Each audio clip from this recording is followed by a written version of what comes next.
Diaz stood at the edge of a massive stretch of land, freshly appointed to rule a kingdom that had nobody in it.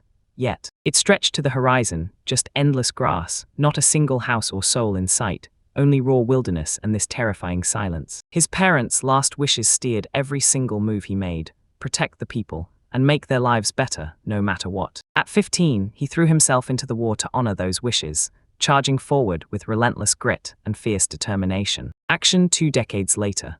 At 35, peace was finally declared, and Diaz tore himself away from the battlefield and into a terrifying, uncertain calm. Peace finally settled in, and the moment the war's noise died down, Diaz got swept up in cheers, praised and hailed across the nation like a true patriotic hero. Even if he thought his skills were just average, his wartime feats made it clear he wasn't like everyone else. The king showered him with huge praise and declared that he'd finally get his own fiefdom. Stunned by these brand new duties, Diaz realized he'd been handed a brutal job: serve the Lord and collect taxes for the crown. Without wasting a second, he threw his belongings together, then leaped into the carriage. With almost no time to breathe, Diaz slipped out of the capital under relentless watch and made it to the edge of his territory. The government official grabbed the marker, drew the area's borders, and then confirmed, right there, that they were standing at the heart of it. Grassland swallowed everything around him, stretching on until the horizon vanished and there was no end in sight. Officials shrugged off the land as fit for an orphan and left him with almost no guidance at all. From that moment on, everyone started calling him Diaz Netros. Diaz trudged across the endless plain,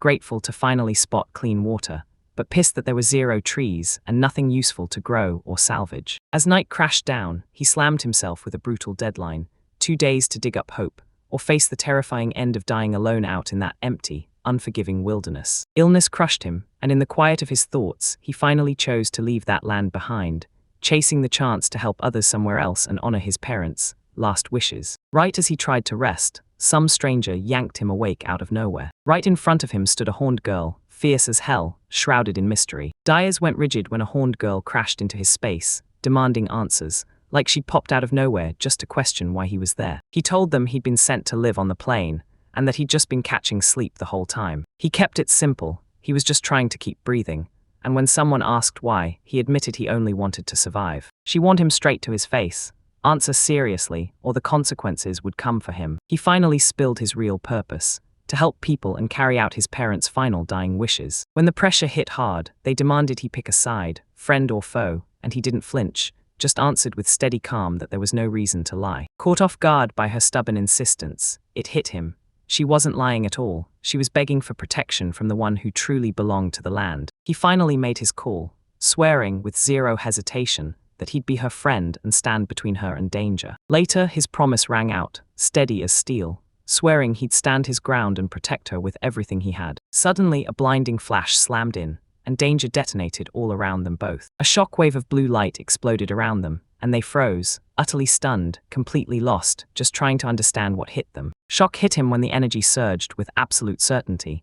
There was no way this was real, right? Without warning, she yanked his hand and sprinted away, dragging him with no clue, just pure momentum and unanswered questions. Out on that endless plain, she refused to let him go, dragging him toward her village, a place he had no idea even existed. Out of nowhere, a hidden village popped into view, alive with horned residents bustling through their everyday routines like nothing happened. Even after scouting the skies all day, he still hadn't spotted a thing, until the village ahead finally came into view. Within the grand tent, a voice snapped to attention and confirmed that Aruna had dragged a stranger right into their midst. The village elder snapped at her, furious that she'd even dare identify him as a blue. She laid out every answer: the questions, the brutal confrontation, and that blazing blue light that erupted the moment he chose his path. Curiosity sparked, and the elder pulled Diaz in right away, the man who'd suddenly declared himself Aruna's best friend. When they pressed him about who gave him power, he shrugged and said the king had made him lord, claiming every subject was basically his friend. Suddenly, arrows tore past him, testing his resolve,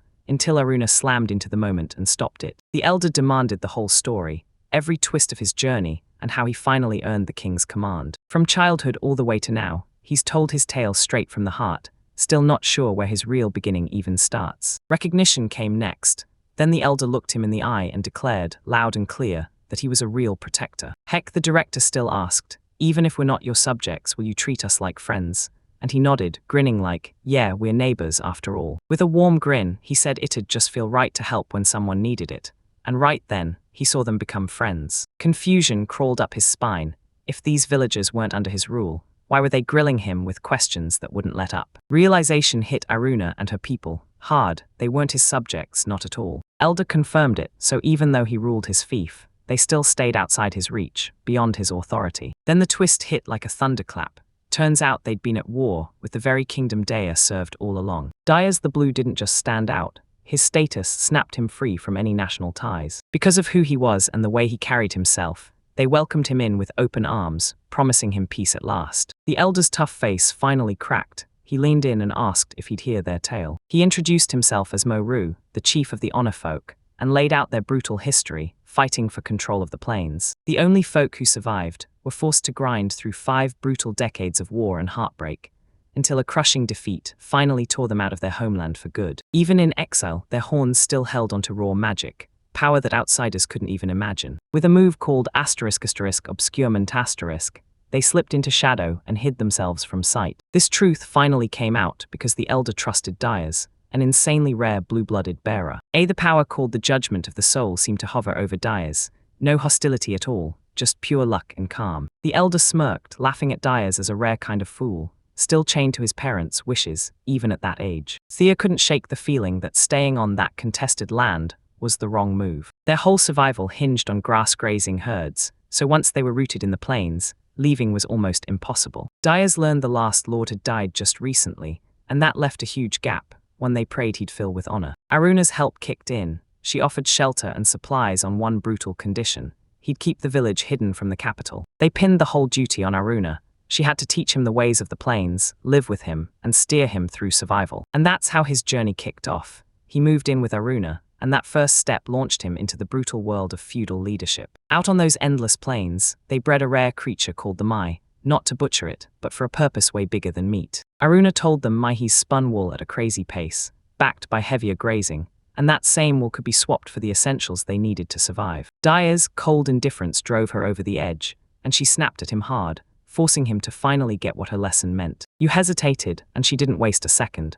She drilled you on every survival skill and every detail of managing livestock. Driven by trust and a burning need to grow his land's population, he pushed forward, and with Moru's help, the Mayars finally arrived. Dayas cornered Aruna and asked how to boost the population, leaving her so shocked she couldn't even breathe. She laid out the brutal truth: there wasn't enough housing or supplies, because he only had enough to keep *1 person going. People were left to starve and rot without the basics, so any new settlers who dared to arrive would meet the same end: death by hunger or sickness. Realizing he messed up, Dayas backed off and admitted he needed better provisions before anything else. Before he even left, Aruna hurled him a pouch: unexpected help, even as frustration burned on her face. Dayas got his hands on a ground metabai, grass, crafted into a lure so irresistible that wild animals couldn't resist it. Aruna laid it all out: lure the beasts in, hunt them down, then trade the spoils for supplies and a safe place to stay. With that idea fired up in his head, Walter felt Dayas's confidence surge,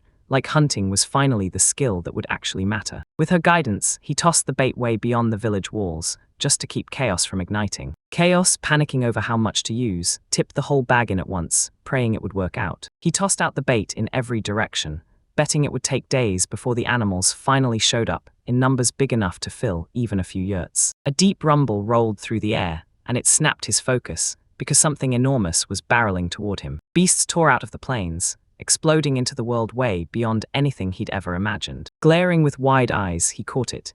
If he could take down every last one of them, he'd smash through his settlement goals right then and there. Right before anything could even start, the whole herd exploded forward, thundering past and flattening everything in its path. Steel flashed as instinct snapped into place, and he barreled into the stampede with an axe gripped tight. On the land, with zero real plan, he just threw himself into it, driving on raw strength, swinging those brutal arcs and mowing down beasts one after another. Those fancy techniques were way above him. Watching moves and hunting weak spots wasn't his game at all. No matter what armor or shield he faced, his axe cut through everything, no strategy needed. After the chaos erupted, half the herd bolted for their lives, while the rest crumpled in defeat, because their moves were just too easy to spot. Staring at a mountain of buffalo carcasses, he went rigid. Carrying all of it by himself felt impossible. Regret hit hard the moment he realized he had zero plan, because hauling them all, one by one, would take forever. Back at camp, his return slammed into silence, and her face said the worst thing: louder than any words. She admitted his first black buffalo catch was downright impressive, so impressive she even called it masculine. When they asked how many he thought, 30 or 40, his answer was way too high for anyone to handle alone. Aruna froze, stunned by just how many buffalo they'd brought down.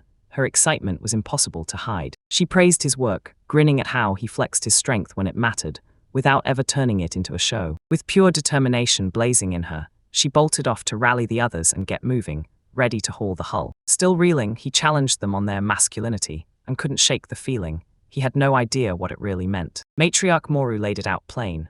Real masculinity means you can be counted on, you put in the work, and you grind with honest effort. Driven by curiosity, he pressed on, then asked straight up if proving his masculinity was really what won those women's favor in that tribe. To his shock, he realized the only thing that truly mattered was this one trait.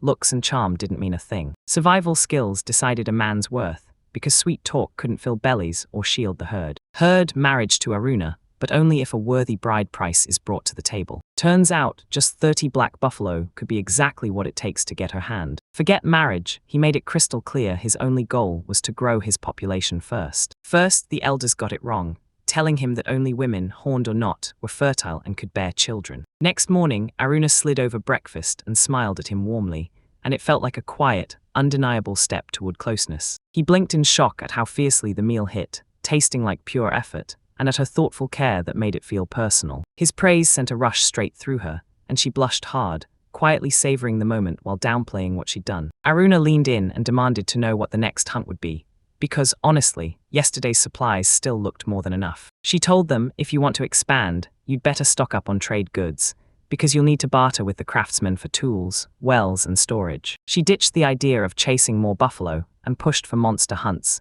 because she knew dyers had real experience with them. Monsters crawled out of the darkness as chaos, destroying everything in their path with zero warning and no reason at all. Even with the risk breathing down their necks, those harvested treasures, horns and demon stones, still paid off in real, practical ways. Aruna jumped in to help track the monsters with magic, swearing it would all be over in a blink. He snapped that idea down in an instant, warning him that hunting wasn't some casual game, it was serious. Her smile stayed rock solid. Like, with her by your side, the whole day would feel like a ride to the park. Still torn up inside, he finally set out for the day, waving as he walked out of the yurt. Before he even set off, he greeted Francis and Fran Fayers, the AHS gifted by the matriarch Mo Rowden. Dyers clocked carts rolling in, villagers rushed to trade for supplies, and it was all coming straight from the Black Buffalo. He freaked out about how he looked, panicking because he hadn't shaved, and scrambling to look presentable. His nervous eyes swept over the villagers, and then he froze, stunned by what he saw. Aruna stepped into view, glowing in her radiant outfit, cool, composed, and quietly graceful as if she owned the moment. The way her makeup had been tweaked just for today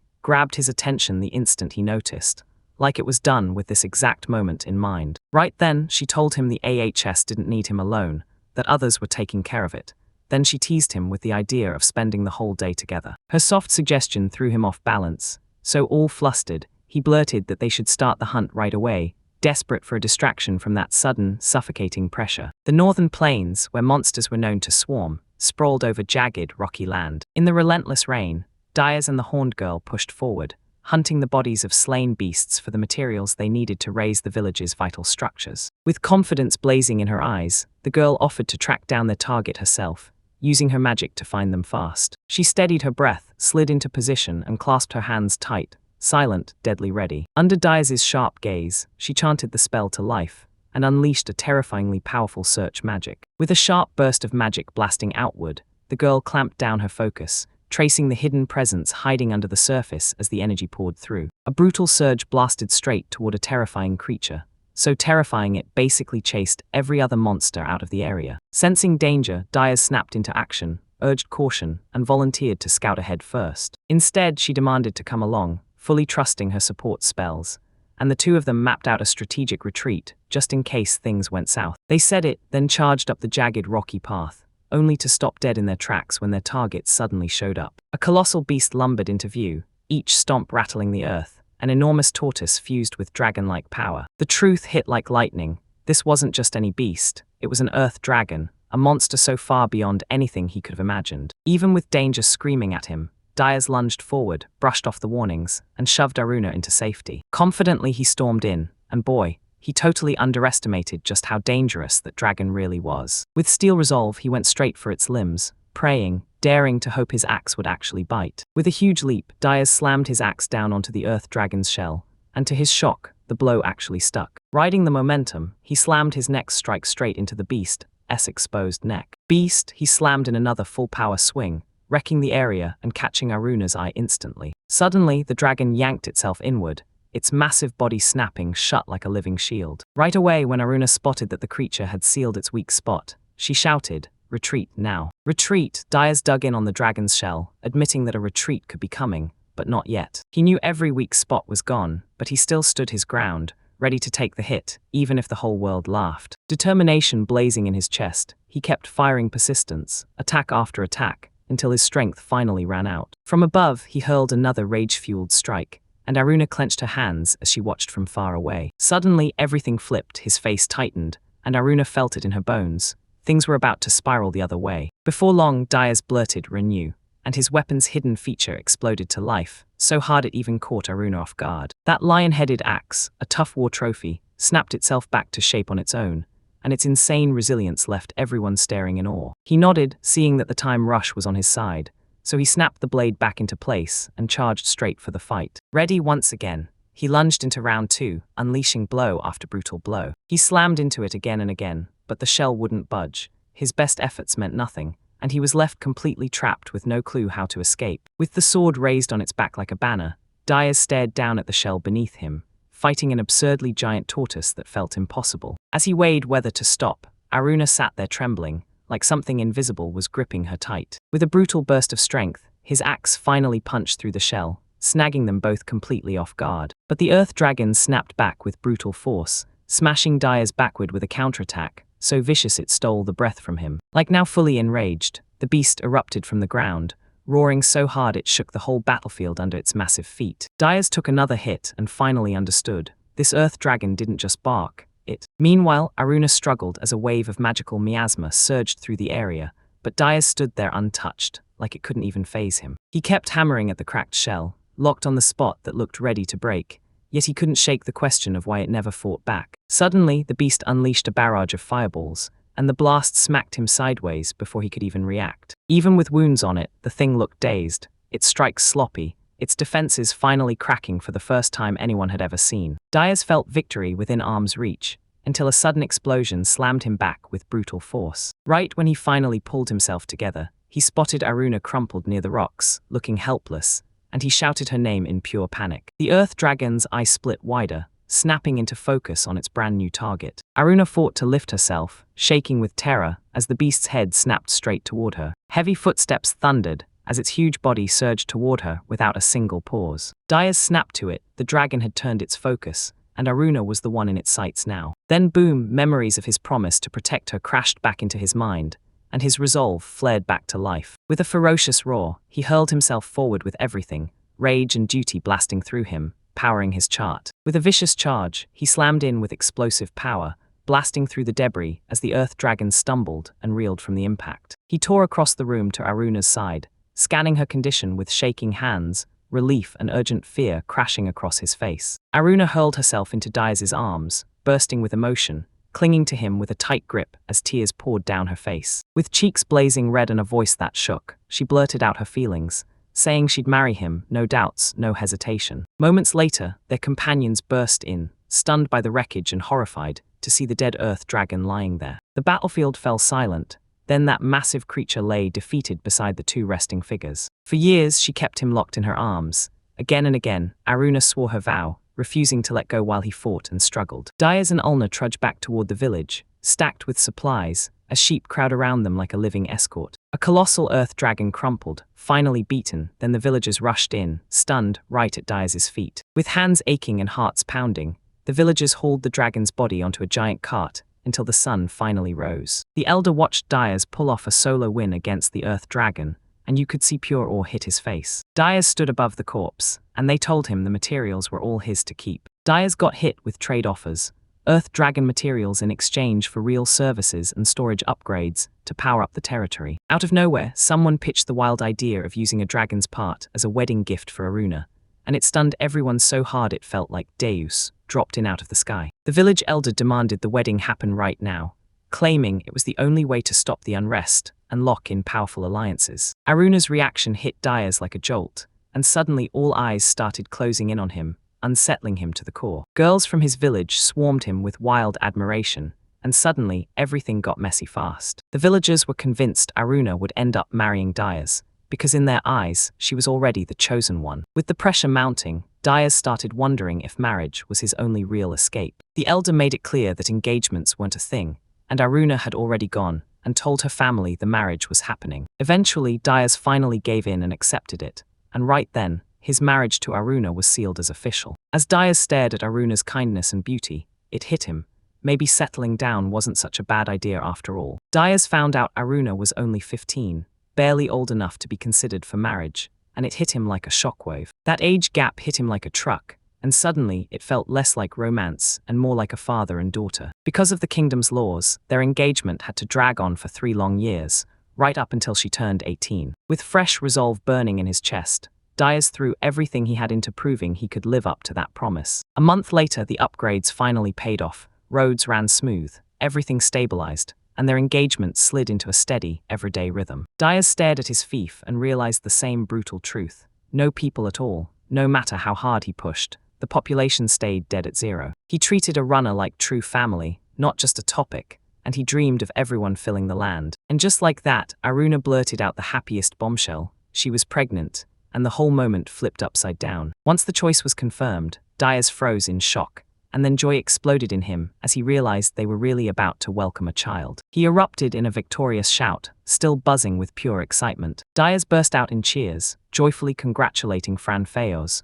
one of the MAHS, because her pregnancy news left him absolutely thrilled. News? When Francis blurted it out loud, Dayas clapped back with a calm smile, instantly understanding his role and gently shutting down that jealousy. He stared in shock at the Mies, jaw-dropping intelligence, because they could actually understand human speech. Even Wild Me AHS could grasp language in just a few days, stunning every settler and beastkin in sight. That's how they chose to be domesticated, forging a real, cooperative bond with humans. The My AHS traded wild freedom for the deal of domestication, safer food, and steady protection from humans. Aruna warned me that pregnancies among the Me AHS weren't all sunshine, too emotionally sensitive. They could feel every joy and every hurt way too hard. She told them some people straight up died from pure terror when the stress finally pushed them past the breaking point. If they wanted to stay calm, they had to stay close to Dayas himself. His presence was the only thing keeping them steady, so he figured sleeping right beside them would do the trick. Until Aruna dropped a hint that the real answer was way more complicated. Aruna told me in HS that we'd usually crash inside the yurt at night, and that rubbed a lot of men the wrong way. People hated how the animals wouldn't stop staring at them, and before long, the whole space felt cluttered and out of control. Dayas didn't even flinch. He brushed off every worry with a bright, carefree grin. To Francis, Fran Phase 2, and even their kids, they weren't just around. They were treated like prized family members, woven into every step of their growing clan. Overwhelmed with emotion, Aruna beams and calls Dayas her kind, masculine husband. A sudden, deafening scream of blood erupted out of nowhere, yanking Dayas' attention the instant it happened. Even when every cry sounded identical to everyone else, Aruna still heard the tiny differences hiding in each one, and knew exactly what they meant. Fran Feywar's comment totally flustered both humans, like, wait, things aren't that far yet, right? Embarrassed, Dayas tried to dodge the moment, but Aruna pressed right in, teasing him for getting closer to her like they were really becoming a couple. Suddenly, a sickly green glow flared up, and it gave away 10 unknown riders tearing in from the east. Then Dayas clocked that the green light was coming from the kingdom, so he geared up to investigate and told Aruna to cloak the village. Concerned gazes from the Mies tracked his every move as he prepared to leave. He steadied them with calm confidence, certain those 10 intruders couldn't possibly be tougher than a dragon. Aruna stepped up and ran the whole home front, swearing she'd keep everything under control while he was gone. Dayas gritted his teeth and dashed ahead, spear clutched tight, ready to take on whoever came for him. On the plain, 3 figures showed up, and 4 more hit the deck on foot, though the numbers got messy the moment they counted the horses too. The spirits were ready to unleash, but Dayas couldn't trust their intent, so he braced and struck first before they could turn on him. That sudden call snapped him out of class. Then a long-lost comrade stepped into the crowd, smiling and greeting him like no time had passed. Meeting, what a reunion.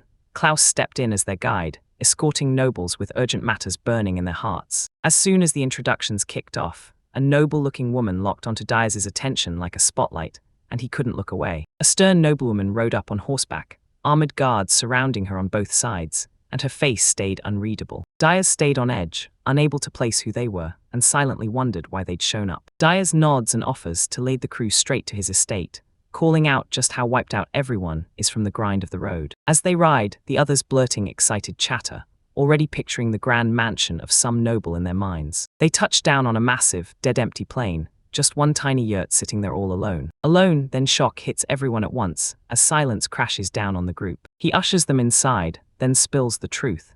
This land's hidden depths are sealed under a veil of blinding magic. Magic inside the tent, a tight little group huddled together, eyes locked and sharp, and Diaz watched every movement like a hawk. With a crisp bow, the woman introduced herself as the third princess, Diane, and showed the hero nothing but pure honor. Dini couldn't stop thinking, something felt off, so he questioned the whole structure, stunned that there weren't a single worker in sight. One night, action snapped back hard. He couldn't stand the casual tone, so he demanded everyone show proper respect to royalty. Still calm, Diane waved off the outburst, and Diaz bowed his head and admitted the estate had no craftsmen at all. Diaz sat inside the tent with a calm grin, telling me he'd built it with his own hands, even while the hardships fought back. The visitors stare in shock, wondering why the carpenters and support are suddenly nowhere to be found. They figured he must have been handed resources and funding to build that land, because that's exactly what a hero is supposed to get. So he stared in total confusion and swore that not a single coin or scrap of materials had ever made it to him. Diaz finally spoke up with no excuses, quietly honest,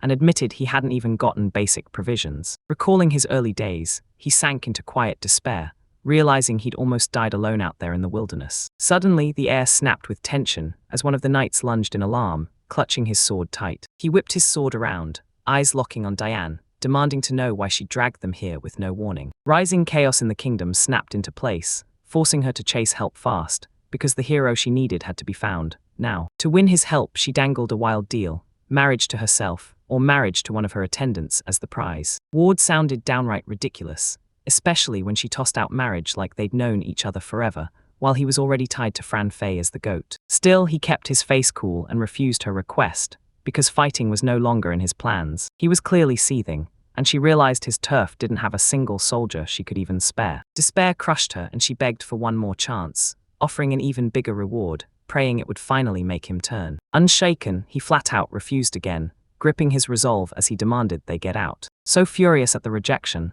the knight exploded in rage, shouting that it was an insult to the princess's dignity. He snatched his weapon and accused the landowner of pretending he'd forgotten his humble, low-born roots. Without warning, a terrifying weapon ripped into existence, and its power tore through the air with a violent burst of magic. The weapon hangs in the air, humming with deadly intent. One wrong move and it's going to strike. A jolt of shock tore through the room, and everyone scrambled to react. But even with all that force on display, it didn't feel like real killing at all, more like pure, crushing pressure. Later, he snapped the conversation shut and commanded them to get out immediately. The armored knight was yanked out fast, and a sharp warning hit. One more act of defiance and everything would spiral into deadly trouble. Even with everyone standing together, not a single soul dared to test the ex-hero's power or question his name. Silence crashed down, the air around him thickened like a curse, and everyone froze in terrified hesitation. After he unleashed way too much force, a massive crack split the floor wide open,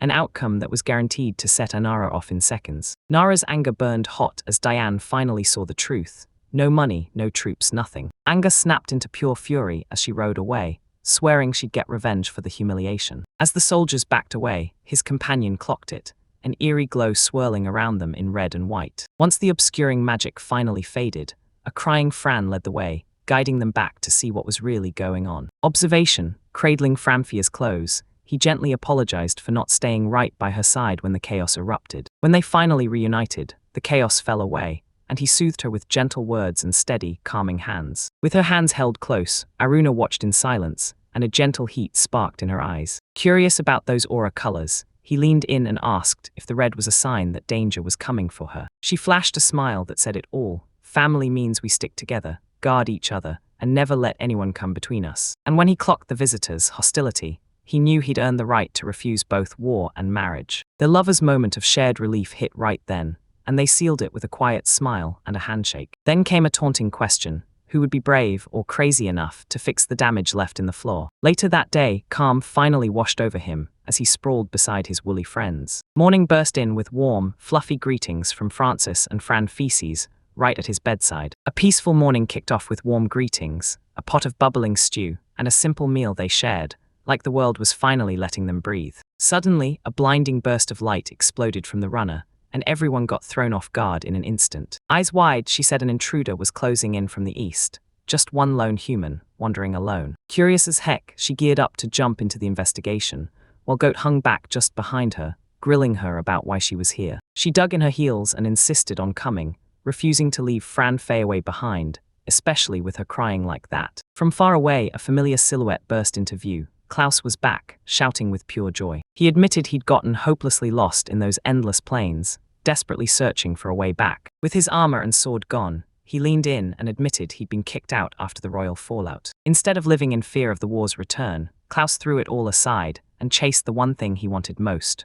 freedom. With pure conviction, he demanded to fight again, only this time not as a knight, but as Diaz's soldier. Sure, those battle memories hit him like lightning, because nobody in that crew had ever earned more trust than Klaus. Aruna's words instantly calmed things. Klaus carried zero hostility, his glowing blue face shining with pure sincerity. She flashed a knowing smile, grateful she'd been brought into the decision. As they marched down the path, confusion sparked into curiosity. Why were these strange companions tagging along with Diaz? Klaus's arrival swelled the fiefdom's ranks. Now they officially count 4 people, and the growth isn't stopping yet. Chaos exploded the moment the captain barked, "Retreat," brushing off his men's desperate cries. Even when men shouted, Klaus wouldn't give in. He pointed straight at the shelter, showing helpless women and children, and demanded, "Tell me who's going to protect them." Desperate, he bellowed and lunged for it as the last horseman thundered off, tossing the village's fate behind him. Far away from the battlefield, this remote land stayed eerily untouched and quiet. Watched, she cooked peacefully,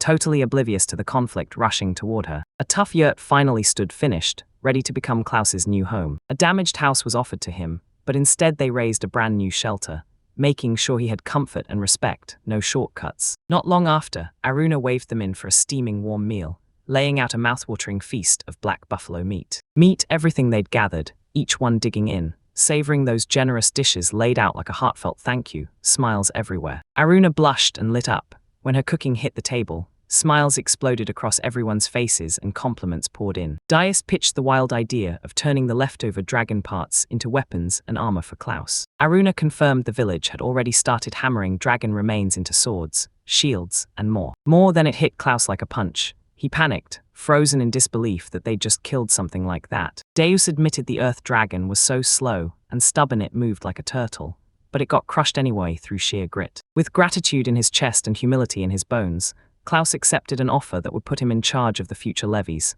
proud, steady, and ready to lead. With pride blazing in his chest, he swore fierce loyalty to Deus, promising he'd even gamble his life if it came to that. He declared, right then and there, that his duty was to protect both the people and the land, no hesitation, no exceptions. Even though he sounded a bit too formal, his eagerness still screamed respect and real responsibility. After more than 10 brutal days of training, Klaus got noticeably stronger, and his confidence finally lit up like a fire. Confident as ever, he stepped in rare dragon-forged armor, gripping priceless weapons, ready to strike. Klaus sat with the weight of that trust pressing down on him, vowing he would never let Diaz down. Meanwhile, the capital erupted in a brutal power struggle, with rival royals clawing for the throne. Far out in the provinces, corruption quietly rotted everything, while the lords ruled with zero oversight and zero guilt. Influence was the whole game.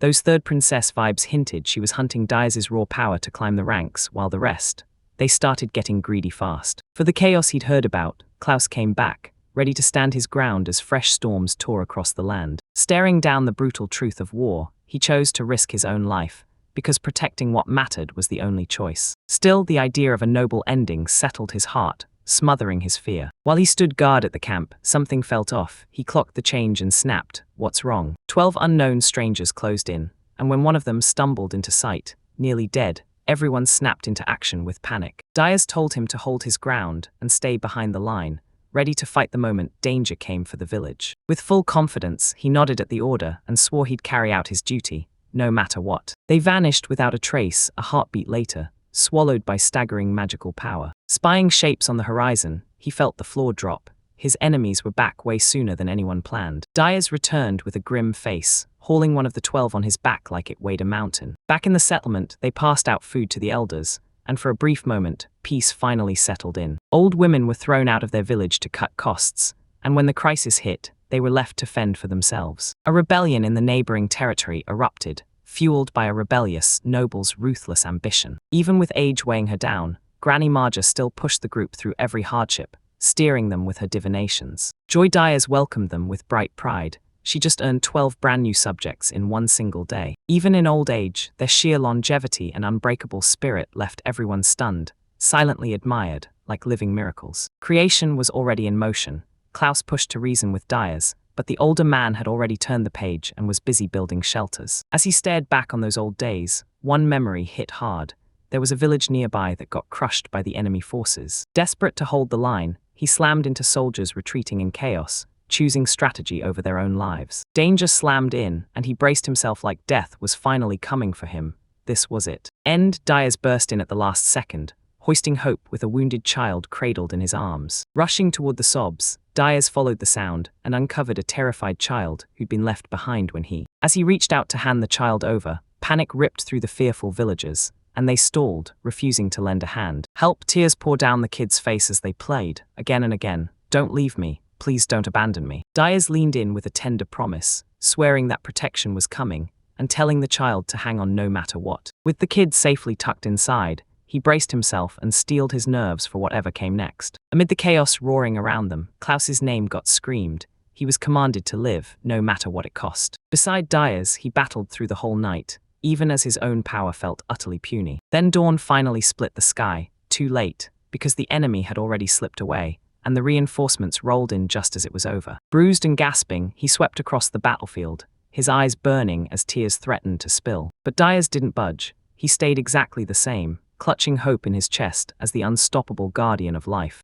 Klaus snapped his gaze back and realized just how naive his dream of a noble death truly was. He was dead set on living with purpose, so he threw his full weight behind Dias and watched himself rise alongside him as the real leader. Together, they dove right back into the grind, yurt repairs rolling on with fresh, unstoppable energy. After bringing the old ladies in, the villagers huddled up and argued over a name for their new settlement, while Aruna checked them over and made sure their souls were as harmless as they looked. Even though someone tossed around a playful nickname, the name Iluk stuck, and with it, Dias's very first village was born. To celebrate, they threw a small party, and the moment food and warmth filled the room, smiles exploded across every face. Dias stared at the future and figured out how to lure fresh settlers in, but every plan he tried just wouldn't hold together. Among all the ideas, Granny Marja's plan shot to the top of the list. Fast, strange, and impossible to ignore. Granny Marja closed in on Dias and pitched a brutal plan: grow the population by buying slaves with dragon material. Even though the plan sounded practical on paper, Dias just froze, speechless, shaken by what it would unleash. Manga argued that slaves were cheap enough to load up a whole village fast, treating them like nothing more than disposable merchandise. Days later, Dias dug up brutal memories of enslaved soldiers on the battlefield, and that horror instantly turned into pure, burning disgust. That sight of a dying, shattered slave haunted him so hard he couldn't stand to let the memory crawl back and repeat. Dias stood firm and flat out refused to buy slaves, because he knew every purchase only fanned the flames of more slavery by feeding the demand. With sheer resolve, he blasted out his decree. Slavery, owning it and selling people, would be wiped out across his entire territory. Granny Marja confessed she'd come ready to go head-to-head, but his unshakable, crystal-clear stance instantly put her at ease. He said her worries didn't need to be hidden in silence from the very beginning. They could have been shared openly right away. Swamped by emotion, she broke down and apologized, her voice shaking as she relived the brutal slavery stories she'd heard in Kazdek. Dias leaned in, steadied Aruna and Marja, and swore with steel in his voice that under his rule, slavery would never exist. Right then, Klaus burst onto the scene, totally misread what was happening and instantly panicked, just because they were standing there in the dark. Right after that, Aruna raced to Dias and warned him. Peddlers were closing in on the village fast. They waited on the road like hawks, ready to trade with the travelers and push their booming settlement even higher. Everyone's jaw dropped when the merchant turned out to be a frog, hopping around while it drove the cart. The frog merchant leaned in and introduced himself as Pajandu, then said he was praying for a trade that would turn out great, especially with the legendary dragon slayer. Payson immediately snapped that he was one of the frogmen, and demanded to inspect the spoils taken from the defeated Earth Dragon. Dragon kept calm and said nothing hostile, but it was all business. Cold, straight to the point, with zero warmth or goodwill. Diaz didn't even flinch. He slapped the massive dragon scale into Wool's hands. Diaz's victory had him stunned.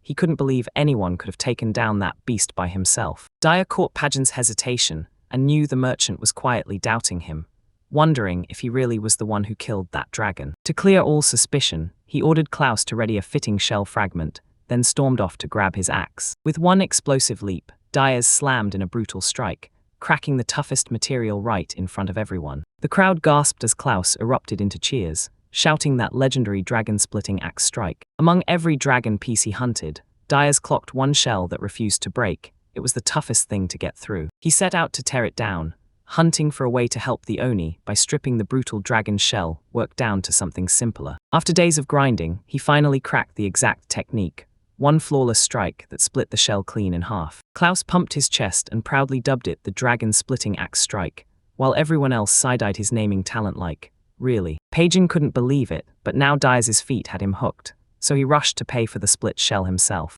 Pagan couldn't foot the bill with coins alone, so he barked at his team to dump the whole cart for trading. Pageant promised Diaz he'd make good on the deal, paying him fairly with the trade goods, true market value. With a sly, opportunistic grin, he unloaded the stuff he couldn't pawn in beastkin territory, betting a human might finally bite. Todia's shock snapped into horror when two young elf girls stumbled into view, so malnourished and terrified they looked like they'd been through hell. Chains clenched around their necks, proving the nightmare was real. They were slaves. Saved, then his companions stared at Pageant, and the disgust on their faces only kept growing. Seeing the twin girls' lifeless eyes, Diaz's fury erupted as his orphan past came crashing back. Aruna lunged in fast, snapping him to stay calm before his emotions burst the dam. Granny Marja calmly refused the offer, straight up saying they wouldn't buy slaves. Slaves defensive, the merchant insisted he'd saved the girls from certain death by treating them like property. Their tragic origin finally surfaced. Twins born as living omens of disaster,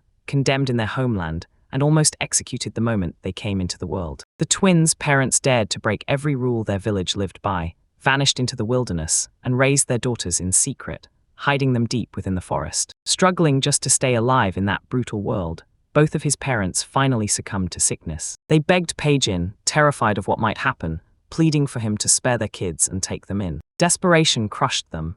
Then the dying parents traded their daughters like goods, begging for their safety. Heartbroken and abandoned, the girls huddled together, gripping tight as silent tears streamed down their faces. One twin clutched the other close to her chest, choking back tears as she finally pulled out the last keepsake her parents left behind. Parents, their hearts wrecked by the dying plea and the tiny offering, stepped in and promised to look after the girls until he finally found a buyer he could live with. The girls screamed in raw agony as they were torn apart. Pagian finally confessed, admitting he'd been drained dry, apologizing to them as he laid out the truth behind their curse-bound stigma. Aruna felt their overwhelming aura wash over her, and dread sank deep into her chest. Diaz stepped up, offered to take the twins off their hands, and promised to pay Pagan by handing over dragon parts to cover every bit of their care costs. Even though the thought of buying disgusted him, he saw it as giving lost kids a real shot at life, and he welcomed them in like they'd always been his family. And just as Pagan hauled himself out the door, he burst into a smug laugh, glowing with pride because he'd sold every last thing.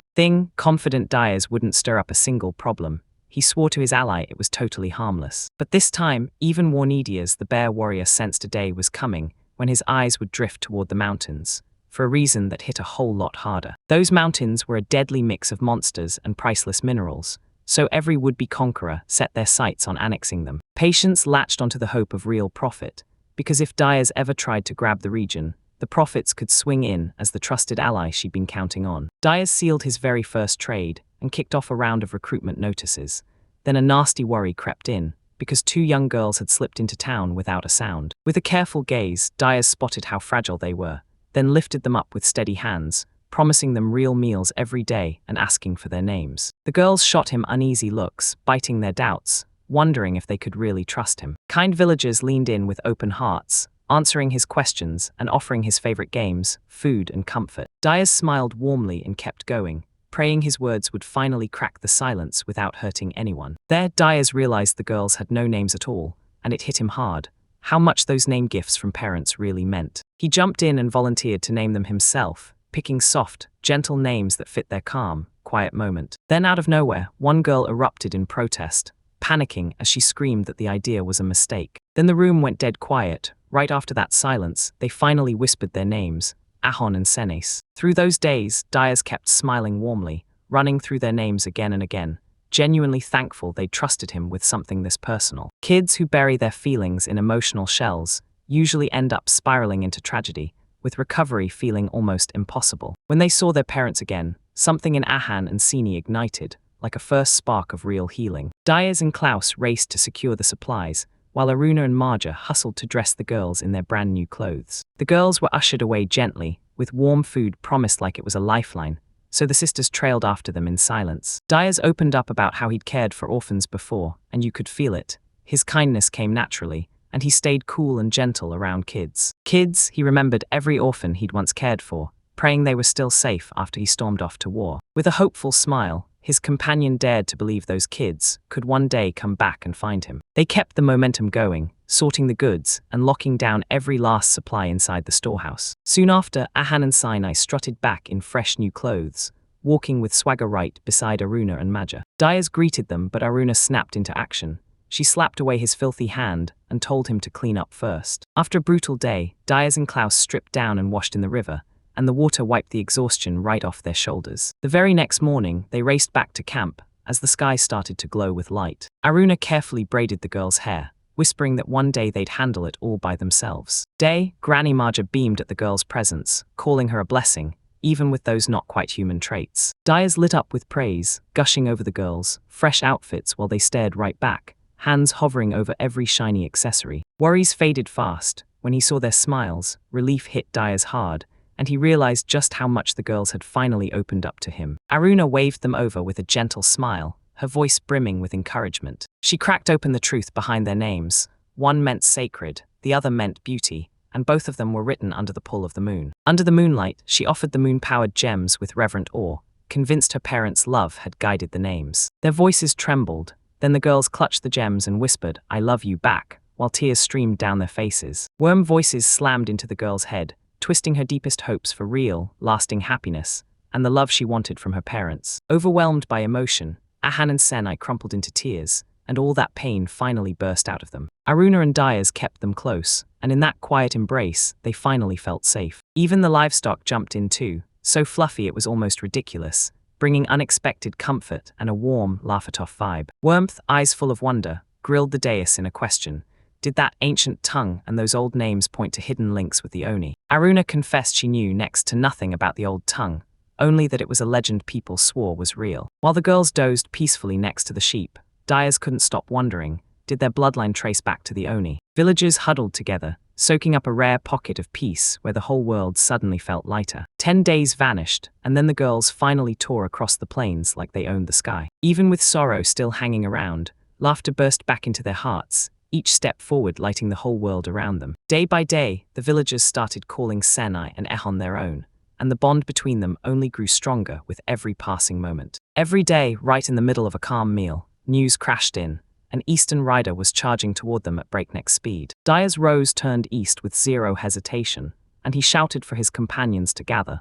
There was a visitor headed their way. The sheep finally stopped hesitating, and stayed right there, guarding the girls as they watched, just like its life depended on it. As the girls started to move, Dyers was about to step out when the sisters stepped forward too, armor in their eyes, ready to take on whatever came next. With bright eyes and hopeful voices, Ahon and Sinai swear they'll wait until Dyers comes back. Clad in shining armor, he strode out into the open fields, eyes locked on whoever dared to come his way. Aruna felt nothing scary at all, just a calm presence closing in, step after steady step. Then the stranger bowed with respect, figured out who they were, and apologized for showing up without warning. He stepped in and introduced himself as Camelot's, then made it crystal clear he was the Duke's messenger, sent straight from Duke Kazdex. Camelot's reported that Duke Kazdex demanded an audience, but Dyers slammed the brakes. No, they'd meet outside the village. Knowledge, with a grim look, he shoved the envoy out, and the poor messenger scrambled to deliver the message. Kazdex's brutal reputation came flooding back, and there was no way on earth anyone would let a monster like him anywhere near a luck village. A weird, gut-churning rumble rolled in, and the whole crowd snapped their heads toward it as dread filled the air. At its heart sat a hefty, grin-splitting man, his presence unnervingly calm, while his guards stared on with faces that gave nothing away, no clue what they were really up to. Stunned, Diaz realized the newcomer was humming, with a blazing blue aura, stronger than anything he'd ever laid eyes on. Eldon Kazdex burst in, panting and apologizing non-stop, desperate to get his hands on Diaz and speak to him face to face. With pure, unfiltered excitement, Eldon stepped forward, introduced himself, and poured out how much he'd adored Diaz since he was a kid. As a kid, his hands clasped tight as he swore, "I didn't mean to hurt you." He just wanted to reach out and forge a real, personal connection. Diaz tossed the formalities aside, stayed unnervingly calm, and shot back with a heartfelt apology for how brutal he'd been earlier. Eldon's focus snapped the second he caught sight of a girl hiding in plain sight.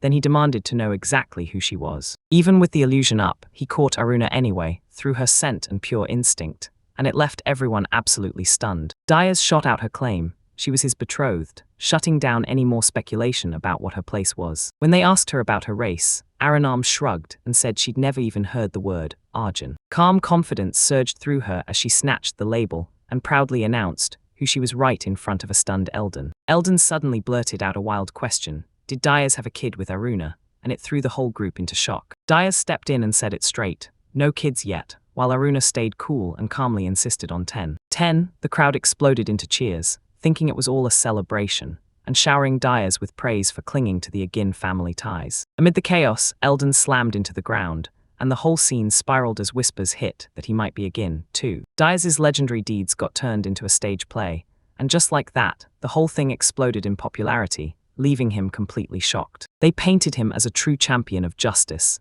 tearing down corrupt nobles and carrying out his parents' final wish to the very end. Word of the performances tore through the world in a flash, spreading to far-off lands, until everyone was left awestruck and fired up with righteous discontent. Sure, Diaz loved the spotlight, but once the hype died down, he realized the story was mostly fluff.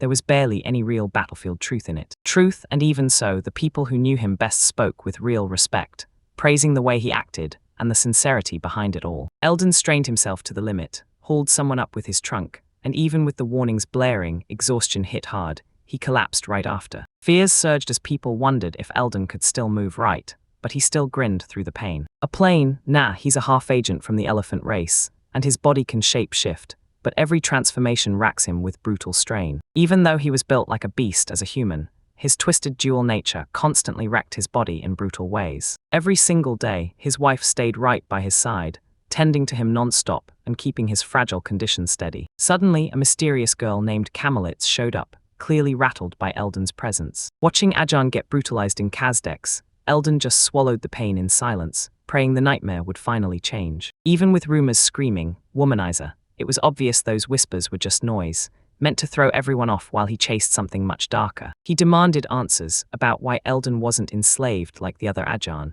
and that's when the brutal truth of his origins finally came crashing in. Intentions: his father and Kaz had the perfect heir in Johnny, same face, same venom, and all the malice to match. And Kay plays politics with Eldon, coldly sidelining her firstborn Jamani while latching onto the human-shaped child. Jamani's uncanny resemblance to Nkei made everyone play favorites, while Eldon slipped through life unnoticed, trapped in the shadows, starving for love and recognition. Eldon's ears and nose twitched into view, spilling his real age and true nature, though almost nobody around him ever caught on. Neha being recognized as his mother hit Eldon like lightning, deepening his emotions and forging an even tighter bond between them. He craved a real mother and child bond, soaking up every second of the closeness he'd finally found with Neha. Tension and succession fears churned in the streets, but Eldon's only focus stayed, locked on shielding the people he loved. Rage tore through Kai's, driving him to unleash a deadly decree on Eldon Neha and every Ajahn who dared stand against him. After a brutal showdown, he finally broke through, his forces crushed, the fighting ended,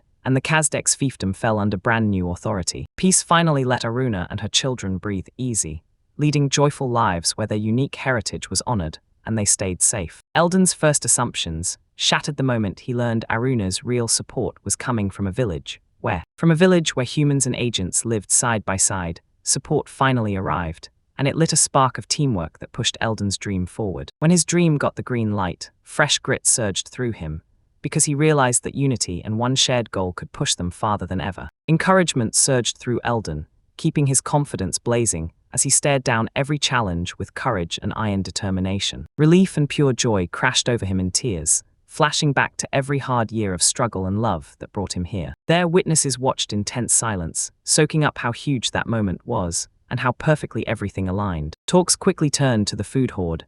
Every territory checked its supplies and crammed them to full capacity. Warnings screamed that only enough production could keep pace with the swelling population. Advice snapped in with urgency. Winter was coming fast, and there was no time left to waste on preparations. Driven by sheer determination, they planned and built a crop field, determined to wring every last bit of yield from the land. Fields across the land were tended with ruthless care, and the steady results proved the hard work would keep paying off with safe, bountiful harvests ahead. The plans went on, but the returns showed up late, dragging every emotion through the mud. Then, finally, relief hit hard the moment they arrived. Exhaustion hit them hard, and the kids finally drifted off into peaceful sleep after everything that went down that day. Watching the sleeping kids curled up safely filled me with a calm kind of pride. Then it hit them, this peace wasn't real at all, because the kids weren't calm at all.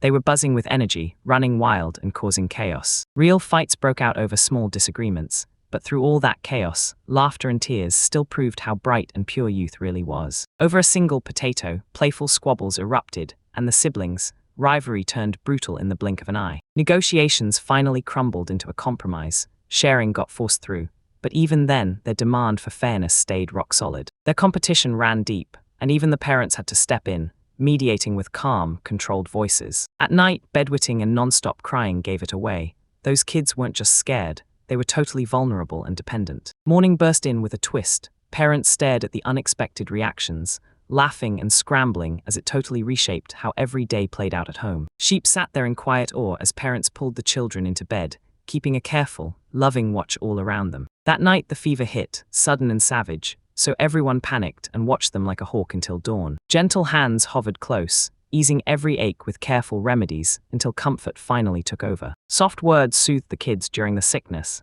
easing their fears and pulling them close through the pain. Even when everyday routines wobble, they still keep the peace. Everyone accepts each other, and no bitterness ever survives inside the home. Attitude melted into kindness as each incident got wrapped up, and suddenly smiles broke out, calm flooding in. Questions flared in everyone's minds, and it made it feel like a scolding was long overdue. That reflection made it crystal clear. When kids push boundaries, they don't need punishment, they need patience. Plans ignited for the right kind of guidance, balancing real care with the lessons they'd need going forward. Night draped the world in silence, sealing a day packed with lessons, hardened growth, and a calm, satisfying peace at last. Shadows writhed beneath the night sky as torchbearers pushed toward the camp, inching closer with every step. While the camp strategists analyzed the situation, they spotted intruders closing in from the southeast. People whispered that they could be Eldon's wanderers, or even his friends, but everyone still stayed on guard, just in case. Aruna and Dyers cooked up a night patrol plan, and decided they'd investigate it themselves. At last, everything hinged on the new moon and Aruna's magic,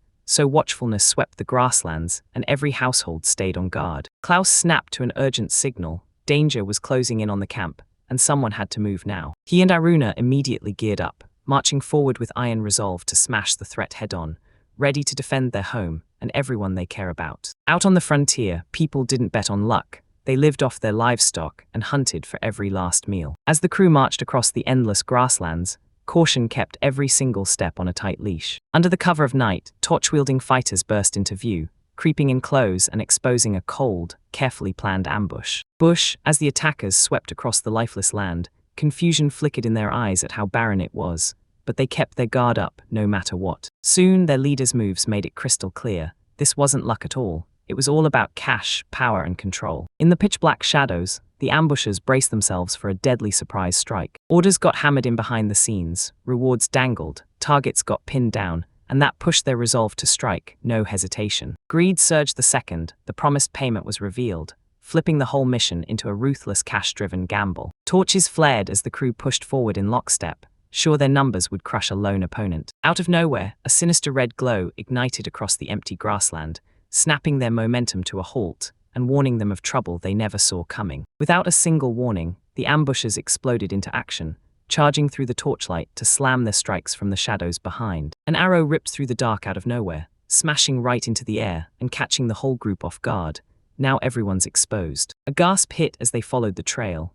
Those arrows were coming from a far-off pinpoint of light, tracking its path with ruthless precision. Common turned fully defensive, shouting for the attackers to fire back and ditching the torches that were making them easy targets. Targets missed, and the battlefield went eerily quiet, leaving nothing but confusion and fear in its wake. Shock ripped through them when a sudden blow crashed out of the darkness, scrambling the attackers on the spot. Fear swept in and crushed their confidence when they realized their enemy could track every move, even in the dark of night. Panic surged as shouts ripped through the air, forcing everyone to spray gunfire wildly, without a single clear target in sight. Spirits burned with desperation as they pounded their unseen enemy with relentless aerial volleys, driving him into the open. Instead of answers, the grasslands rang with brutal impacts, screaming that their attacks just slammed into empty darkness. As a sudden signal ripped from the front, the attackers snapped into action, scrambling to encircle the enemy they couldn't even see. Across the grasslands, they darted into position, fanning out into a loose ring as they stared into the dark. Rage and pure impatience flared up as everyone surged forward. Out of nowhere, a lone figure burst from the shadows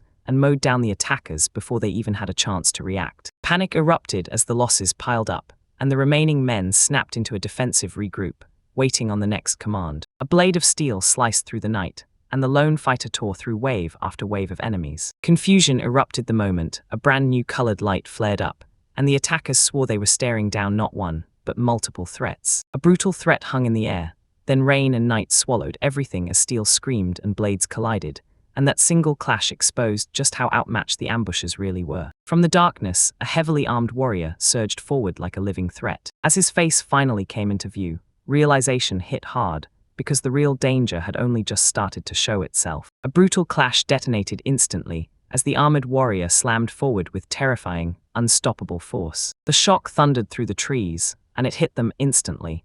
This guy standing in front of them was way bigger than anyone expected. Panic ripped through the survivors, and they bolted deeper into the forest, because once they realized escape was the only way out, stopping meant dying. Amid the chaos, a distant blow finally cracked through another attacker, shattering them in a single strike. Wounded and seething with rage, he crumpled to the ground, cursing his failure as fate, and fear finally swallowed him whole. Hatred clung to the darkness, while the battered survivor bolted into the night, swearing vengeance even though he'd been totally crushed. Once the clash finally stopped, calm swept back into the grasslands, sealing the end of the bandits' attack. The fight hit hard, and when it was over, one small injury flared up for a moment, but it healed fast, leaving no lasting damage. Order snapped back into place as weapons got yanked away, captives were rounded up, and the defeated crew was shoved back into the dust. Not a single ally was lost, and the profit rolled in. This hunt proved that taking down bandits could make everyone safer and richer. After the fight ended, every seized weapon suddenly turned into gold, because that iron could be melted down for reuse or sold to fund the territory. Later, Aruna sank into her memories and realized that back when she was dreaming, hunting bandits once felt like the way to claw her family out of poverty. Before she ever met Dyers, she spent her days tearing through the skies, patrolling the plains non-stop. A carriage suddenly rolled into view and sparked a flicker of hope. Then the traveler revealed something that made suspicion slam right back in. Curiosity yanked her back for one more look, and in the quietest moment, she realized an unexpected connection was starting. While patrolling the skies, Aruna spotted a man crashed out in the open. Concern gripped her as she weighed the danger, choosing to read his character instead of rushing in head first. Relief crashed in the moment he proved harmless. No bandit vibe, no threat at all. Later, it clicked. Her hesitation wasn't fear at all. It was curiosity, and a quiet pull to finally understand him. Over time, that one choice kept echoing through everything, until their lives finally locked into place, forging a future they could build together on trust, even after the confusion. Under the quiet night sky, Dyers kept his post while Aruna stayed alone out in the grasslands, lit only by a faint, flickering glow. Uncertainty churned in her chest as she felt an invisible bond snap into place between them. She acted on pure impulse, stepping in closer as emotion drowned out every last shred of reason. Season 1 second Dyers is staring across the gap, and the next, the distance between them vanishes out of nowhere, like a secret punchline. In that silent instant, Aruna's feelings snapped into focus. This was the turning point, and neither one of them could pretend it wasn't real. More shock hit Dyers like lightning when Aruna yanked away at once, leaving him totally lost. Then she spun around and sprinted into the night. She didn't hesitate, she sprinted across the grasslands, dragging Dyers into a chase he couldn't stop, even with the dark closing in. Darkness closed in, yet fueled by pure determination, he chased her path, betting everything on her light to lead him one step forward. By dawn, she swept in and reshaped the land, kicking off a brand new territory where a shared future finally began. A wagon rumbled across the plains, packed to the brim with supplies, but as it kept rolling, unease spread, because the frontier was one bad shortage away from falling apart. Inside the wagon, Diaz leaned in and listened hard, because winter was creeping closer faster than anyone expected, and if disaster hit and the food ran out, these people would be the ones to pay. Then it hit him, this wasn't a game. Families like Aruna's, and even Francis and Fran Fairy's, could starve, no mercy. So he swore to hunt hard and pack away even more jerky. His companion drilled it into him. Perfect nutrition means balance, and veggies plus grains matter just as much as the meat. Diaz stared at the plan and decided to turn those barren grasslands into thriving vegetable fields. So the groundwork had to start right now. Eldon swore that trying to grow vegetables on that barren grassland had always ended in disaster, because the soil could barely raise weeds. Against every reason to quit, Diaz dug in and refused to back down, because he was convinced they had to try, even if it meant gambling everything. Impressed by his unshakable resolve, Eldon threw his whole weight behind the plan, ready to work side by side until the territory's success was guaranteed. Suddenly, Diaz jolted awake to sunlight pouring through the ceiling, and he realized the brutal clash he'd felt was just a dream. The morning stayed calm, and Diaz greeted Aruna with fire in his eyes, like they were about to take on whatever the day threw at them. Aruna's bright smile lit the room, and the old ladies immediately pounced with teasing questions, grilling her about what went down the night before. Night had fallen when Klaus caught up to Diaz on patrol, leaning in with a quick question. Was now the right time to report something strange he'd stumbled on? He gripped something in his hand and pulled out a tiny, strange bat-like creature, wounded, struggling, and totally unfamiliar. He leaned in and told me the bat probably got torn away from its colony during that aerial attack, and the rest had already scattered and flown off. Nobody had a clue what species it even was.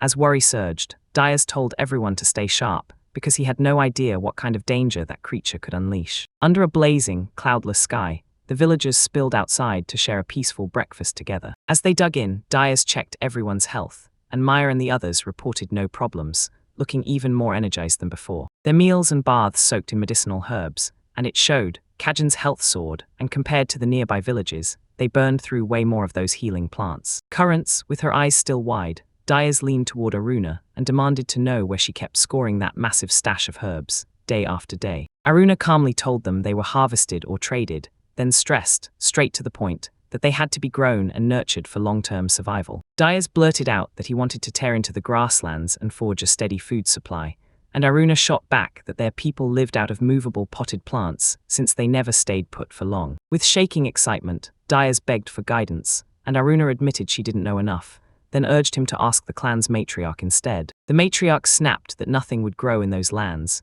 and that the war had wiped out their ancient farming secrets forever. Still, she leaned in and promised to train her in pot cultivation, then dropped the real secret, the plant fertilizing stone. They ground those stones with animal bones and soil to forge fertile earth for herbs, but the vegetables were still a total gamble. Even if you planted the seeds, nothing would really take. The matriarch said sure soybeans could sprout, but they'd never grow fruit. She talked about the elusive forest people, rumored to know nature so intimately, they could whip wildlands into wild green with nothing but a flick of their hand. In the future ahead, she stared at Diaz with shining hope and begged him to tell her how it worked, because raising those fields for their peoples tomorrow had been her dream for as long as she could remember. Diaz promised on the spot, no doubt at all, ready to teach anyone who could learn it, chasing a future where everyone gets their share. With a warm grin, the matriarch lifted her voice and praised Diaz, stuffing all her hope into the blue's coming success. The matriarch pressed a rare medicinal item into their hands, teasing that it could come in handy for Diaz and Aruna's future kids. Still, she quietly admitted it wasn't truly required. With a wicked grin, she pushed Diaz again and again to hand it over to Aruna, insisting it was non-negotiable, no matter how clueless he was about what it was even for. Diaz headed back to the village, and Klaus was right there like always, standing guard. Nearby, the girls laughed while they played with the sheep out in the open field. Aruna and the kids practically burst with joy as Diaz returned early, welcoming him with open arms like he was a hero. Diaz tore open the bag, and everyone leaned in fast, buzzing with excitement for whatever he was about to pull out. Diaz proudly thrust the colorful stones into view, begging for instant awe, then leaned in and asked the girls what they thought. They shrugged it off, those stones just didn't impress them at all, and they straight up said they didn't need them, caring nothing about how many there were or what they looked like. The girls snapped their focus to the sheep, grin at each other, and invite everyone to play, then they straight up ditched the rocks like they never mattered. Later, Aruna inspected the stones and realized they were just plain pebbles.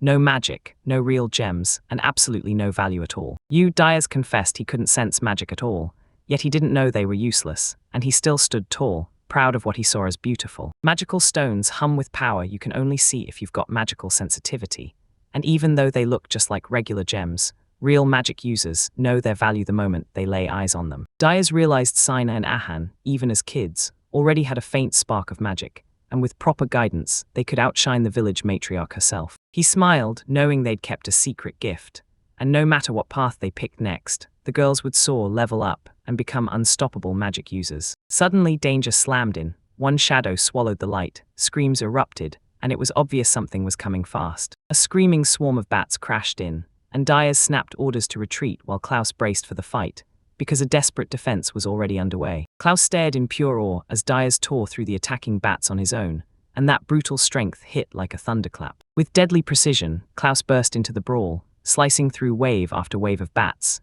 so many they filled the sky and crushed the air itself. Dai's locked onto the biggest creature, the swarm's clear leader, and slammed into it head-on, straight into the heart of the battle. They lunged together, blade to blade, shoulder to shoulder, defending the village. Every swing was a promise. Hand in hand, they hacked a path through the darkness, smashing back the threat with ironclad resolve and deadly skill.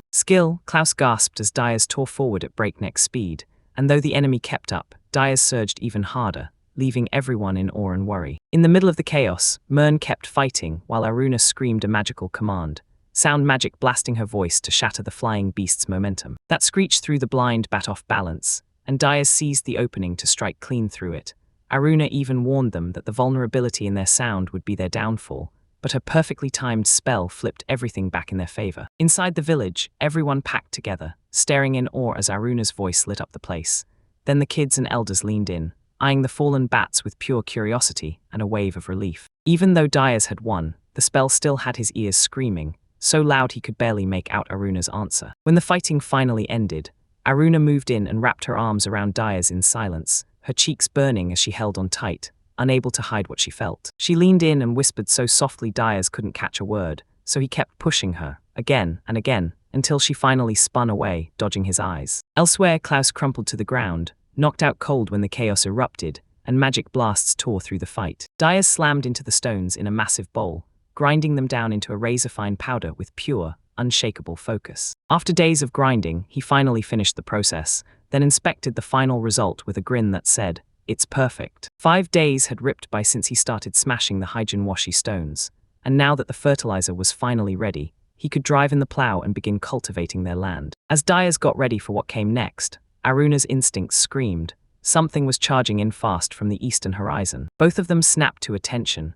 Aruna's perception magic kicked in, and suddenly a warning blared that something unknown was charging straight through the grasslands fast. A massive caravan barreled down the road, packed with people and horses, but right in the middle rode something that didn't belong, a presence that was neither beast nor man.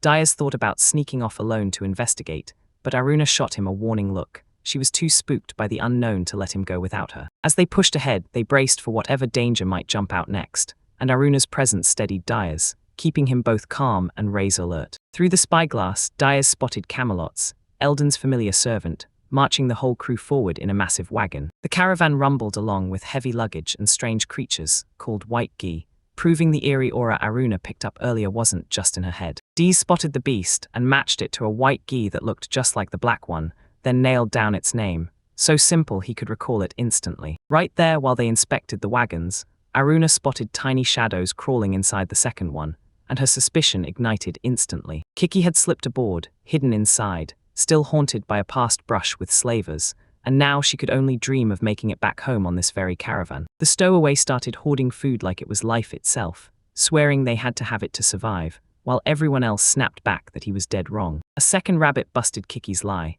This wagon wasn't rolling south to the desert at all. It was heading west, straight into danger, and toward a dragon killer. Killer desert creatures snarled and argued, convinced one of them had the secret to get them home, but it turned into a cold plan. They'd kill the dragon slayer. Rage burning in their hearts, they called humans deceitful and weak, then rallied everyone to swear that beating them down was nothing more than righteous revenge. Aya, hood up and eyes burning, urged them to revolt, saying her people ranked higher than both humans and dragon slayers, and the crowd erupted with loud, fearless support. Then Camelot snapped the caravan to a stop, and one of those creatures bolted at the wagon like it was desperate to break free. As Diaz and Aruna barreled in, and right away whispers tore through the stowaways, because the dragon slayer had finally arrived. Diaz rushed up to the Camelots and tried to blurt out something vital, but inside the wagon, panic erupted and spread through every creature. A tiny mouse exploded into the scene, shrieking that death was seconds away, making every nearby bystander snap around in pure shock. The mice suddenly surged at Diaz in a wild ambush,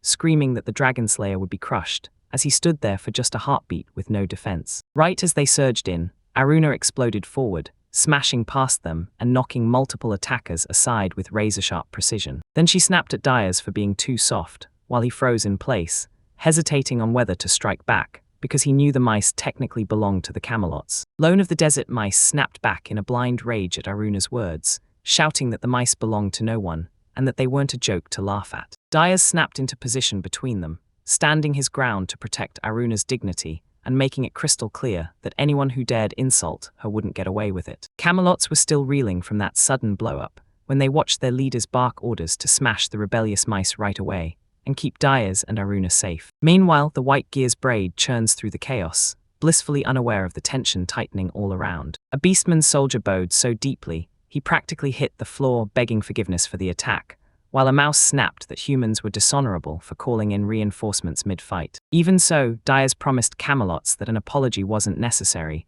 but the elder still couldn't shake the guilt for the trouble he'd caused. Camelot figured that if those creatures were officially tied to the fiefdom, there'd be no excuse to punish them, but the doubt still gnawed at everyone. They explained it, creatures like the Jujin looked beast-like, but they had culture, speech, and real intelligence, so everyone recognized them as a true race, just like the Ajin. Diaz finally figured it out.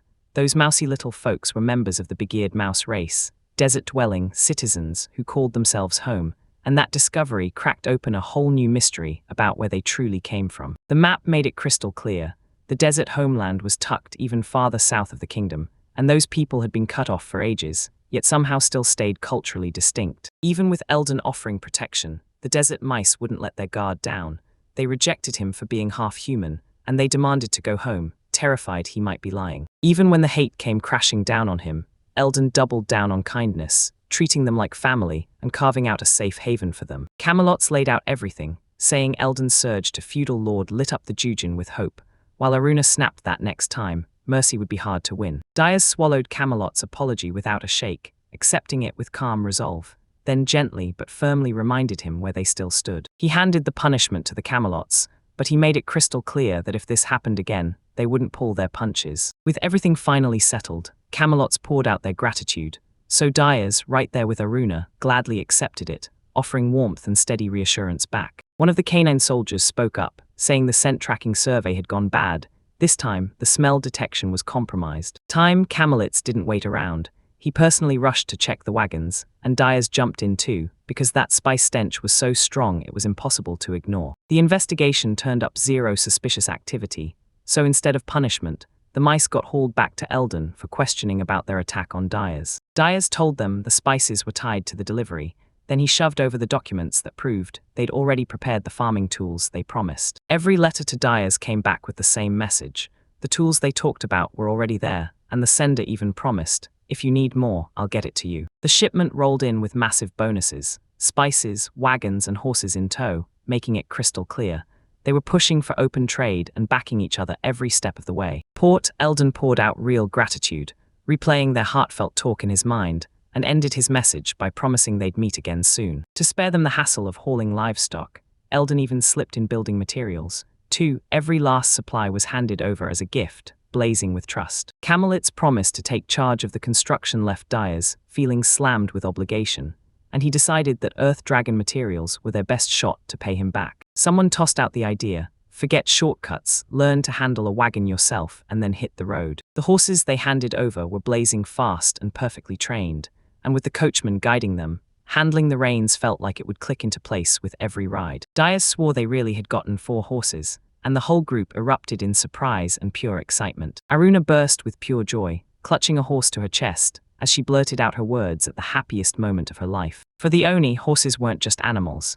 They were priceless weapons of war, lifelines for movement, and living status symbols that could rival even the sacred beings. Memories crashed into him about Aruna's past.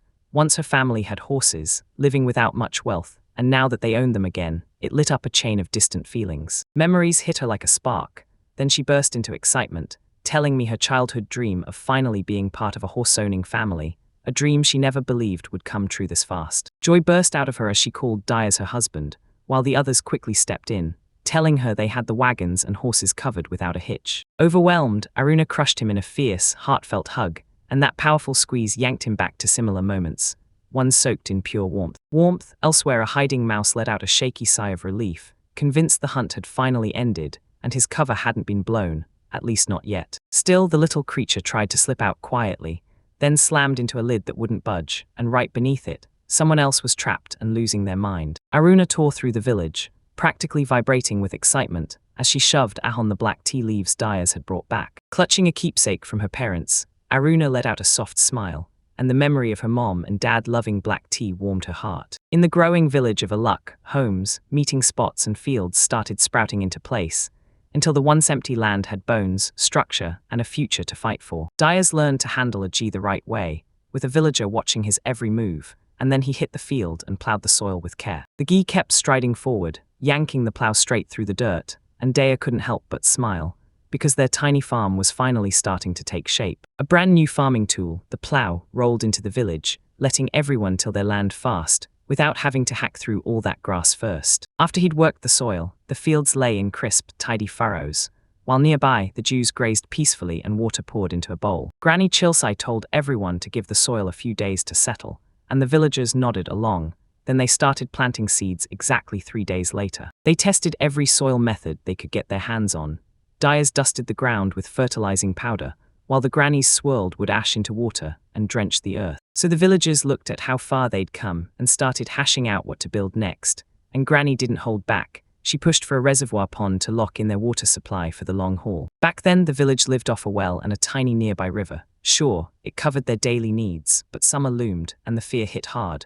What if that river finally ran dry? Dyers snapped to the truth that they needed a reservoir pond right away, and Granny lit up, praising him for getting it, saying it was exactly the kind of move that could secure the village's future. The twins bounced up to Dyers with big smiles, eagerly grilling him about whether the fieldwork was finally finished. Dyers flashed a small grin and told us the field still wasn't finished.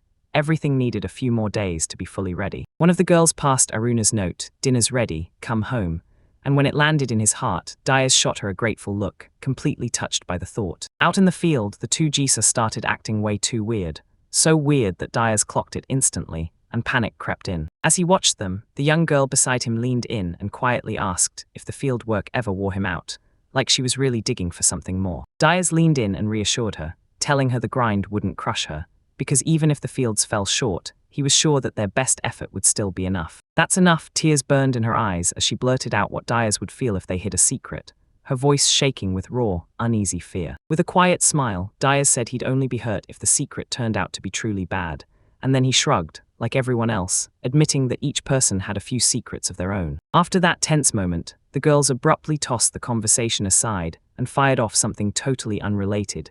Daya felt the shift in the air, but she couldn't push it any further. Moments later, Ahan and Sinai bolted toward the village, shouting each other's names until they vanished across the open field. Left behind, Dyers stood in tense silence by the Jews, unable to shake their question from his mind, like it had lodged there for a reason he couldn't explain. The villagers, Aruna included, couldn't stop asking what those twins were saying, but the girls just stayed silent, leaving their cryptic words hanging in the air. The words didn't hurt anyone, yet that strange shift unsettled the villagers, and for Dyers it turned into a nagging mystery that never got solved. They shrugged off the earlier tension like it never happened. Seconds later, the twins were back to grinning and laughing, and the whole room instantly felt lighter. As the days rolled on, Dyers finally stopped sweating that weird moment, figuring it was just what kids did at that age. 3 days later, Aruna geared up and rushed to the rested field to plant seeds, starting with the emoshi herb, a medicine that grows like lightning. With everything finally set, Dyers leaned in and hoped the fertilizer would hit like a spark, because sprouts were expected to pop up the very next day. Just then, another villager rushed up to tell them Camelot's, and his team had finished the stable, proof the village was finally moving forward, step by step. Dyers froze, because the stable was already up and running. Less than 3 days had passed, and somehow it was standing there fully finished. Inside, several horses calmly slid into their stalls, and the way the structure went up so fast was no coincidence. Turns out they didn't build from scratch at all. They grabbed pre-made parts and slapped them together, and because this method was common in nearby territories, construction went lightning fast and could be adjusted on the fly. Camelot S. Eldon threw their humble credits around for the work, and Dyers shot back with real, heartfelt gratitude for what they'd contributed. To say thanks, they handed over rare raw materials, then dropped the real bombshell, a precious earth dragon relic, a treasure no one should have had, perfect for building and crafting. The dragon raw gift hit Camelot's and his crew like a thunderclap. Everyone panicked, shouting back in shock, terrified of even considering taking something that precious. Suspicion hung in the air, and some even dared to doubt Dyer's motive, until he finally pennied an official letter, and then they grudgingly agreed to accept it. The very next day, Camelot is ready to leave, and he thanks Dyers for the hospitality, while Dyers, with the same heartfelt gratitude, thanks him right back for their well-being. Tears poured down the twins' faces as they said goodbye, and it was brutally hard after they'd built such a tight bond. Aunties held back around strangers, and the girls had already grown so attached to Camelot's crew that saying goodbye felt almost unbearable. After the goodbye, Aruna leaned in and told the twins they couldn't cry forever, then flashed a gentle smile and urged them to take care of the horses. She gently patted their heads and begged them to hurry, or the horses would go without food. Then the girl sniffled, fought the panic, and slowly started to calm down. Dyers lowered his gaze and watched them with a calm, knowing smile, while his mind raced to the fields, wondering how those crops were growing after the seeds went into the ground. Hunting party rushed in, only to find the crops had died, fields lay barren, and those first fragile sprouts never took hold. Dyers didn't back down. He calmly suggested they try again. Maybe the soil just hadn't had enough time to settle. That's enough. Dyers just stood there, silent, beside the barren field, while Aruna watched him with worry, seeing him freeze as he stared at those dead, dry sprouts. He guessed the problem was that he hadn't used enough fertilizing stone, so he clenched his resolve, mixed in more, and applied it all, praying this time it would finally work. Even after the change, the results stayed awful. DS finally admitted they still hadn't used enough, then vowed to crank the amount up even more. Day after day he kept grinding, mixing up more fertilizer, working until the sky dulled to dusk, refusing to slow down for even a second. The next morning, the crops still hadn't budged, just more failure and exhaustion pressing down. Dyers stood there in silence while Aruna called his name from behind. Dyers refused to quit. He demanded another shot and vowed to triple the amount of plant fertilizing stone. She warned that overusing the fertilizer would wreck the soil even more, and with a heavy heart, Dyers had to face the crushing truth. Maybe farming crops here just wasn't meant to happen. Even with everything falling apart, he kept his cool. When the seeds failed, he snapped his focus and pushed his effort into something new. Nearby, the twins stood there in silence as Ahan blurted out, "How can we help?" Senai stalled for a beat, then nodded and shared the same burning wish. With the fish in hand, Senai watched her mother carefully as she clutched a tiny keepsake, then asked for guidance, because both girls were stuck on what came next, yet their urge to help burned bright. The twins hit the brakes mid-step, eyes bulging, as a faint but terrified voice drifted in from somewhere far away, begging anyone to help. They stared each other down, and then a stranger's voice cut through the air, and both of them nodded, ready to go check. As they headed toward the barn, the animals suddenly got restless. The mystery call surged louder and louder, until a whisper spilled out from inside one of the yurts by the well. Still deep in that dim hiding spot, the voice barked out again. Someone was trapped, boxed in by crates and stacked supplies. In a dim corner, a beastkin crouched and shook, starving for water after days of brutal isolation. So weak it had almost been a full week, and he was on the verge of collapsing. Unaware of the trapped voice looming nearby, Dyers hauled supplies into the storehouse.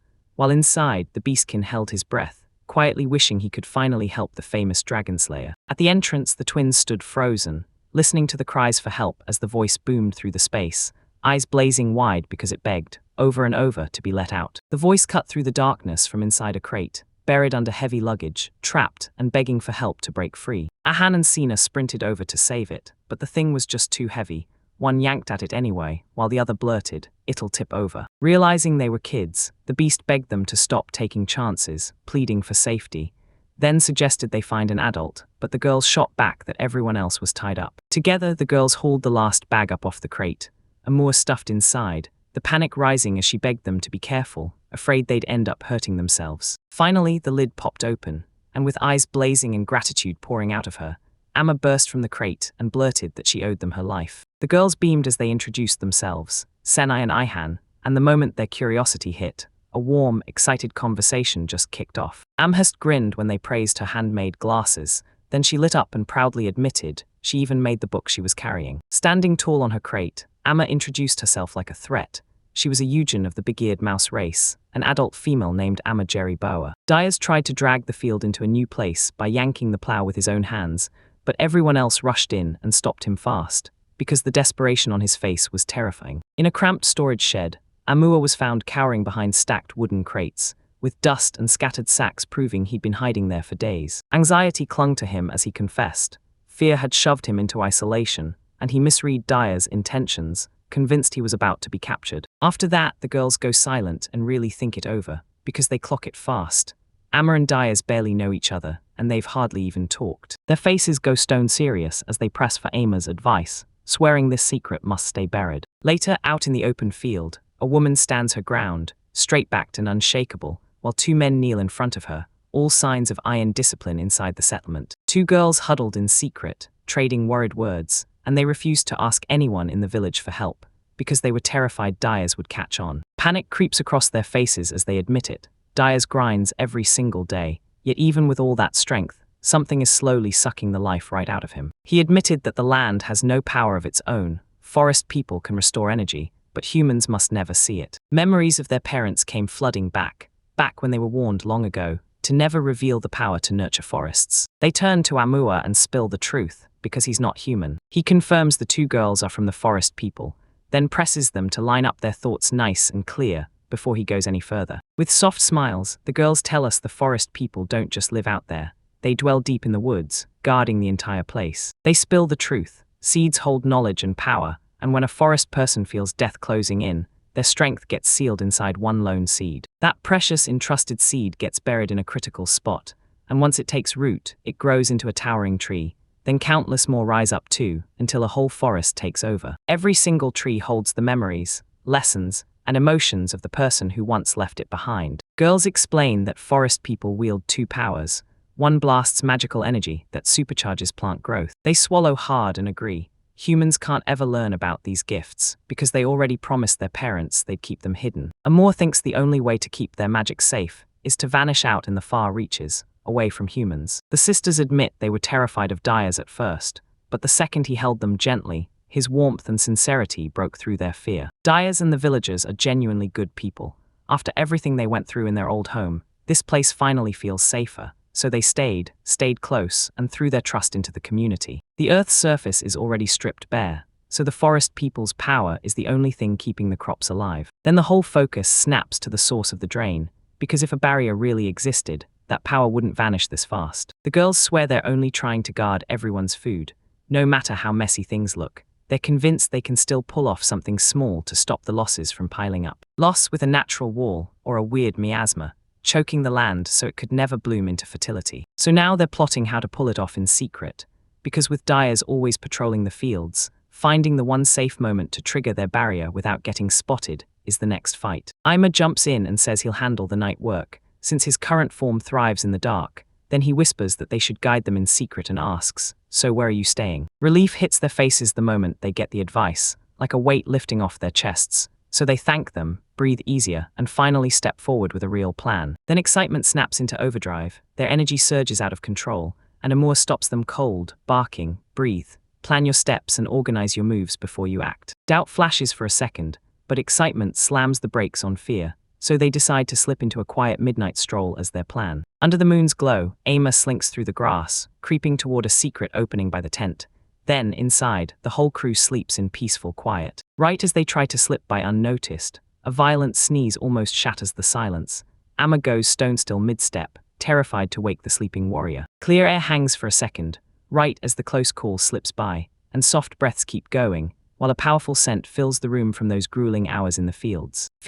Morning's creeping in fast, so everyone has to wake up now. Gentle nudges, soft calls, and reminders that tending those fields was their choice in the first place. A tiny opening beside the tent becomes the entrance. Cool air hits you the moment you step out, while the warmth hugs you as soon as you're back in. Night swallows the land in total darkness, and the moment they step outside, dread crawls in, but they don't back down, still shaken, yet ready to carry out their secret plan. Night memories crash back as they remember the same person always gripping their hands in the dark, while Aruna or Dyers would walk right beside them, whispering steady comfort. Amor leans in hard, but they feel the hesitation in the air. Every face shifts, uneasy and tight, like one more word would push them past the point of no return, and they're not ready to cross it. One child presents tiny objects in their palms, one clutching their father's seed, the other guarding their mother's treasured feelings. Joy wells up from those seeds, calling to mind parents who stay side by side, wrapped in nothing but love and care. Right there, a sudden truth clicks for Amma. Those seeds aren't just carried, they're courage planted in every step. With that comfort burning in their chest, Amma charges into the dark field, refusing to stop now. Moonlight washes over a quiet field as they finally step into the dirt beds. Amma and the others worked so hard to prepare. Then Amma scans the area, searching for trouble, and finds nothing wrong. They clamp their hands together, staring each other down, night air hanging still, while pure determination burns bright in their eyes as they get ready to unleash their hidden power. Their eyes flutter shut as power starts to surge. Shimmering light whirls around them, spreading fast across every furrow. Seeds rest in their palms, and the energy surges between them, threading both girls together in one blazing, shared glow. Their laughter spills out easy as the bright sphere hits its peak, and warm light floods the ground under their feet. Feet grounded, hands locked tight, they trade quiet blessings, and a gentle glow still clings to their bodies, like the last spark of their hardened effort. Energy drains fast, and both of them sag, utterly worn out. Once the job's done, the darkness presses down like a weight, and when they're sure the barrier is up, they turn back before anyone can spot them. Small footsteps crunch over the grass as Amua lingers in his wake. Once the job's done, his part and the plan come crashing to an end. Inside the shelter, exhaustion slams them hard, instantly, and before they even get comfortable, sleep drags them under. While night sprawls across some distant town, Kazdek sinks drinks in a bar at Moneric, completely oblivious to a quiet moment that just flipped the fate of faraway fields. In a loud, bustling bar in Moneric, travelers crowd together, trading fresh rumors, every word pointing to the dragon slayer. The talk turns to politics. Handing those stones to the king could lock in stronger security for Kazdek territory. In other corners of the territory, Aruna dozes peacefully, completely blind to the rumors swirling around her. People swear the dragon slayer's got an agent wife, and he's admitted it to everyone instead of keeping it secret. And yeah, once these stories bounce from table to table, they morph into wild exaggerations, and loads of people swear that humans from the eastern regions usually despise the agents. Speculation spirals into something wilder. People start whispering about horns and beastman traits, until the room erupts in laughter, and prank-like versions of the truth harden into legend, twisting his whole image. Outside, a towering billboard grabs the attention of every dogfolk who passes by, bragging that the dragon slayer will feed and house anyone who needs help, no matter their race. Back inside, the rumors turned ice cold. People whispered about a crew called the Ape Tribe, blamed for fanning the flames of unrest and sparking violence. Confusion hangs in the air because nobody can say who's really part of this tribe. It feels like they're just ducking responsibility, hiding in the fief with no one willing to claim who they are. Society starts to crack with suspicion, because the moment someone remembers that tall man in black who keeps feeding terrifying stories to small-eared folks, everyone panics. Members left in bitter disappointment, because his money games and rumor schemes blew up in their faces. Then he slipped out of sight, already cooking up his next move. In the dark, a masked figure tightens a fist and vows revenge on Dyers. Poison and dirty tricks sounded perfect, but those plain little plans still crumbled. Elsewhere, the eastern region of the kingdom cracks under rising tension, as the factions tied to Mazza and Diane keep colliding and clashing. While Dyers finally crashes into sleep, whispers of royal blood start swirling, talk of the former Duke of Kazdek and his sons, and the illness that snatched the elder heir. The second son inches closer to Deus, and the bond between the nearby lands tightens like a chain. Those non-stop leadership flips are a neon sign. Someone bigger is pulling the strings, and it doesn't take long before Dyers gets dragged out of his quiet fields and into a war that's way bigger than he ever bargained for. Inside a cold stone corridor, two men trade whispers about Dyers and the storm of influence closing in on him, while rumors swirl that the second son could end up steering the kingdom's future. Just as it all steadies, urgent news crashes in. Diane is pushing forward with a huge force just outside the capital, and the reports make it clear this isn't a casual stop, it's a coordinated march. Nearly 200 soldiers march in step beside loaded supply wagons, and the sheer size of the escort screams one thing: they're gearing up for a long, brutal fight, not some peaceful talk. From a rattling carriage, a calm smile flashes across his face. Confidence sweeps away every worry as everything plays out, smooth and silent. Early morning hits, Aruna snaps awake in her tent, and her stomach drops because the night changed everything. The sleeping spots are all switched. She spots Ihan sprawled near a mouse, and the sight hits her like a punch. His uneasy stare makes the whole scene feel wildly wrong. Outside, a box suddenly plunges from above and smashes into the grass with a thunderous crash, startling every nearby villager and freaking out the livestock. Concern ripples through a luck village, and the two who just dealt with the big mouse get a full medicinal bath on the spot to keep sickness from taking hold. Later it clicks, Aruna's scream wasn't random at all. It was tied to everything that just happened, and once the dust settles, the village scrambles to restore order after that quick burst of chaos. Diaz listens as everyone panics about small creatures showing up again, though for a split second, fear flashes that the past attack might be back. Before anyone could even catch their breath, the villagers rushed in screaming that the seeds they planted just yesterday had already burst into sprouts overnight, and that lightning-fast growth felt downright impossible. Up above, the field lays out a weird truth. Fresh sprouts shoot up into a perfect circle, right in the heart of the farmland. Up close, you can see the exact line where his field stops, and the next one begins. Right at that border, the soil mix changes. As the birds swarm in, their frantic hopping screams, something new is up. Diaz stays cool and figures it out. Those weird circles and the restless birds are tied together. Inside the storehouse, Senai and Ahan tear through the scattered supplies, desperate to pull Amur out before it's too late. After he finishes cleaning the storehouse, Diaz stares at the spilled soybeans, broken luggage from the fallen shipment, so eating them feels wrong, but tossing them out feels like a crime too. A bird flutters close, while Diaz wrestles with his next move. Then Ahan leans in and whispers that the visitor's arrival has already stolen the spotlight as the biggest moment of the day. A pigeon steps forward and straight up introduces himself as Grant, the servant of Aiden and the messenger pigeon leader, and the second he's here, you know the recent disturbances weren't random at all. From that moment on, Grant keeps pressing Diaz with relentless questions, trying to crack the eerie atmosphere hanging over the village. Grant hands Diaz a sealed case and tells him Aiden just sent an urgent message. Inside are 3 letters. First one crams in a full apology for that brutal mouse incident, then warns that the culprits might be tied to someone wearing a black belt. It says a bunch of tiny, dog folks, traders are itching to move into his territory. After hearing the term for the first time, Diaz pauses and thinks back to the dogfolk he'd met before, then it hits him. He never bothered to tell the different types apart. Grant breaks it down.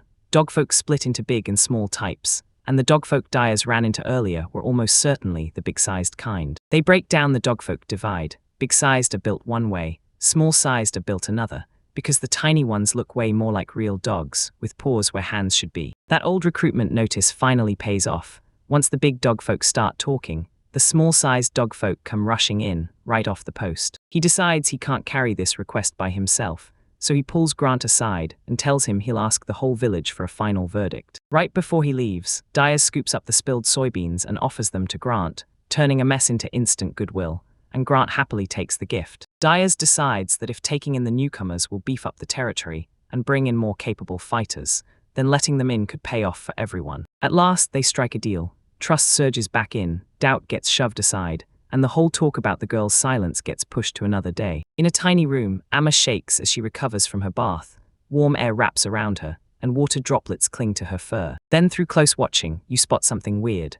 The long-eared mouse Ama, the one marked as strong blue, looks totally calm even after all that earlier chaos. A soft, careful question gets aimed straight at the little creature, and Amur jerks her gaze up, panicking, like she can't figure out why she's the one being called out. Out, right nearby, Grant gets ready to spill more details. He tips his small hat, admits this isn't a quick answer, and says it'll take time to lay it all out. Grant leaves in a sprint, clutching a letter meant for Aiden, and swearing it'll land before sunset. Sitting there like it weighs nothing on that wide shoulder, Amma leans in while they lay out her whole situation, because the request's already been drafted for her. When they pressed her, her small voice rang out clear as day. She flat out declared she wanted to live in the village with her family. Determination flares in her small frame. Watching over Sinai and Ahan matters to her so much that she chooses to step in, even when it demands real effort and responsibility. With unwavering resolve, she vows to grind through the hard work and study if she has to, because the more she pushes, the more her confidence blooms, and everyone can see her iron will is going to stick with them. Piece by piece, the villagers' opinions pour in, and most of them cheer her on. With hardly any pushback, she's brought before everyone and welcomed as the newest member of a luck village. Stern's face finally relaxes once the deal is locked in. Now he's got to keep those clean habits up, no exceptions, every single day. Joy detonates in the air as Senai and Ahon cup the little mouse in their hands, cheering like they just won her heart. Before long, a fresh crisis erupts. those sealed packages stacked in storage are gone without a trace, and nobody even noticed. Suspicion spikes when the hidden wine barrel vanishes without a trace, and the clues make it clear, this is just someone being careless. The village's got a silent thief in its midst. Village, shouts and laughter burst out from the nearby tents. Everyone's buzzing, wondering if a feast is about to be served, and a crowd of villagers sprints toward the sound. Smoke curls from the round building in the middle of camp, and the whole place buzzes with movement, like they've already started prepping for something huge. Inside, Aruna grips the stirring spoon and works that huge pot over the open flame, eyes locked in and fully in command. While some add nuts once more, others rush to set everything up, and then the grain hits the bowl. Food slowly thickens into a filling, hearty meal. Under a sagging, undercurved roof, the twins stand tall beside woolly sheep, clutching their trays like champions, while the elders loom behind barrels, watching in silence. Sweet scents swirl through the yurt as the sugar jars pop open. The elder kneads the dough with total focus while everyone else leans in, watching with wide-eyed curiosity. Shock flashes across his face when he realizes all these preparations were set up without him knowing. Aruna steps forward with playful confidence, asks for his opinion, and tells him that Granny Maya's recent good luck is what sparked the idea of a banquet. He made the call on his own, and while he scribbled letters inside the yurt, she kicked off the cooking and took charge of everything. The reminder lands with a teasing grin, because that stash of alcohol he hid earlier evens the score with the feast preparations hidden from everyone, so things stay perfectly balanced between them. They spiral into a debate about alcohol and responsibility, claiming that young bodies have no defenses, while adulthood forces restraint. Barrel gets hauled over open ground, and a worried silence hangs in the air, because they remember the hidden bottles and dread that anger could come storming right after. Instead of rage, she answers coolly, telling him there's no reason to be upset at all, because after all those years together, his intentions should have been crystal clear. Out comes the reflection, because right after that, the advice drops and hits hard, and then the secret feast reveal lands too. It's basically a small, petty revenge for the alcohol they hid. A firm declaration slams the end of the conversation. Then comes a sharp reminder. They're tied together forever as husband and wife. Silence slams in right after her bold reminder about their bond, and on his face, thoughtful realization flickers as he replays every word she just hit him with. She admits that even after breaking down the dogfolk Aimer in full detail, a little sadness still lingers in the air. A suggestion hits that as husband and wife, they should carve out more time to really talk things through, and right after that, the small gap between them starts to shrink. That's when the apology finally hits, later than you'd expect, and a promise follows. Every future call, especially anything involving alcohol, will be dealt with out in the open. Finally, their tension bursts and laughter takes over, as playful arguments about what alcohol does prove that the warmth is back, full force, in their relationship. A bold explanation spills out about the customs from her homeland, how they praise kumis as something that nourishes, shields you from sickness, and even gets handed to little kids in some families. The moment he's surrounded by adults, that calm shatters.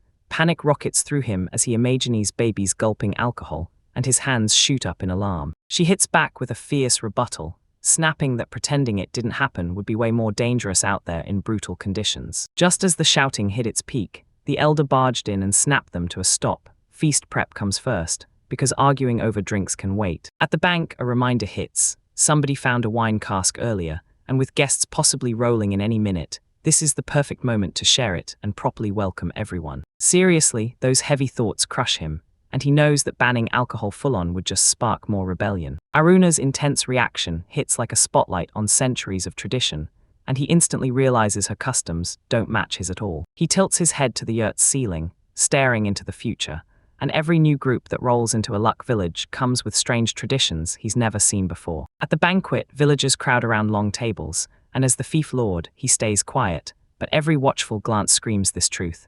Real leadership means juggling a dozen viewpoints at once. Laughter and music crash through the hall as celebration swells, and a steel determination locks in. He'll guard the village and help it grow the right way. A serious thought hits him.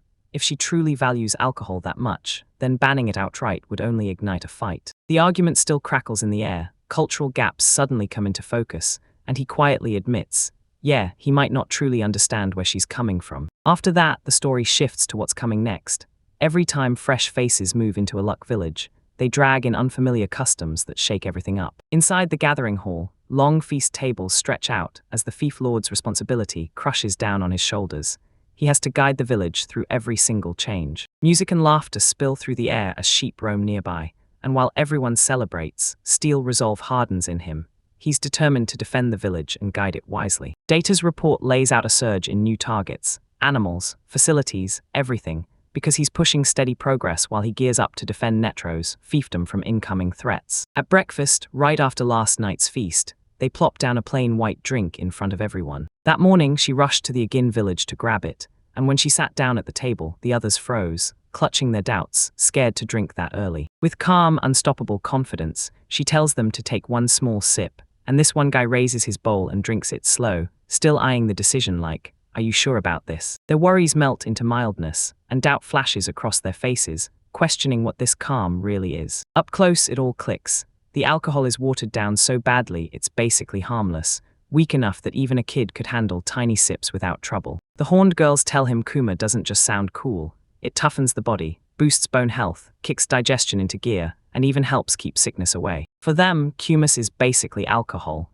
because it's fermented, and they swear it's good for the body. After that mess, he decides they can't dodge a real conversation anymore, so he slides into the seat across from them, and they dig into their past habits and the way they live now. As their talks keep growing, the whole mood around them turns gentle, like their courage is contagious, spreading through the village and pulling everyone else into the same openness. Right after that, they hit the fields and get to work. Seeds scatter across the soil with care, and the land finally starts moving forward in a steady, unstoppable way. Back in the village, the twins and an older villager hand dies a basket packed with everything they gathered, and the girls stand tall, proudly showing off what they managed to collect that day. That day, Dyers flashes a soft smile, sets his hands on the twins' heads, and both girls instantly close their eyes. Feeling that push of encouragement, they shoot their hands up in pure excitement, then blurt out that they want a field of their own, and even dare to say they should build it themselves. He weighs their request, nods, and agrees to help, because a massive construction job is already roaring miles away. As the sun sinks, everyone finally calls it a day. Work gets packed up for good. The villagers scatter off with bright smiles, clutching baskets and guiding their livestock, while Dyers steps out and declares that today's labor is officially over. Granny Celia, an elderly woman with eyes like sharp glass, closes in on Dyers with a grim face, then demands privacy and tells him straight out that her heart has been carrying one heavy secret. That evening, every villager packs into the meeting hall and forms a tight circle, ready to debate Granny Celia's bold proposal and argue over the future of their growing home. In the meeting, she tells them straight up, things are fine for now, but once the population spikes, trouble will slam right in. Every group picked one person to hunt for opinions, then bring them to Dyers loud and clear. After hashing out every detail, the villagers finally buy into her plan. Then the meeting closes with everyone on the same page, and a brand new setup for their ever-growing settlement. Dyers is officially locked in as the feudal lord, making the final calls and calling the meetings when he wants the villagers' voices heard. For each group, they pick a representative. Klaus takes the lead on military matters, and Aruna stands up for the household, speaking for Dyers' family. And if more representatives are needed later, extra rules get carved in stone too. Then after the final tweaks, the meeting drags on deep into the night before it finally shuts down. Before the sun even climbs, Dyers jolts awake inside his home, and then the news hits. Someone's rolling up to the village right now. Aruna gasps that the stranger crept right up to her while she slept, and when Dyers feels the urgency hit, he wastes no time getting ready to face whoever just showed up. Dyers and Aruna sprint toward the village. Outskirts the moment, they spot something moving in the distance. Those little figures are the dogfolk for real, and right behind them, a towering presence rockets forward with downright terrifying speed. A giant snake snaps fully into view and hounds the terrified group across the field, jaws gaping wide as the dogs bolt in panic, scrambling to find any way out. Aruna snaps into it, realizing the creature's a deadly anaconda. Then the truth hits hard. The dogfolk aren't charging to attack, they're the ones being hunted. With his weapons left behind, Dyers barrels forward empty-handed as the charging monster bears down on him, while a hulking serpent crashes closer, and the terrified dogs trip over its path. Chaos erupts across the field as the dog folk scream for help. One of them is already snatched, and panic slams into the rest. The serpent explodes forward, jaws gaping wide, and Dyers snaps out of the way, then blasts his fist straight into its head with raw, crushing force. Refusing to back down, he clamps his hands onto the snake's heavy body and plants his feet, then hauls it up and twists it, while its furious thrashing pounds against his grip and his muscles scream. Dyers yanks in a brutal heave and slams the creature into the dirt. Right as the snake's body hits, the whole earth shudders. Once they're sure it isn't venomous, relief hits, until Aruna snaps at him for swinging into danger with his bare hands. Once the snake is crushed, Dyers rushes to check on the dogfolk, huddled together, battered but breathing, shaken to the core, and finally letting out a breath of relief that they didn't lose one of their own. Guilt crashes into her as she replays everything, and the truth hits hard. She let her guard down and left her bow behind. With calm finally sweeping back over the field, a young woman steps in and breaks into heartfelt thanks for the rescue. Aruna steps up and introduces herself, and Diaz gets revealed as the feudal lord ruling the whole land. The visitor finally drops her real name, Canis, and tells Diaz she's the leader of 3 tiny clans, all begging to immigrate and hoping they can live under his rule. Canis rolls in and introduces the 3 clans that followed her, those big black-haired mastiffs, bred for pride and pure strength, and the tea-colored Basenjis named Senji, who act serious, disciplined, and totally unshakable. She leans in and tells everyone that clan names aren't just labels, they carry real weight, and demands they remember them the right way. After watching them closely, Diaz clocked it. Cani wasn't out to cause harm at all. Smaller clans thrive when they're busy, work keeps them healthy, centered, and calm. Some drill as soldiers under Klaus, while others pitch in however they can, building up the settlement, handling horses, or tending livestock to keep everyone fed and standing strong. Diaz reassures the brand new clans that they're totally free to pick whatever work they want. But the moment work gets mentioned, the little dogfolk light up, tails whip back and forth, bodies bounce with pure energy, and they practically explode with excitement. Diaz spots the sudden chaos, throws his hands up, and barks for everyone to calm down.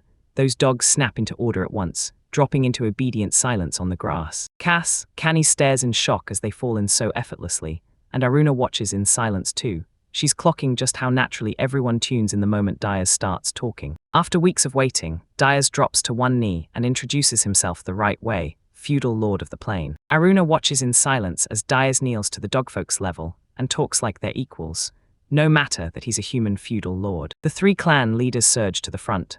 Mastiff's massive chief plants his feet like a wall, and the others hold back, waiting for their moment. Mastiff's leader steps forward, calls himself Murph, and swears he'll stay loyal no matter what. Then Diaz lights up, welcomes him with open arms, and tells him to speak his mind. Excitement surges back at once, tails wag, paws patter through the grass, and Diaz just lifts a hand, staying calm while he keeps everything in line. At last, the Orson Shep chief steps forward, introduces himself, and demands responsibility for the horses and sheep. The deal snaps into place fast. Everyone will care for the horses and the rest of the livestock, and since tending animals is already routine for their clan, the weight lifts off their shoulders like instant relief. Aruna steps forward and introduces herself as the feudal lord's wife.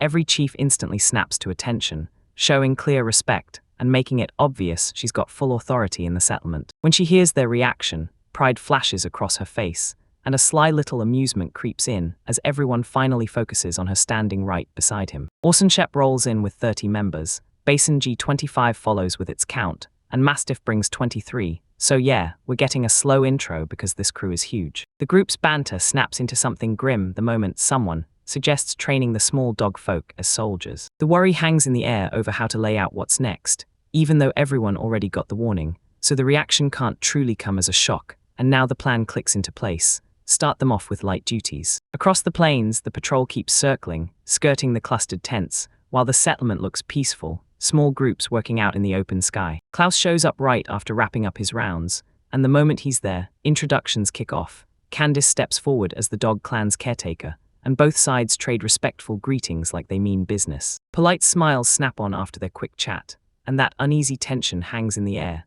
Then it slips away as the territorial soldier and the newcomer finally start getting used to each other. Kana watches Klaus like she can't look away, her face warming with a sudden flash of admiration, while a breeze drifts lazily across the field. His presence hits her like lightning, and the more she watches, the more her awe sparks into full-blown admiration. Suddenly, Klaus snaps upright with his spear in hand, totally unbothered by the shock in her feelings, staying calm and steady as he faces her like this is just a normal introduction. A sudden, uneasy tension snaps into the air. Canny stumbles into panic, clutching her hands as everyone can see her reaction, even with all that formality hanging around. Aruna snaps to it fast. She realizes this isn't about the village at all, because a personal distraction has already taken over. 2 elderly women chat as a little dog kid trots through an empty field, clutching stacked stones on his back. Dog kids and a young girl crouch in the meadow, studying special stones, and the moment they crack the truth, they learn fruit, leaf, and root stones each carry a completely different kind of power. 10 days after they arrived, the dog folk team up to haul water from a well,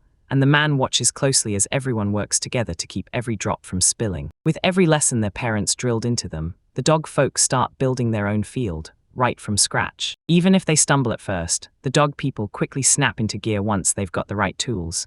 Then they brush horses with full stable focus, like they were born for the job. Klaus plants himself in the open field and slams his signal, driving the first group forward. At his command, the dog warriors explode forward from every angle, skimming the grass in furious sprints before launching themselves at him with everything they've got. He somehow hooks onto his arm and yanks him down hard, but even pinned to the ground, he stays ice calm, grabs the attacker, and holds him back without hurting him. Karaz's mind keeps dragging up Klaus's past, his legend as a fearless fighter who clawed his way through war, crushed enemy generals, and earned a brutal, blood-soaked title no one forgets. Karaz can't shake the uneasiness of making them soldiers, but Diaz shuts her mouth, refuses to fight back, and decides she has to see their growth with her own eyes. Diaz looks back on how far the dogfolk have come, and a bold confidence surges in him, like he just knows they've got this. Far from the frontier, a secret stone passage plunges beneath the world, and a squad of armed figures marches straight into the deepest chamber of the Sans Serif Kingdom's tomb. The third princess, Diane, takes charge of the expedition, then demands the treasures be handled with extreme care, because they're going straight into the war chest as funds. As they push deeper inside, booming noise slams back through the chamber, and the whole group jerks to a stop, right in front of 3 towering statues standing in deadly silence. Diane thrusts up a staff capped with a dragon ring and a dark orb, and the moment her gaze turns razor-sharp, light erupts and swirls around it. Before those silent statues, Diane stands tall, gripping the scepter like a promise. When a knight presses her for answers, she doesn't flinch for a second. Up close, the statues' faces stare back, the rulers of old, and the legend hits hard. The founding king once used this very scepter to burn 10,000 enemies. She lays out her plan with steel-cold precision. Every coin ripped from the tomb will bankroll an army forged from rare, hard-to-find materials. When she spots the king's seal, the subordinate freezes in pure shock, while Diane stays eerily calm, then drops the bomb. She's got her own secret plan too, and it centers on a man named Diaz. Her face contorts with fury as she snarls that anyone who carries the saint's name has to bend to her rule. A hooded figure slinks around, pumping out lies that Diaz massacred innocent people in the last war. She bursts out of the tomb with urgency, and rage along with sharp calculation churns in her mind as she decides to report it and reshuffle everything around Diaz. Somewhere out of sight, a young woman keeps her eyes on everything unfolding, smirking as she sizes up the royal family's simplicity, and realizing just how easy it'll be to bend them to her will. When she hits Diane right after Diane goes after Diaz, she can snatch the spotlight, prove she's better than the parents who left her behind, and finally live up to her own legend. Meanwhile, the capital starts gearing up for a massive grand gathering. Under dazzling chandeliers, nobles flood into a towering hall. The palace doors swing wide as First Prince Richard strides in with his attendants, and the infiltrator who'd slipped into Diane's group returns to spill every last detail. Nobles hiss about Diane's reckless raid on the founding king's tomb, but even with all that outrage, Richard slams down the order for silence, because for now, they won't interfere. He blurts it out, even if he makes a move, there's still the danger of running into Diaz, and Richard snaps that Diaz isn't some ordinary guy, so he refuses to act carelessly. Every step he takes, darker thoughts crowd his mind. He's sure Diane will spark something deadly, and getting too close would spell instant disaster. Master Richard can't stop thinking about Diaz's reputation. Some swear he's a patriotic hero, and others just label him a bloody axe. During the war, royal orders screamed for total retaliation in occupied enemy lands. Soldiers were ordered to kill every opponent and strip the territory bare. While those brutal campaigns raged on, Diaz stood out, serving in the royal army but refusing to take an enemy's life himself. Even when he acted on his own and led volunteer soldiers, wherever he went, no massacre struck and no looting ever followed. Because of how he carried himself, people started calling him the good-natured Diaz, and his calm, measured restraint in battle forged the reputation he couldn't shake. Meanwhile, a second nickname raced through the crowd, most people shouting, "No balls," but the real reason behind it got wildly misunderstood. During the war, some nobles' kids rushed into the army chasing profit and pure adrenaline, until their troublemakers' behavior back home finally crashed into the kingdom's highest court. Inside a tiny shed, he stumbled on terrified villagers and ugly signs of abuse. Cruelty people in wartime shrugged off like it was no big deal. Diaz caught one of the offenders and demanded an explanation, but the noble brat just smirked his way through it, showing zero remorse for hurting the innocent. Diaz didn't hesitate. He brought him down in one strike, face still calm, but his will rock solid. Status and bloodline meant nothing when wrongdoing was on the table. Diaz raised his hand against nobility, and the next thing he knew, shackles clamped on, locked up, and hauled before the royal court to await his trial. Right before the court, Dias declared, loud and fearless, that real nobles don't chase comfort. They defend their country and the ones who can't fight back. He spoke his mind in public, and the big-name heavy hitters rushed to his defense. Then the king of the sands of the Seraph Kingdom publicly praised his judgment as the mark of a true citizen. Still, the aristocracy didn't ignore it. Warnings flew from mouth to mouth, because Dias was the kind of guy who struck without hesitation, even when it meant taking on the highest nobles. Some swore his old service proved he'd stay loyal, but doubt still gnawed at everyone's mind, and the advisors kept urging distance, especially with everything going on with Diane. While the nobles dodged any ties with Dias, Richard sat there in silence, feeling that heavy choice pressed down on his heart. A noble can't shake the question of why Dias was dumped on the frontier, because he remembers the king practically showering him with favor, so this choice feels downright eerie. Wrong, someone snaps that belief in half. The king didn't toss Ios aside, and it wasn't some punishment for failing. The frontier meadow is the kingdom's border and first shield, so planting it in the hands of someone you can trust isn't exile at all, it's proof of confidence. He stood between the kingdom and total disaster, fixing the damage of reckless choices and bringing deadly chaos under control. For 20 years he stood at the king's side as his closest ally and lifesaver, so trusted that their bond ran deeper than politics, and the whole assignment felt like a badge of faith, not a rejection. Talk drags on about handing the frontier over to the dais. Some folks swear rival factions are meddling, but there's still zero solid proof. A young woman blurts out which royal dais could have done it, and the whole room's mood snaps, heads turn, and every eye locks onto her. Silence slams the room as everyone's faces lock up, and you can practically feel everyone already knows the answer. No one dares to say it out loud. A hooded figure kicks things off by spitting out an ancient tale, and it's about a spoiled noble boy who ran wild, with zero discipline and zero limits. When his unit got wiped out and he stood facing death all by himself, the road ahead flipped overnight, launching a brand new kind of legend. On the battlefield, a reckless young noble got trapped in the middle of nowhere after his entire unit got wiped out. As soon as they were finally safe, Dias snapped forward and slammed his clenched fist into him. No cold hate, just raw rage at his stupidity and the way he'd shrugged off responsibility. The young noble later confessed that no one had ever managed to beat him until that moment, and even when Dias finally dropped his royal title, he didn't hesitate. For the next 3 months, that boy got locked under Dias's watch, put through relentless training, and snapped at the second he slipped up or acted careless. Under that guidance, he grew into a ruler who swore loyalty to hard work, not birthright. Late at night, Richard stares at the kingdom's crumbling balance and admits that seeing its instability firsthand flipped everything in his mind. He warns that the nation will crumble if weak leaders stay in control, even though Dias once saved his life, because the real danger goes way deeper than politics and could wreck the country's future. With no time to hesitate, Richard goes hunting for help, teaming up with his trusted allies and the Commoners Guild. He hammers home the need to grab Diane, then snatch the king's seal too, before she even gets a chance to touch Dias. Richard has money ready to lock in cooperation and keep things moving fast, so with the plan already rolling, he shuts down the crisis before it even fully hits. In the royal chamber, Richard delivers one last order. If anyone so much as steps toward Dias, they're to hand over that message without hesitation. Out on the far frontier, Dias sits down for a calm meal with the villagers, and the whole place lights up, laughter bursting as someone jokes that his white beard has come back again. Night crashes over the village, and the rooftop goes still under the dark sky as the lights wink out one by one. Elsewhere, Diane seethes alone in the silence, hurt by the feeling that everyone left her behind and never bothered to see who she truly is, even with royal blood in her veins. Frustration curdles into obsession, and with her grip tightening on resolve, she swears, loud and clear, that she's right. Night falls and Diane's faint smile flickers to life. She's made her choice.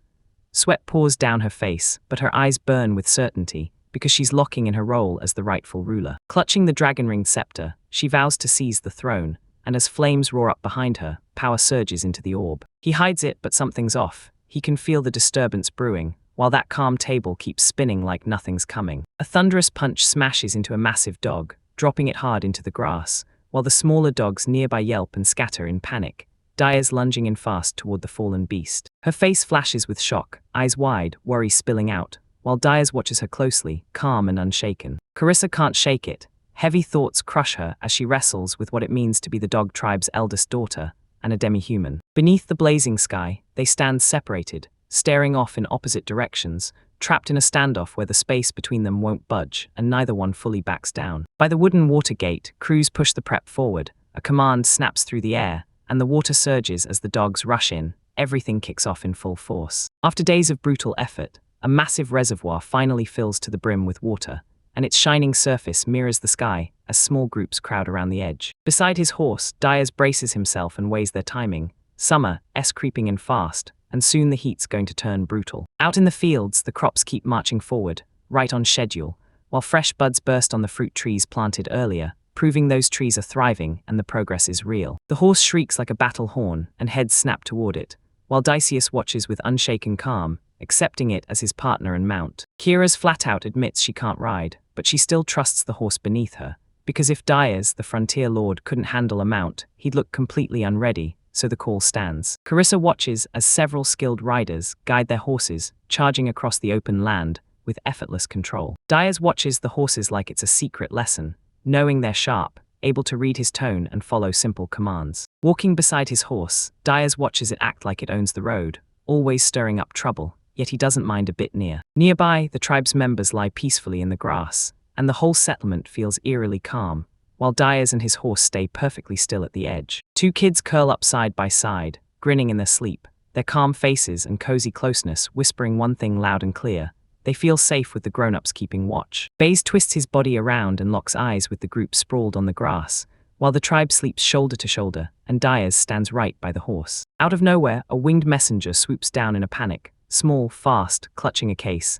then urgently shouts for the dais. Diaz rips open the letter and devours every word, and when the news about Eldon hits, his face hardens fast, because this is no longer just trouble, it's a full-blown emergency. A few days back, Diane marched into Eldon's residence with armed soldiers, insisting this was official business, wrapped tight in feudal authority. At last, the truth finally spills. She's out to kill Diaz and claim his land for herself. Diaz rereads the document and spots ugly inconsistencies in how it's written, because the order practically shouts that every spoil of war must be handed over, then pushes them to team up and build a force meant to crush him. Everyone's eyes snap to the royal seal hammered onto the decree, and when they spot the king's exact insignia, confusion hits like a punch. Even before anyone knew it, Eldon clocked that letter for what it was: fake, right from the start, no matter how convincing it looked. When the pressure hit, Diane demanded time to talk war plans with Eldon's vassals. After that, Eldon decided to crush her plans head-on, rage burning away all restraint as he shoved aside any hint of cooperation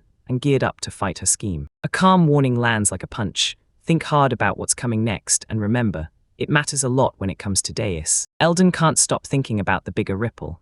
If Diaz pulls off making his land work, the territories around him will feast on the rewards too. Inside the hall, Eldon and his vassals tore into the forged decree, while the agreement papers warned them that if they ignored it, they'd doom the future. The chatter dies down as everyone holds their breath for his answer, and the room stays razor-tight, half wary, half ready to trust. A messenger bolts in and drops to the floor, spent from sprinting, and just like that the chamber goes dead silent, because the long-awaited reply finally slams through. Exhausted, the messenger finally shoves the reply into Eldon's hands.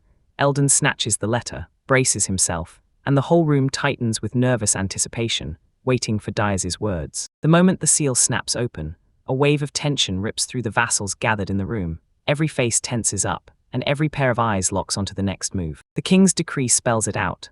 Diane and the crown are working together, so confusion explodes in the chamber and disbelief smashes the certainty everyone had just moments ago. A jolt of shock rips through the hallway. Gasp after gasp slams into the palace walls, as the whole crowd recoils in panic at the sudden, unexpected reply. Far from the palace walls, Diaz plants himself outside his tent, as visitors come marching closer. News spreads scream that Diaz will be shipping out to the front tomorrow, and suddenly, the risk of dying stops being a rumor and starts feeling real. Overwhelmed by pure urgency, Klaus surges forward and blurts out his love without holding back, his voice cracking across the field and wiping away any doubt about what he feels. Mullings answers instantly, admitting she's been harboring the same feelings for ages, and those emotions stayed buried for far too long. Even with everything they feel inside, the gap between their tribes crushes them like a wall, because she's the eldest daughter, and that title locks her into duty and tradition. Opposition slams in, tears burn in her eyes, but her resolve refuses to crack, and her heart stays locked on the choice she made. Grace, Klaus yanks Carissa into a crushing hug, holding her tight as tears shimmer in her eyes, and that confession hits them both so hard they can barely breathe. Overwhelmed but steadying herself, an older woman calms the younger girls to knock down the fear, and Klaus shoots them a promise, He'll survive, come back, and return. Carissa wipes away her tears, vows to stay true, and finally lets her feelings shine through, painful separation and all. Up top, the field looks chaotic, cut logs everywhere, and villagers hanging back in tense little clusters. Beneath a blazing sky, two figures stand their ground on the open grassland, staring each other down like the next move decides everything. Steel snaps into place as weapons get drawn. Klaus rests his blade on his shoulder, while Diaz stares forward and swallows the reality right in front of them. 5 days after Eldon's letter, the enemy finally shows up, and nearly 50 heavily armed soldiers, led by Diane, surge across the field. Diaz squares up, sizing up his strength at the Sidestone class, and trusting his allies, especially the dog tribe members ready to jump in and help. Eldon's back is pressed by nearly 1,000 troops, yet only some of them clutch light arms. Murph barks orders for 10 mastiffs to crouch low in the grass, every pack holding still on his signal, as tension snaps tighter by the second. The mastiffs creep through the tall grass, masked and draped in mantles stitched from what's left of an earth dragon. Klaus thinks about calling the Oni tribe for help, but he stalls, because the enemy's huge army is already bad, and pulling more people in would turn this fight into a full-blown war. Aruna locks in on protecting her own village, and she refuses to let her concealment magic flicker off, because if trouble hits, she has to be ready, no distractions. Diaz reels at Eldon's precarious spot, because even if the decree is a lie, duty can still trap Eldon into obeying, and that puts him on thin ice. Across the field, rows of soldiers lock into formation, dead still and ready. Diaz can feel it isn't just defense. Something bigger is brewing behind this move. Diaz rereads what he typed in his reply, pushing Eldon to put the safety of his people first. First, a deadly plan clicks into place. Eldon's crew will split their forces from Diane's unit, bait the soldiers into hidden traps, and then slam into Diane with a lightning-fast strike. Only the dog tribe's markings reveal where the pits are, and sure, it might fail, but Diaz grabs this removal tactic anyway, because it's their best shot. He quietly decides he'll slide in at the back, and charge alongside Baze if it comes to it, keeping that plan locked down and hidden from everyone else. Retreat can still happen across the meadow. Those tents and wagons are rebuildable, so they can fall back and start over fast. 2 girls stand tall beside the little field they've lovingly raised, and ever since they started tending it, the nights feel calmer and their hearts beat steadier. Fear grips him, just imagining that field getting destroyed makes his stomach drop, and from far away, Diaz listens as the worry swells all around him. As him, across the grass, armored soldiers rush into place around a towering structure, their formation locked tight, ready to snap to an order the second it's given. The structure turns out to be a battle bell from the past, used to shout orders into war, and if you ring it at the wrong moment, it can plunge the whole fight into total chaos. Without a second thought, someone yanks the rope, bang. The bell blasts across the field and the action finally kicks off. The battle bell keeps screaming, and the whole army jolts forward. Every soldier goes tight with nerves, grabbing their gear and getting ready to charge. As the forces start to stir, mounted fighters surge ahead, and Deus barks for total vigilance. He refuses to let the enemy ever fully figure out their real plan. A warning bell shattered the grasslands in a loud scream, and soldiers bolted for their weapons. One scout just confirmed an assault was coming. Diaz found himself slammed by impossible odds. 3 enemy factions rolled in at once with 1,200 plus troops, while his side had only 12 fighters, cut off and outnumbered, yet refusing to break. Axe in hand, shield tight to his chest, Diaz lunged forward without a second thought, eyes blazing, refusing to give an inch. Enemy soldiers slammed forward in formation, but the moment they felt Diaz's iron resolve, doubt rippled through their ranks. Just like that, their charge stumbled, murmurs erupted, and the enemy stopped dead in their tracks. Diaz didn't budge at all, standing rock solid as silence crashed over the entire battlefield. Chaos erupted in Diaz's ranks as the enemy lurched around, shifting direction like it couldn't decide where to strike next. Then one unit bolted from the left straight to the right flank. Observers scratched their heads, trying to decode Diaz's next move, but even Diaz couldn't spot a pattern in their own advance, and the fear spread fast. What if this strategy wasn't real at all? With the battle lines miles away, Eldon kicked back under canopy and let the tension melt. While his soldiers geared up for war, he sipped tea like nothing could touch him. A fellow commander barreled toward him, demanding answers on the spot, and Eldon's frozen inaction left even his allies utterly dumbfounded. With a grin, Eldon cut in fast. No big deal. He was too busy savoring his tea to say much else. Eldon credited his steady calm to a line from his father's will, "Never miss tea, even while the battlefield is raging." Eldon swore his choice made sense. Watching tea time mattered more than rushing the army, while everyone else called it outrageous, and he doubled down, insisting he'd already done plenty by getting the resources where they needed to be. He said he'd mobilize the troops, just not before his tea break, because asking earlier would have been downright rude. With a calm grin, he asked for a second cup, and the commander just stood there, stunned and frozen. Leaf, elsewhere a mercenary, rubbed the back of his neck, and the truth hit him. Something about this mission was wrong. The mercenary leader let out a heavy sigh. Sure, the food was running out, but he refused to panic. Then he learned Dyers was the target, and everything snapped into place. He ordered a full retreat. Dyers' logic was crystal clear. He'd saved countless soldiers in that war, and if anyone dared to attack him, troops all across the nation would turn their rage on them. While a few men questioned the choice, the captain shut them down fast. Dyers' reputation and honor were the reason, and nobody dared challenge him. While everyone shouted, the captain ignored them and calmly slipped out, leaving the rest stunned as they watched him walk away. From a distance, Dyer's allies clocked the change. Diane's plan blew up, the troops started pulling back, and Eldon's tea stall bought them just enough time. Dyers clocked the closing soldiers and saw their sloppy footwork, and he really hoped they'd fall back before this turned into a brutal showdown. Reality hit hard, diplomacy had failed, so he scrapped the plan on the spot and ordered it clean.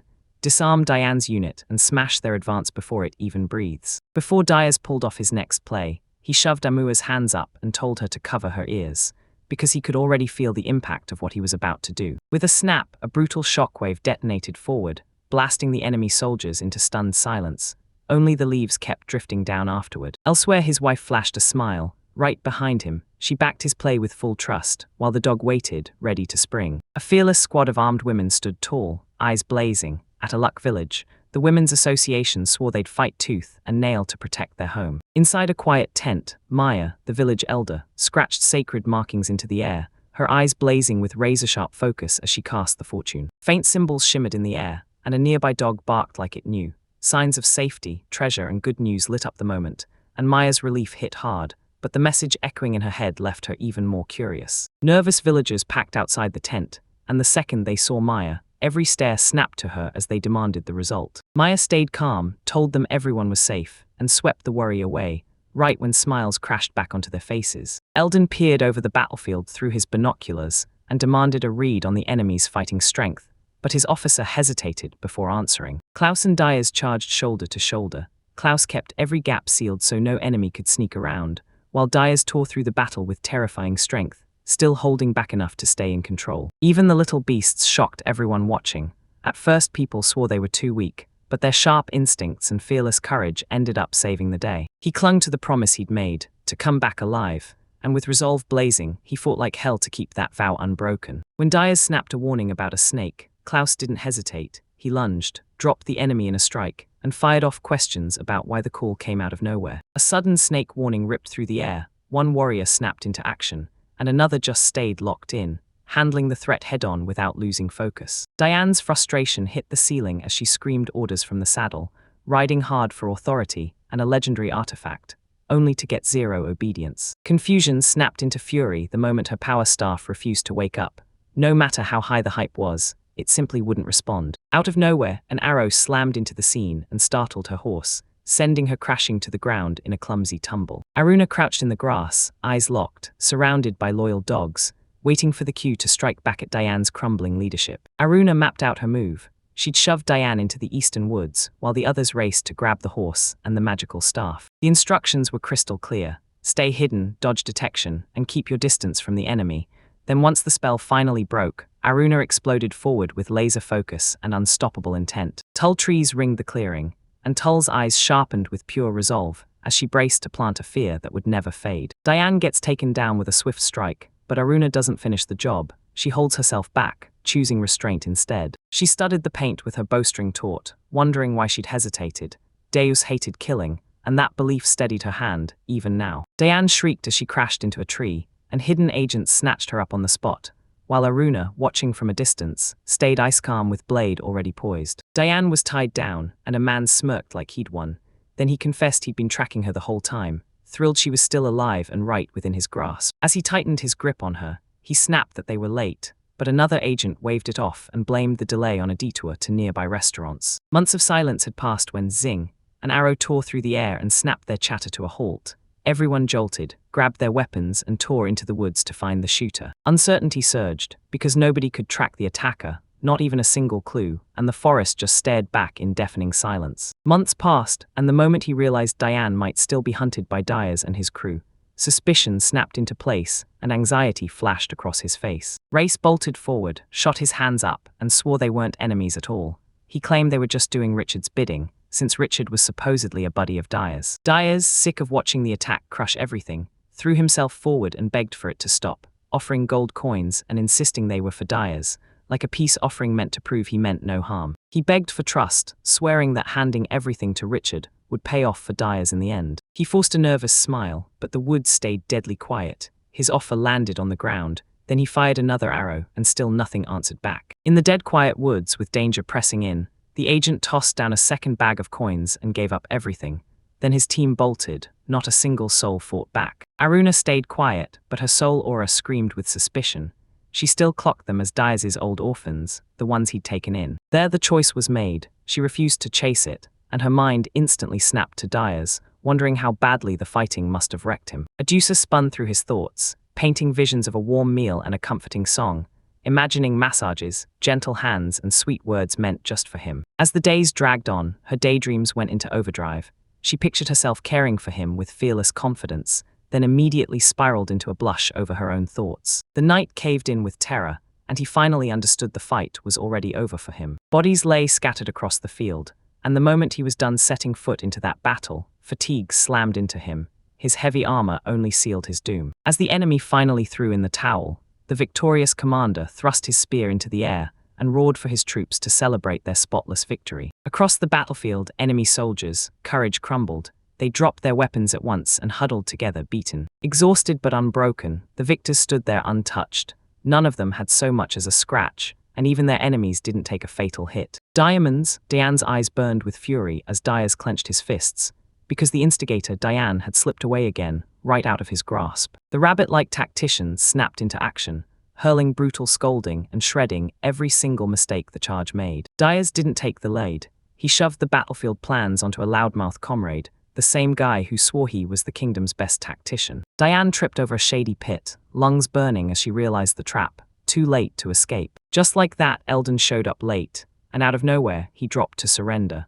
He lifted his hand, demanded terms to free the prisoners, and left Dyer's completely speechless at the sudden twist. An intense negotiation kicked off the moment Eldon's side admitted their unauthorized invasion, then demanded swift surrender, before their legitimacy collapsed for good. Dyer's was stunned by the sudden mood shift, and they told him Eldon wasn't aiming for real peace. He only wanted the look of reconciliation. Dyer's swallowed his grudges, nodded to the old debts, and signed on to the deal, letting Eldon roll forward with whatever wild plans he had brewing. With a thankful breath, Eldon told the king his plan to meet the king first, praying this deal would give him the upper hand in the talks to come. He didn't fully commit. He confessed he wasn't sure yet, but he still pushed to grow his reach by stacking up smart options one by one. The recap broke down how Diane's reckless moves, and those forged royal orders, detonated a level of chaos nobody could ever rein in. Even with his own troubles, Dyer's agreed to put his name behind Eldon's plan, then Eldon promised to keep backing him. With the argument finally shut down, a hush of relief settled in, and Eldon threw Dyer's a rare, genuine thank you for everything he'd done. Right there, Aruna finally spilled her secret.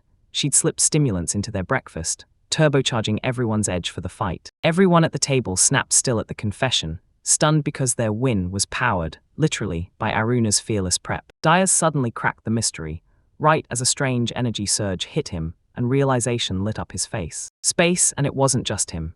Even the beastkin felt this strange, warm shift in the air, and the rabbit couldn't shake the feeling that something was seriously off about why everyone's stamina suddenly jumped. Aruna sat there in quiet thought, remembering how Moru had pushed her to take care of Dyer's, then even slipped a stimulating herb into their meal to make sure she'd do it right. She still remembered that messenger from Richard Dyer's foster child, and she handed Diane's capture straight over to him without a second thought. While the group was trading theories, Aruna dropped a bombshell. Richard had arranged the money too. Eldon couldn't believe how far the boy's loyalty went. Even with a dozen questions still hanging in the air, the crew finally snapped their discussion shut, traded prisoners for much-needed goods, and then tore back toward Aluk village. Aruna ordered the Village Women's Association to raid the battlefield for spoils, leaving Daistu completely stunned. Dyer's thought it was just a casual meetup, until it clicked that every woman there had been trained by Aruna herself for this very moment. He was totally thrown off, scrutinizing her every move, wondering what she was really up to and why she never told him. But Aruna snapped that he ditched her earlier, and Dyer's immediately squirmed. Then he had no choice but to apologize, caught under her hard-eyed glare. There, while they were sorting through the rotten leftovers, one of the dogs dug up a strange staff stuck in the ground, its black gem glowing like a mystery with teeth. Curious dyers demanded to take a look, and when Aruna spotted the tiniest flickers of magical power, she pushed for a test right away. Next, Aruna fired up the staff with total confidence, chanting hard as the gem flashed under her command. Even after all that effort, the gem stayed inert. She decided it was just ordinary, painfully underwhelming, but totally harmless. When Dyers clutched the staff, a surge of familiar, brutal energy ripped through him, strong enough to make it feel like he'd just raised his battle axe, like something inside him had truly shifted. With a thunderous crack, a towering spiral of fire shot into the sky, whipping and twisting violently as scorching heat and thick smoke streaked after it. At last, everyone froze in sheer disbelief, eyes bulging as the sky ignited with magic, hitting them. Reeling from the result, the whole group surged to Dyers and demanded answers, not realizing he'd just sparked the inferno through the staff without even knowing it. Sensing the danger, Aruna calmly snatched the item from his hands, praised his fire control with a wink, and even joked about the smell that clung around him. Curiosity exploded around the staff's power, and the crew started digging into every bit of its magic, plus why Dyers reacted to it so strangely. Through trial after trial, they finally realized only Dyers could touch the staff, and when he did, it answered his energy and nobody else.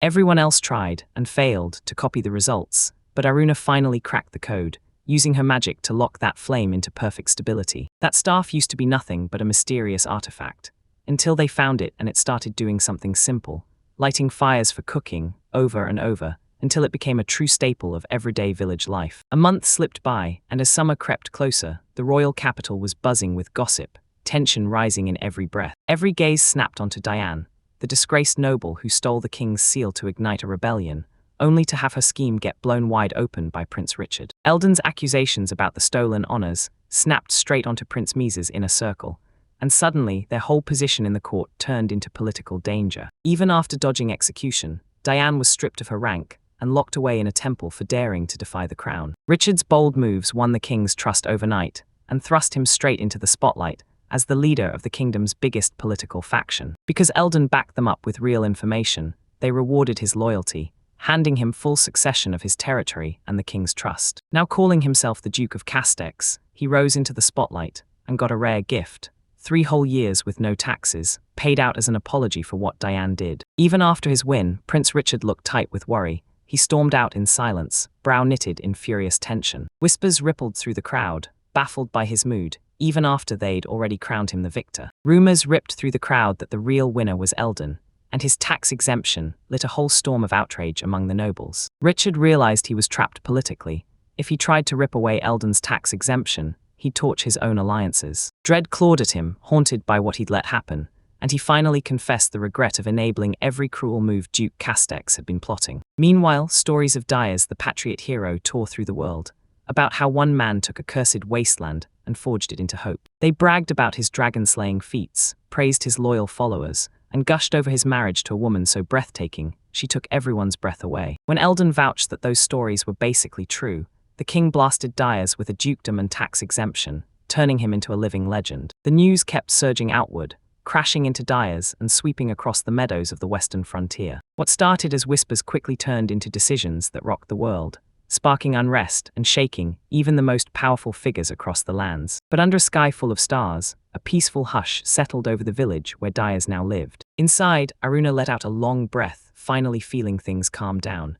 Then she realized she'd meant to prep for summer, but relaxation grabbed the wheel. The girls drifted into peaceful sleep, while Aruna's smile glowed softly. Calm returned for now, but those watchful eyes screamed that trouble was still lurking just beyond the wall. As the night crawled in, Aruna stepped in and offered to melt Dyers' exhaustion with a massage, urging him to just lie down. Nearby, the kids and their woolly little friends curled up and shifted in their sleep, calm as can be, completely oblivious to what was coming. Dyers finally let his shoulders drop, then he sprawled face down, trusting Aruna completely. She slid her hands onto him, then climbed onto his back with calm, confident ease, gripping him steady but soft and murmuring, "Trust me, leave it all to me." As she worked, the room stayed hushed and cozy, and in that still moment all worries vanished, leaving nothing but rest, trust, and a bond that didn't need a single word. Aruna soothed Dyers with a gentle word, promising her support as he rested safely in her care. Later, the village's report lit up with rapid growth and fresh development, until exhaustion crashed in,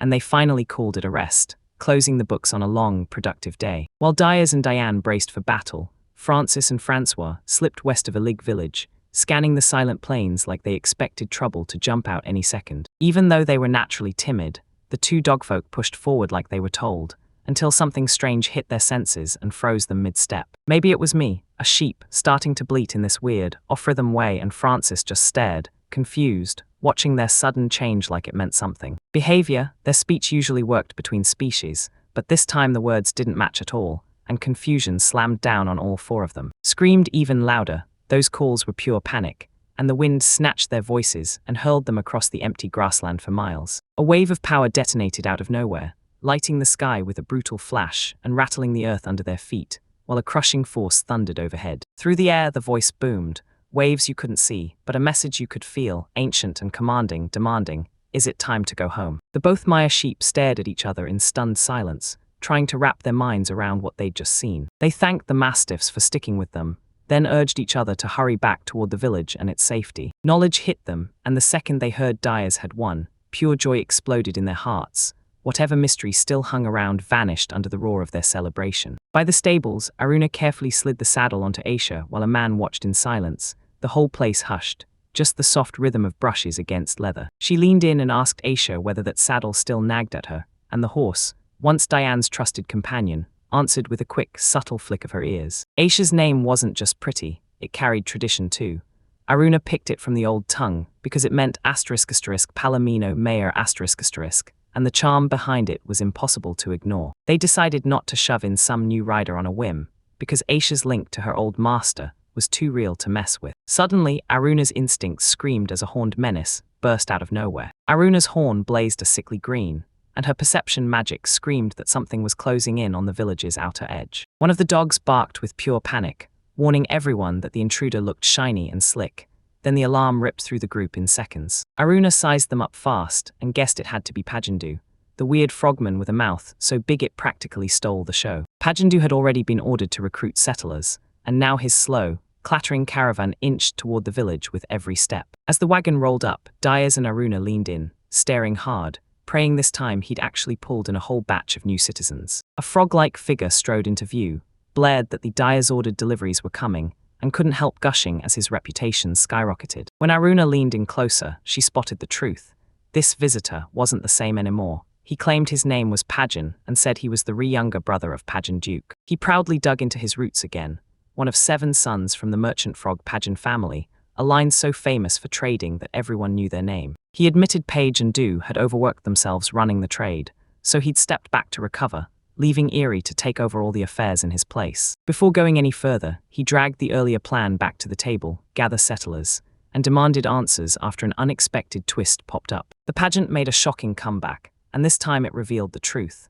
The Bloodless, a group getting hunted and persecuted, were now begging for refuge and maybe even immigration. These freaks looked human, but they had none of the beastmen traits. Jujin called them bloodless, and the former beastman king crushed them with brutal cruelty. Even with the kings hesitating, Diaz weighed the moral cost because Rai hadn't hauled them over yet. He'd chosen to ask permission first. Another territory had welcomed those groups with open arms, and its thriving economy proved the power of its inclusive policies. Diaz sank into thought, staring at their pain and praying these people might finally bloom under Eldon's care instead of rotting in his own land. The moment he even suggested a trade hub, surprise flashed across his face, and Pageant erupted with pure excitement. Ree the frogman leaned in with eager smiles and offered luxury like a jackpot, an eye-catching gemstone chest and a flawless mother-of-pearl bowl, then pushed hard for the trade. Aruna stepped in with total confidence, waved a bag of gold, and demanded practical goods that fit right within their budget. She laid it out plain. Gold without circulation was just dead weight, and as long as trade kept flowing, merchants kept coming back, while the village stayed supplied. He nodded to her argument and handed over the decisions, and Aruna smiled back, ready to tackle the commerce ahead. The pageant manager flashed a dazzling necklace again, bragging it was packed with rare gemstones, and insisting it still fit their budget. Aruna's horn flared to life the second it sensed the deceit. No hesitation, just instant proof as she confirmed the sales were real while the pitch was a straight-up lie. With a grin that screamed, "I'm not buying it," she shrugged off the lie as a joke, then yanked the cover off the fake gems and demanded the real deal. barrels of alcohol, enough food to feed a crowd, and one genuine necklace. His bluff crumbled on the spot, his expression locked in shock while sweat pooled down his skin. Even after the hit, he scrambled to patch things up by pitching new prices, and Aruna stayed rock steady, cool, calm, and in full control, while Diaz just sat back and watched, letting her steer. With Aruna trusted to run the trade, Diaz tore himself away and went to check on the animals nearby. One of the dogs spotted something wild, geese trapped in a cage, clawing the bars and honking like they were begging for help. The moment the door clicked open, the flock exploded into the yard in a whirlwind of feathers, and the dog shot into a panicked leap like it had just seen a ghost. Chaos detonated the moment geese swarmed the place, and Maya stumbled in, totally baffled, while the poor dog bolted for its life from those pecking beaks. Even with all that aggression, geese turned into non-stop guardians, watchdogs that stayed loyal, and they could still earn their keep as livestock or pets. Staring at the geese with their shining feathers and strong bodies, the group broke into an excited debate about everything they get you: eggs, feathers, and even how they stand guard over the place. Negotiations kicked off when Aruna said she wanted to buy the geese, and the merchant's grin cracked wide with eager anticipation. Peyton threw out the same bulk deal pitch with a discount, but it still felt way too pricey for Diaz, so Diaz backed off and let Aruna take the deal. Suddenly, the frogman flipped the conversation to his mistakes, then teased a few rare items he hadn't shown yet. With a flourish, he yanked open a hidden door and swore he'd show Aruna the goods that nobles are the only ones allowed to see. A fancy, high-priced item got unveiled with wild excitement. Then Aruna's skeptical look hit like a mic drop. Results, curiosity flipped to pure disbelief when the merchant grinned and called it a "let's get pregnant" outfit, swearing it would deliver miraculous results. Heat rushed to Aruna's face as embarrassment detonated.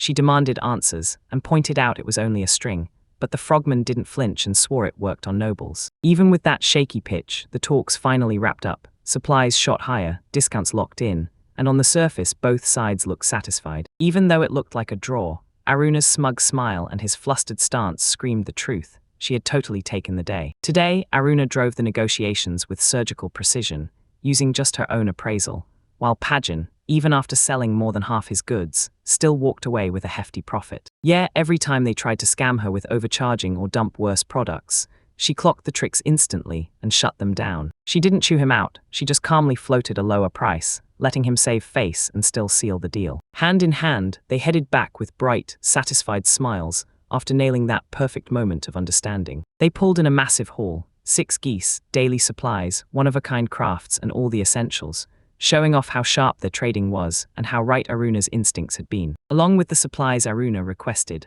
a barrel of alcohol was tossed in too, so helpers grabbed everything and hauled it straight to storage. While the crates got shoved into place, curious eyes snagged on a rack of strange new clothes, so hard they almost did a double take. Suspicion kept clawing at her, and Aruna tore through every piece, but it didn't impress her one bit. Warrior, waitress, belly dancer, the whole suggestive vibe felt downright distasteful in her eyes. Against her better judgment, she pictured herself in them anyway, one daring outfit after another flashing through her mind, getting bolder with every second. Embarrassment crashed through her like a wave. She was mortified by her own thoughts, and she mentally scolded herself. Damn it, there are children in the village. After all, Pageant dropped a lineup of scandalous men's fits, and Aruna's head spun straight into a whirlwind. Diaz, in each outfit, striking poses in her mind until she couldn't breathe. Diaz sealed a brilliant deal with a band of merchants, locked in the supplies for his territory, and watched them vanish into the distance with a deep, thoughtful look. The moment someone pointed out Aruna's strange behavior, her face flamed red. She swore nothing was wrong, but the fluster hit her hard, clear as day. The frog merchant snapped, "I'm done," and asked Diaz if he needed anything else before heading out of the area. Diaz went to ask for supplies for the dog tribe, so they'd finally get stuff they could grab with their gold and silver. And as the merchants hauled off, that frog kept needling Aruna again and again, until her cheeks burned with embarrassment and she snapped, "Stop." With Pageant's crew gone, Diaz finally clocked how much still needed doing.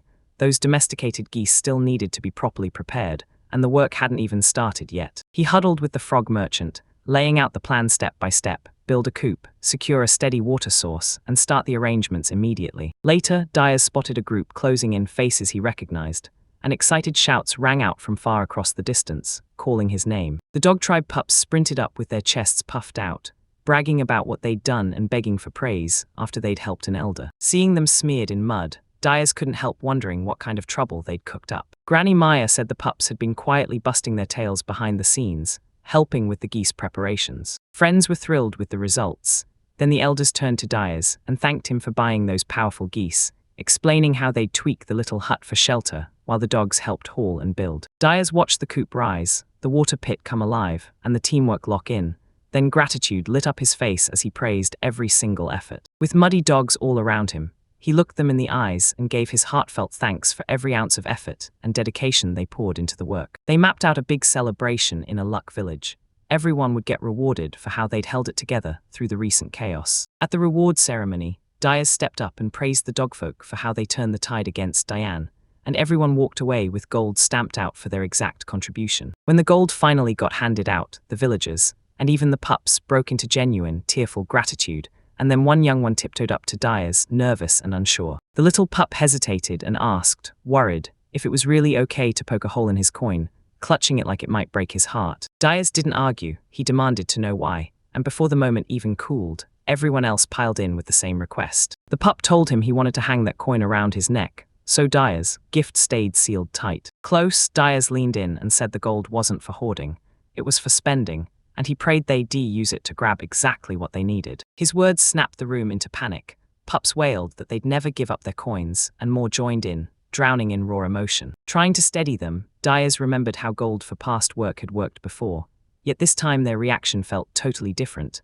like they were decking out their homes with the stuff. He realized that coin turned into a cherished keepsake for them, but he still worried they'd need to trade to make things move. One pup finally admitted the coin was special, because it came from Dyers, and that fact alone made it priceless. Dyers pitched a bold new plan, trade the gold to him, and he'd give them a commemorative keepsake in return. One of the pups shot back, we'll take the deal, only if that new thing carries even more meaning. Now the real fight is finding something that means as much as a gold coin, because for a lot of people, there's nothing else that hits the heart the same way. Aruna pitched a handmade necklace made from a tusk or fang, something Dyers himself managed to get, so it landed as a real, heartfelt keepsake. The pups erupted in cheers, thrilled by the idea, because it was exactly what they'd been dreaming of. So with Dyers giving the green light, the meeting wrapped up, and he promised he'd personally hand-deliver the commemorative necklaces the moment they were finished. With the idea finally landing, Dyers thanked Aruna, and Aruna giggled back, then asked for her own necklace with a wink. Dyers swore he'd make one for her too.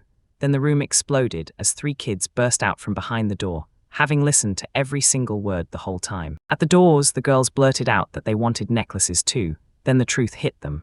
The shiny stuff came from the black gill, the monster they'd been stuffing into their plates for ages. They stood there horrified, then snapped out of it fast and decided, maybe they didn't need one after all. Aruna told them straight up, money meant nothing. It was the effort and the heart poured into the gift that really mattered, because the dog folk valued sentiment over wealth every single time. Dyers froze for a second, heart pounding, worried he'd never be able to make anything truly meaningful with his own hands. She gripped his hands and promised, I'll teach you.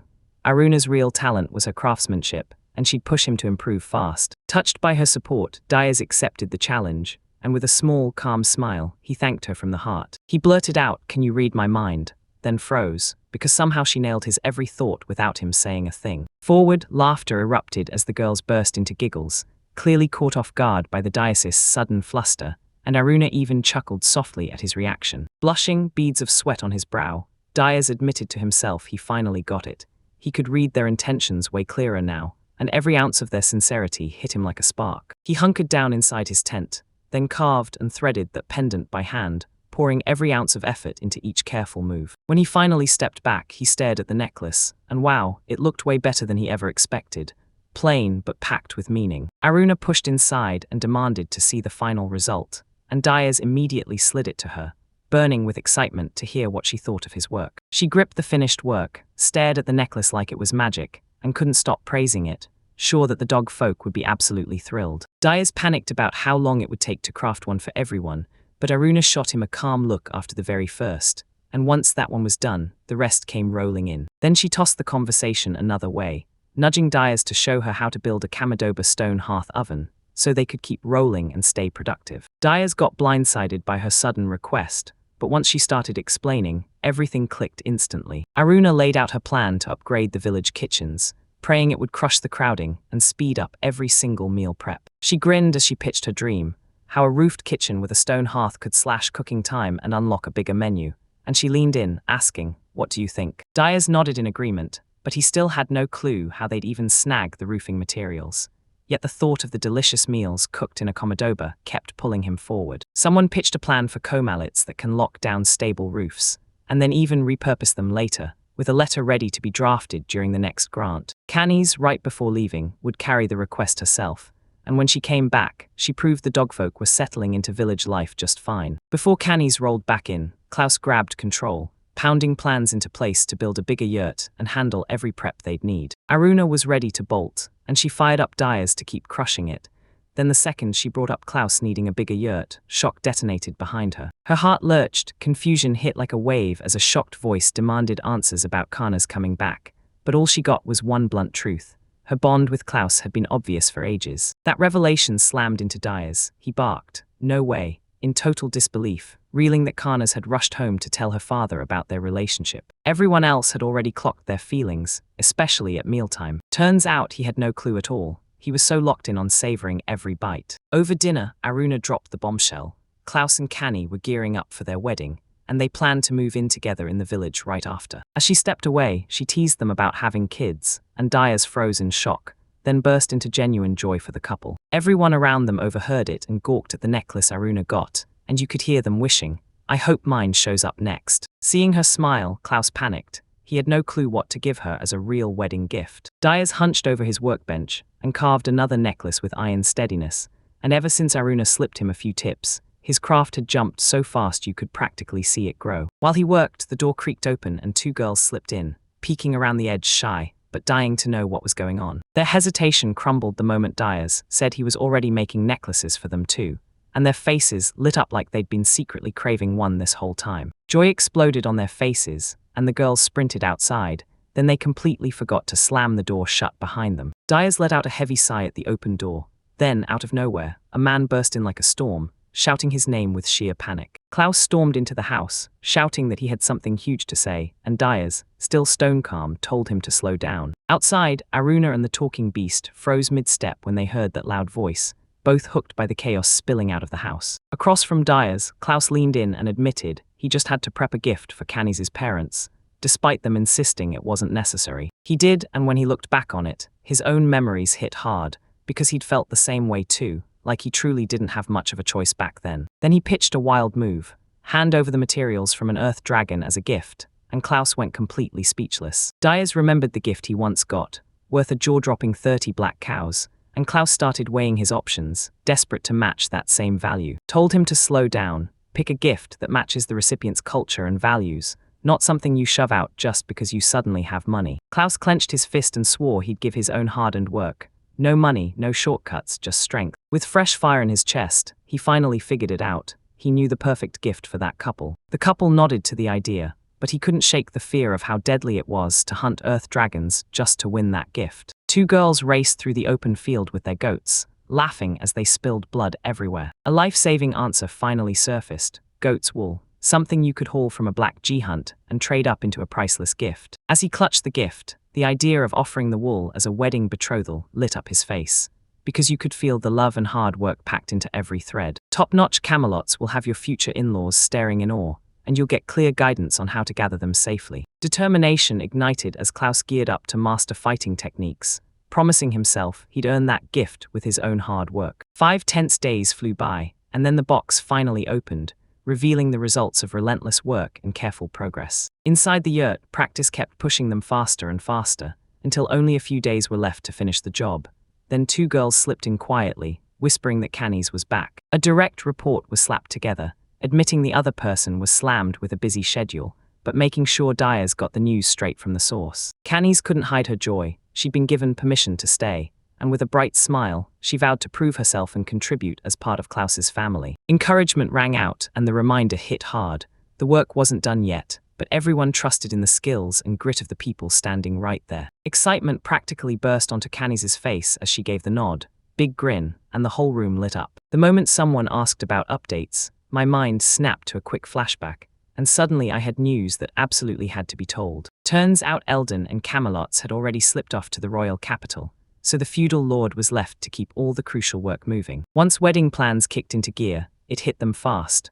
Only a parent could handle the detached structures with raw materials lined up, because the craftsmen wouldn't arrive until later. Then plans finally clicked into place around Klaus's hunt, and the travel schedule had to juggle ceremonial duties with the non-stop grind of greeting visitors and throwing a proper banquet. He froze for a beat, like forgetting was creeping in, but then the report hit and everything was confirmed done, and relief washed over him. The moment he decided to leave right now, everyone lit up, so they scrambled to nail down the exact timing and make sure they were ready to bolt. Then word hit Klaus was away on an assignment, and as the schedule finally started to make sense, everyone's worry shot through the roof. Progress hunting Black G crawled. Only 2 were caught in 5 days, and it screamed that brutal trouble was coming. Klaus wouldn't let anyone else do it. Powder bait got rejected, because he was determined to hunt those creatures himself, even after a group of female mastiffs offered to help. Klaus cut through the endless grasslands, stalking Black GI by himself and turning down every offer of powder or help, proving his skill with pure muscle, while everyone watching grew uneasy, fearing he was pushing himself too far. Canis honed her move, practicing how to swat her future husband's cheeks, ready to teach him a lesson if he ever stepped out of line. A grin lingered, but worry sat underneath, because he knew reckless moves could snap into danger and heartbreak in an instant. Memories of her mom's advice slammed back into her mind, like the same tricks had been used on her father too. Inside the yurt, careful moves matched the lessons perfectly, discipline and humor in the same breath, while watchful training kept going. Aruna drilled her techniques day after day, laying out her goal loud and clear. She wanted to be ready to play her part as a wife, mixing real care with iron determination. She quickly reassured everyone that she never planned to put those lessons into action, and it left us both worried and suddenly relieved. Out in the open, a promise rang loud and clear. If a slap ever had to land, it wouldn't be random. It would be earned, and everyone would know it. Great, right then, everyone's mind snapped to the coming celebrations, and the hunt for the perfect gift for Klaus and Canis took over everyone's focus next. As the planning dragged on, nerves crept in, but he still pushed forward with one solid promise. A celebratory gift was already locked in, even if the exact details were still up in the air. Canis drilled with pure determination, launching lightning-quick strikes, even as doubt clawed at him. Would his gift be good enough if he didn't get it ready the right way? Klaus finally cracked and accepted her help, because her plea hit hard enough to make him stop dodging assistance. The hunt started ripping forward once the dogfolk teamed up, and the metity powder kicked in. Plus, when things got rough, Canis stepped in to lend a hand. Denise, results exploded in just 3 days, with enough Black G to more than cover it. With everything finally set, the crew set off to meet Canis' parents, and they all waved goodbye, grinning hard, because the plan worked and everyone was satisfied. Her mind snapped out of daydreaming, and suddenly everything felt urgent. She raced to finish the necklaces and shove all her thoughts into getting that gift ready. Time squeezed in so hard that Aruna couldn't be consulted, even though you'd normally count on her for this kind of call. Matters, Anoni's folk chief stepped forward and greeted him with wide-eyed shock, saying he couldn't believe they'd come to him in the first place, given how strange the whole situation was. He nodded and admitted it plainly.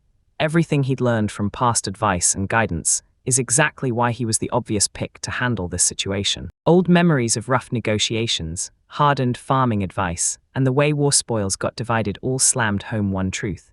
This counsel wasn't optional, it was necessary. Morph gave him sharp advice, praising the hard work and careful thinking he'd already shown, and highlighting just how thoughtfully everything was planned. A brilliant plan surfaced. Craft a luxurious bed set from top-grade Mia wool for the soon-to-be-wed couple. Knight's thoughts and the pressures of a newlywed life force everything into focus, making sure the gift actually fits their reality and their needs. The conversation spun into wild future dreams, kids included, and that's when the bed set proved it wasn't just useful, it was weirdly thoughtful too. A beautifully embroidered bed set and a stylish pillow were handed over, woven with blessings and everyday comfort, making the gift feel personal and truly heartfelt. A tiny pouch spilled out medicinal herbs, said to help a pregnancy, but people still argued about whether they were really necessary. For 3 non-stop days, workers smashed through construction, finishing the stove and kitchen structures, and then the craftsmen rolled in from the royal capital, hauling fresh materials with them. More work got stamped complete too.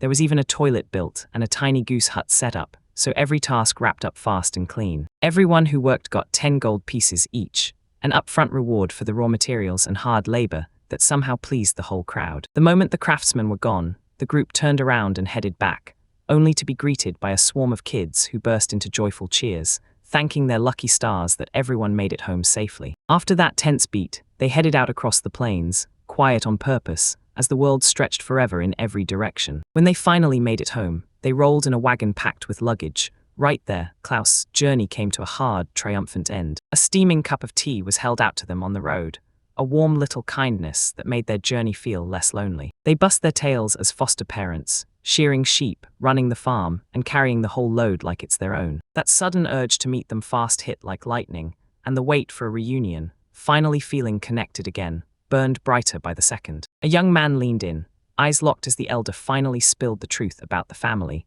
revealing who his father really was for the very first time. Diaz stood before Aruna, tugging at his ceremonial robe like it might betray him, and asked if it looked weird.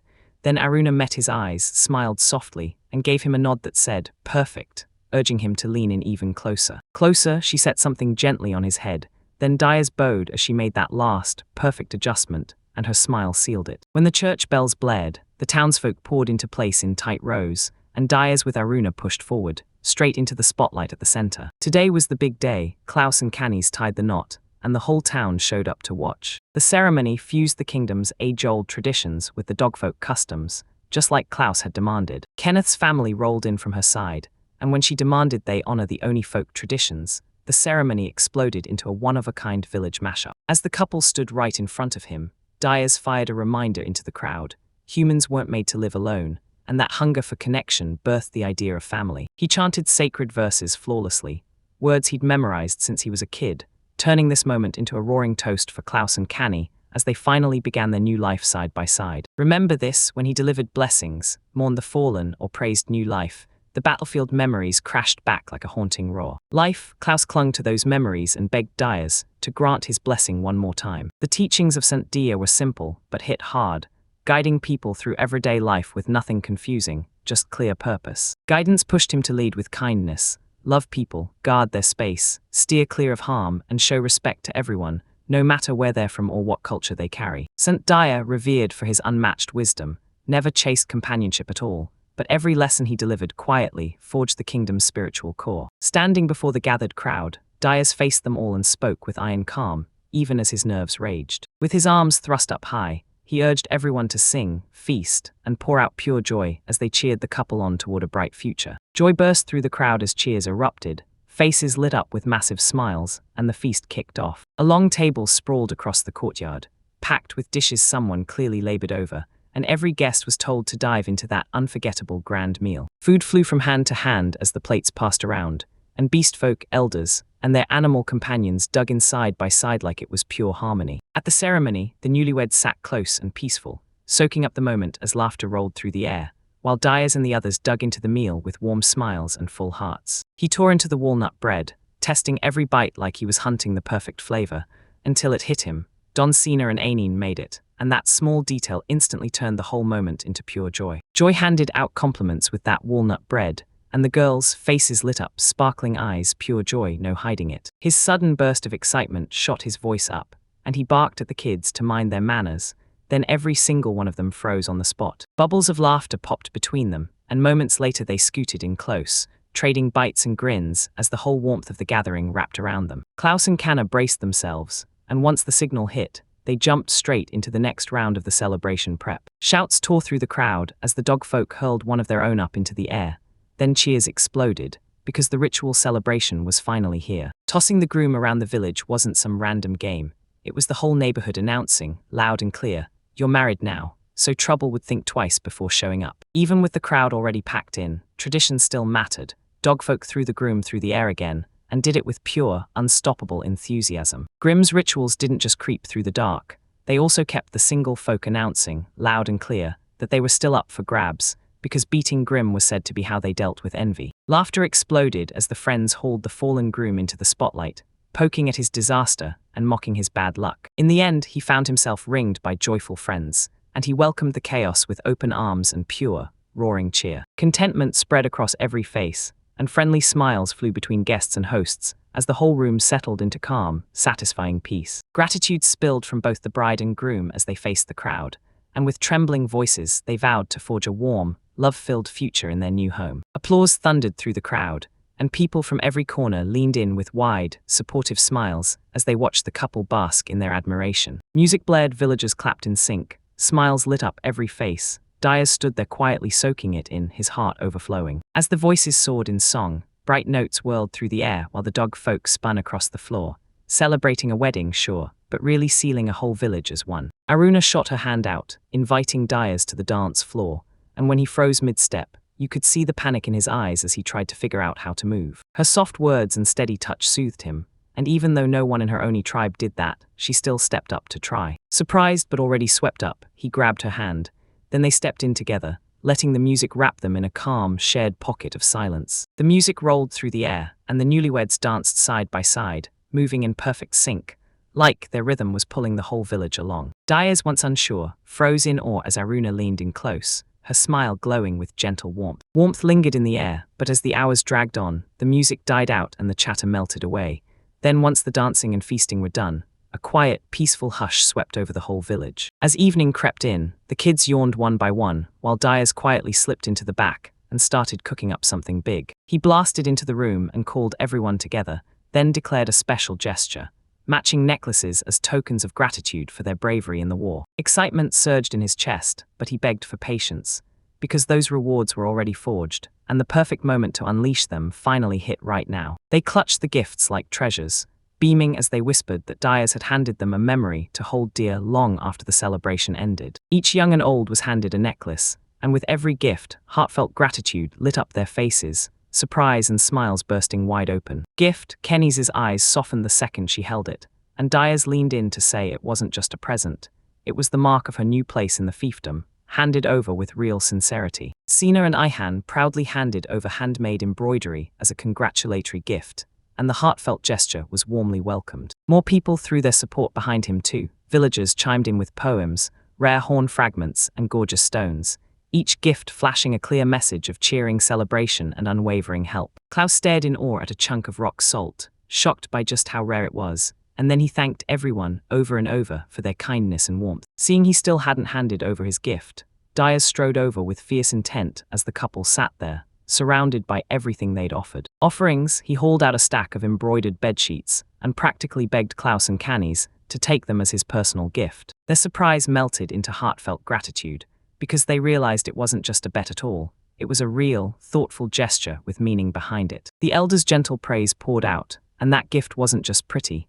It carried prayers for a safe childbirth and blessings yet to come, an age-old tradition that left everyone with tears in their eyes. Even though he was rattled, he still stepped forward and insisted on carrying the gift to their yurt himself, quietly proud, even with that calm mask on. As the laughter dies down, the elders shrug them off and tell everyone to let the youth handle the rest. A sudden sneeze cut through the quiet as they finally settled in, and before the night could breathe, chatter about bedsheets turned into wild assumptions. Then the whole evening died off in a snap. Even with all that cheerful energy, the ceremony wrapped up way too soon. Then embarrassment hit hard, but a small, quiet smile still found its way through. Miles' cleanup started, and Dias got dragged into it too, because after everything the MC saw, he ended up roped in just like everyone else. Far away, a darker story kicked off. Inside a forested cave, a hostile crew spilled their findings, brand new clues straight from the village, and the party was over, but trouble was creeping in under everyone's nose. A band of raiders huddled in the Netro's grasslands, zeroing in on where a wealthy village was hidden.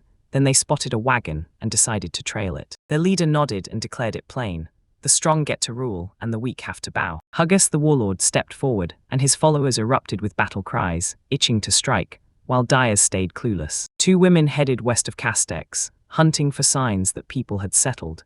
Yet the land stayed empty and endless, and doubt crept in as their directions fell apart. Out of the grass, a sharp-eyed guard dog lunged into view, locked onto you with full alertness, ready to defend its turf, and sizing up the strangers who dared step near. Their destination finally rose out of the horizon, a quiet little camp of yurts, with a long building standing low and still across the plains. As summer rolled in, everything in the domain started shifting.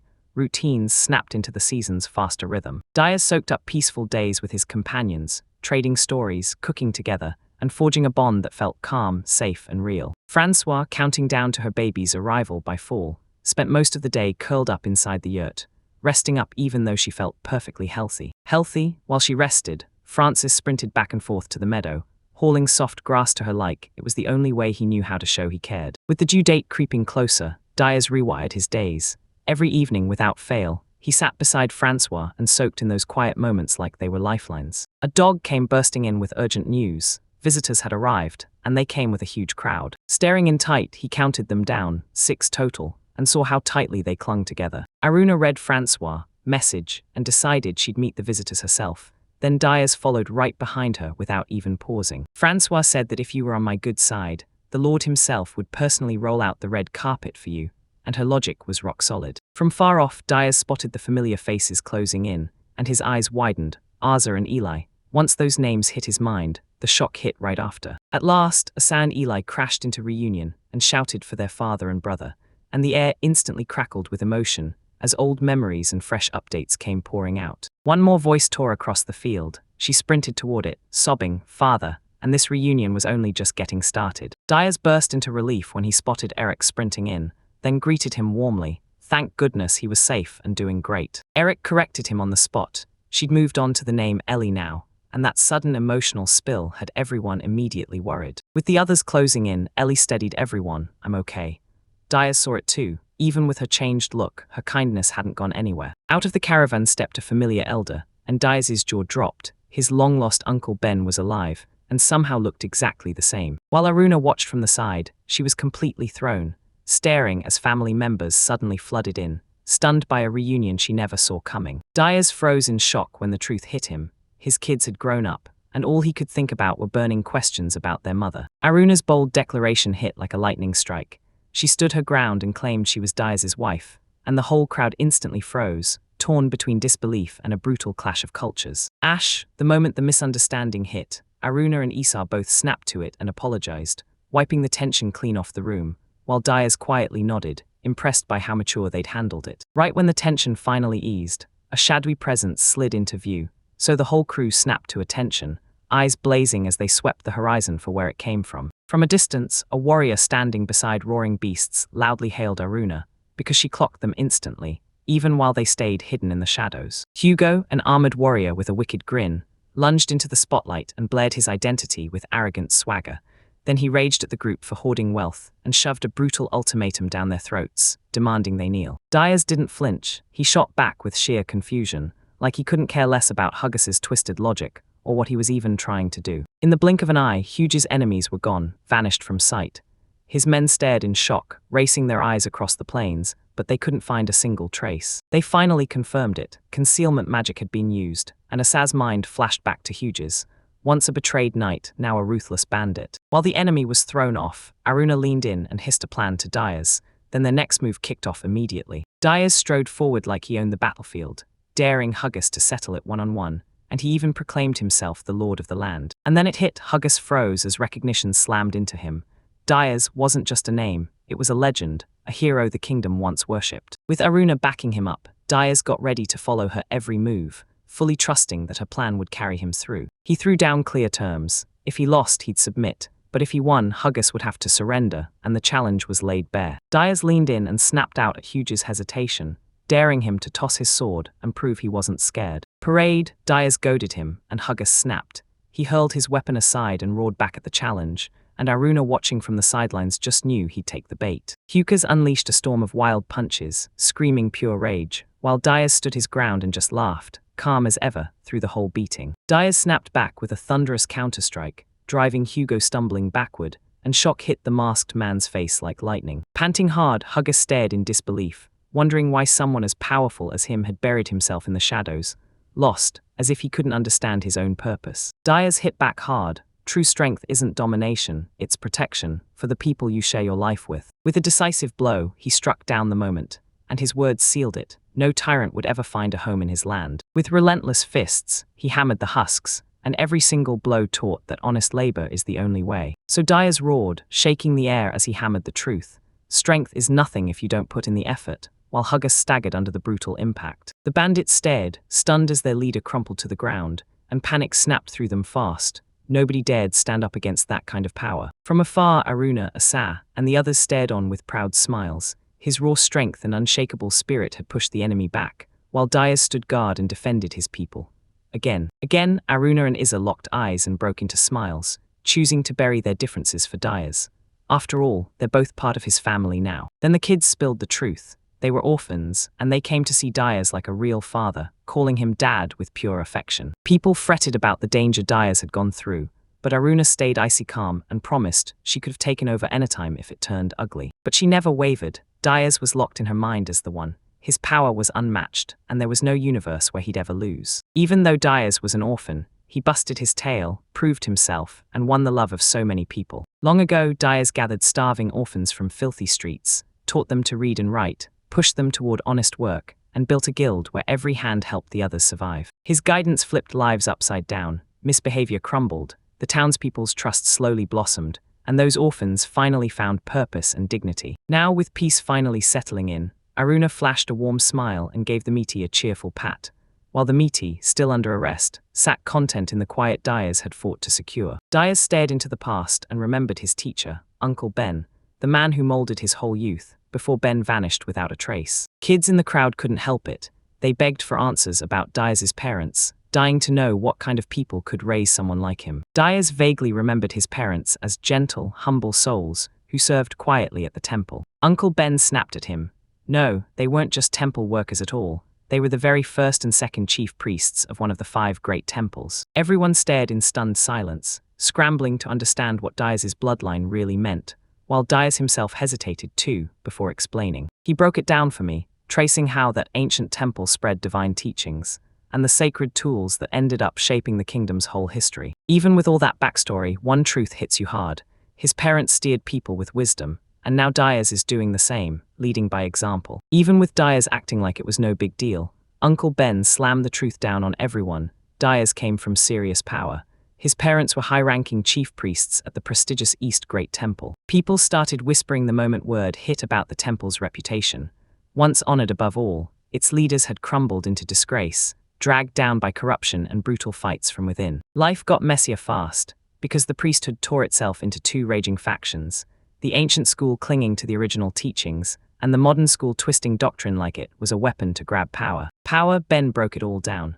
How the modern school's takeover rotted everything, and how his return proved the temple was already collapsing, while the ancient school vanished for good. Ben seethed with frustration and chewed out Dayas for choosing the path of a warrior, screaming that the last breath of the ancient school had curdled into bloodshed. Uncle Ben, shaking with rage and guilt, finally confessed that he'd planned to smash Dayas for trashing his legacy. After seeing Dayas live in peace with a loving, diverse family, he finally chose to forgive him. Watching Dayas live with honor, Ben finally cracked a hopeful smile, praying Dayas' late parents could rest in peace at last. He snapped his head to Aruna and put Dayas in her hands, certain that man was going to stir up a whole storm of trouble. With pride blazing in her chest, Aruna stepped into her role, calling him uncle with warmth, and fully claiming her place in the family with a formal embrace. Ellie bursts through the door, swings a bombshell claim. She's Dayas' rightful wife, because of a childhood promise she says was made more than 20 years ago. Diego, Dayas' mind skidded to a halt, then it clicked.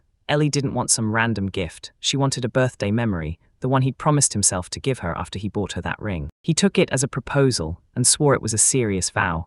Then everyone else just stared in shock at the whole misunderstanding. Ben pressed her claim, and Dayas finally admitted that Ellie had been different from the very start, unique even back when she was a kid. Aruna leaned in with a soft, thoughtful take. Maybe Ellie had a woman's soul and heart all along, no matter how she looked on the outside. Asad greeted the girls with open arms, grinning and calling them her little sisters, then quickly clarified she was Dayas' daughter, Bam, and a bond snapped into place right away. Meanwhile, life in the village was exploding with growth. People kept pouring in, new facilities rose, and under Dayas' iron command, everyone knuckled down to forge a better home. A month had rumbled by since the fight with Diane, and the royal capital finally breathed again.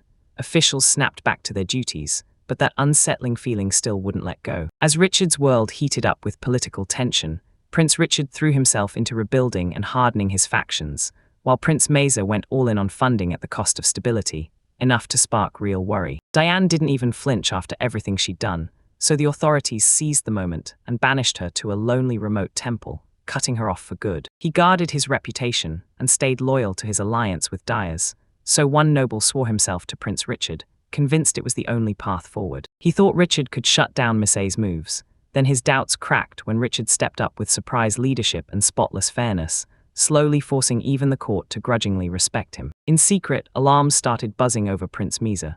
Intelligence suspects he's tied to the Empire, but no proof has surfaced yet. But the officer barked orders anyway. Move in slow, stay sharp, dodge any stupid risks, and keep eyes locked on what's happening. Meanwhile, life in Ilk village kept roaring.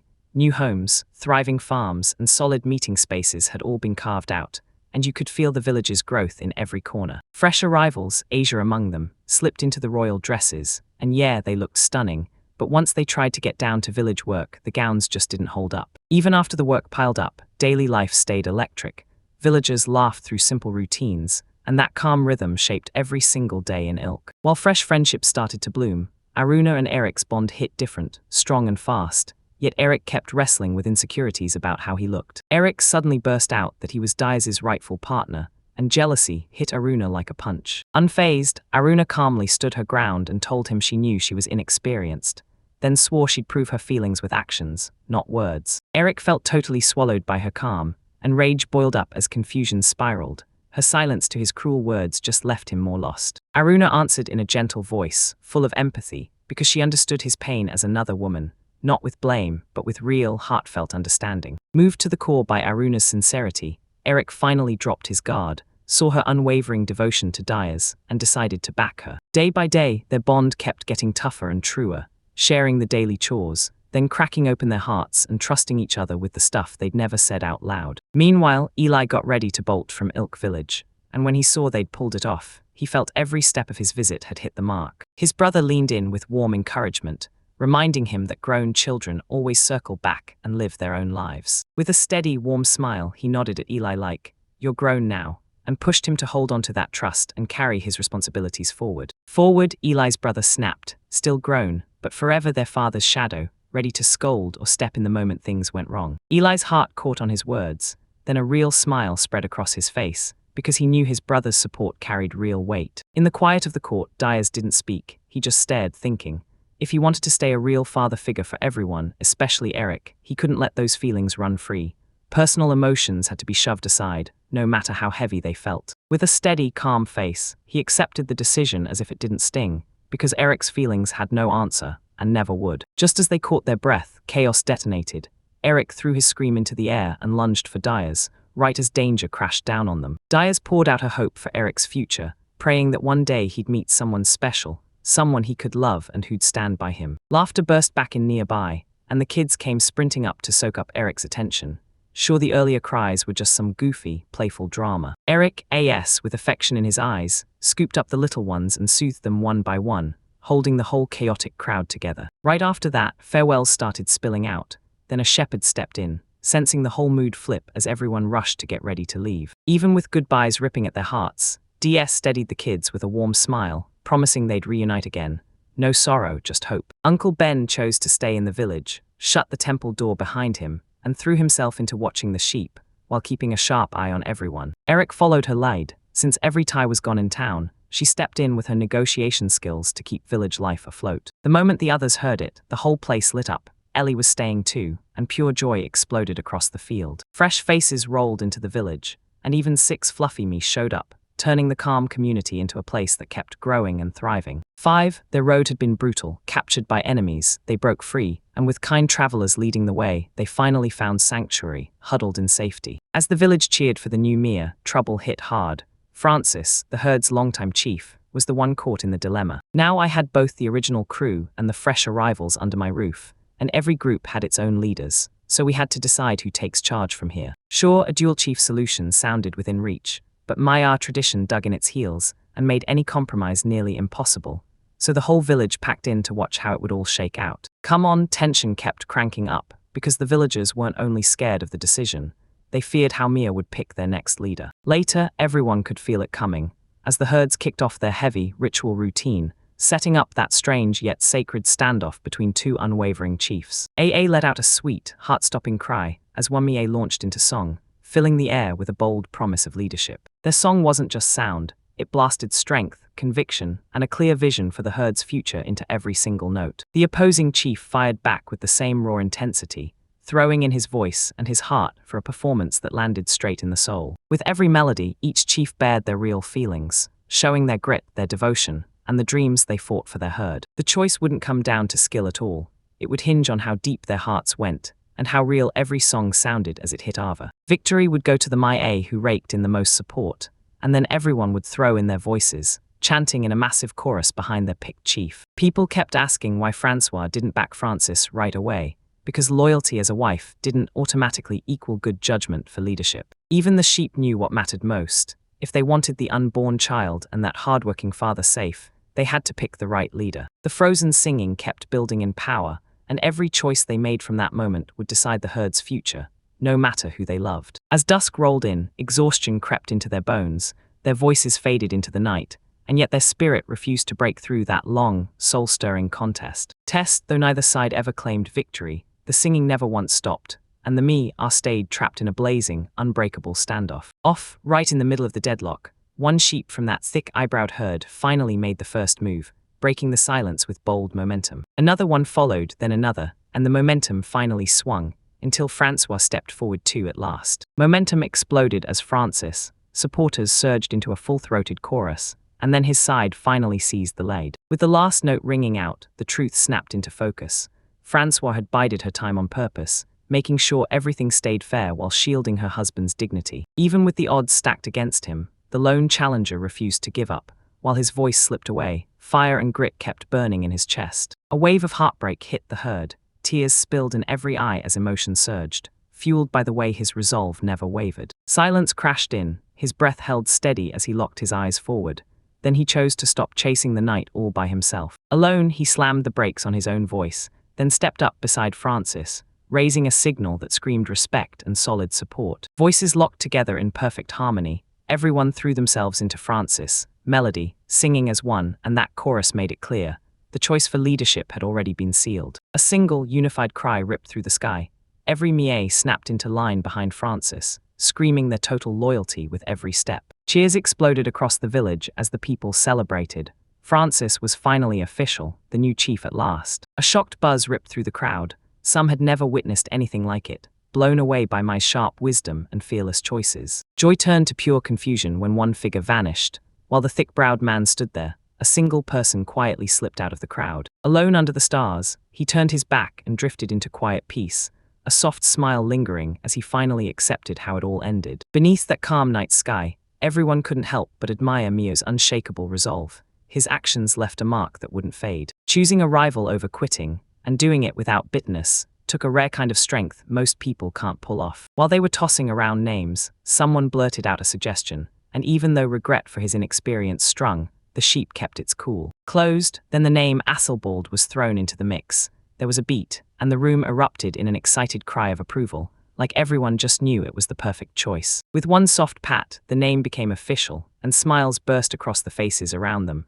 Respect had turned into something deeper, a real bond. Near the settlement, a peaceful field buzzed with fluffy creatures sprinting around, while the villagers watched them with amused, relaxed smiles. Moments later, the village leader strolled back from his short break and slipped right into the group like nothing happened, until his daughter, unable to stay quiet, pressed him about where he'd been, and unease rippled through everyone. Suddenly, a hulking man burst into view, roaring with pure intensity, and demanded that the community's work needed more hands, right now. Even with doubts about his qualifications at first, everyone reassured him, and once the support hit, pure enthusiasm exploded through the team. With eyes blazing, he roared even louder, pushing everyone to jump in, no excuses, no hesitation. A sheep huddled in tight with the others, staring in that curious circle as the celebration buzzed nearby, and a small party popped up to toast Francis and his brand new win. As the festivities raged on, Francis sat beside me in silence, locked in thought, quietly assigning names to the rest of the flock like it was his own secret mission. Then out of nowhere, he realized every single one was a woman, and when they came forward, each was introduced with the same shocking title, Thelbald's wife. Life, he listened to their plea, and christened them with names built from Ethelbalds. Every twist of it lit up their faces with joy. Even with jealousy looming, the peace held tight, because every wife picked Francis as their new chief. Francis stood there, silent as the crowd, his heart striking like lightning, the very one that stole Ethelbald's flock for good. Warm affection rippled between the sheep, as their thoughts lingered on the feelings, and Francis poured his heart into his song. Time dragged on, then the herd swelled to 8, and with unity and trust, Francis earned his moment, and was formally crowned the chief of the entire group. Elsewhere in the grand halls of Kazdex, young Lord Eldon came rushing back from the capital, ready to meet someone crucial. That man, Euhabold, strode in with a smug grin, thumping his chest like he owned the place, claiming he was the kingdom's top soldier and a man of refined taste. Eldon leaned in and listened hard as Yuha strutted over with a smug grin, declaring himself Diaz's war companion with total confidence. The records tell a brutal tale. Juha got caught drunk, busted broke, rocking the peace and drawing heat he never wanted. Claiming he used to strategize for Diaz, Juha demanded a hearing on the spot, swearing he was the war's untold hero. Nobody had just bothered to recognize him. Eldon eyed him with doubt but couldn't resist the curiosity, pressing him for answers. Like you dodged the whole thing, then bragged non-stop about your chin and how you charm women. To defend his choices, you blamed every fight on Deus over women and rules, swearing the nasty opinions were nothing but personal bias. Eldon doubted him, so Yuha shot back that he'd changed his mind about coming to Diaz, because once he felt the city's warmth, he was sold. The kids laughing in the public park hit him like a punch, something he'd rarely ever seen, and it shook him to the core after all the harsher places he'd known. Yuha stepped back and looked at the land with fresh pride, praising the park as a powerful symbol of progress, and insisting it lit a fire in him to offer his help to the local lord. Even as he admitted using manipulative tricks, he still insisted the end result made it all worth it. Eldon wasn't buying it. He tore into the method and warned Yuha that his plan had nearly landed him in prosecution. Juha knew most nobles would shun someone like him, but he still praised Eldon's open mind and sharp vision for the park. Mark baited Diaz for being so frugal, then swaggered to Eldon and demanded a number,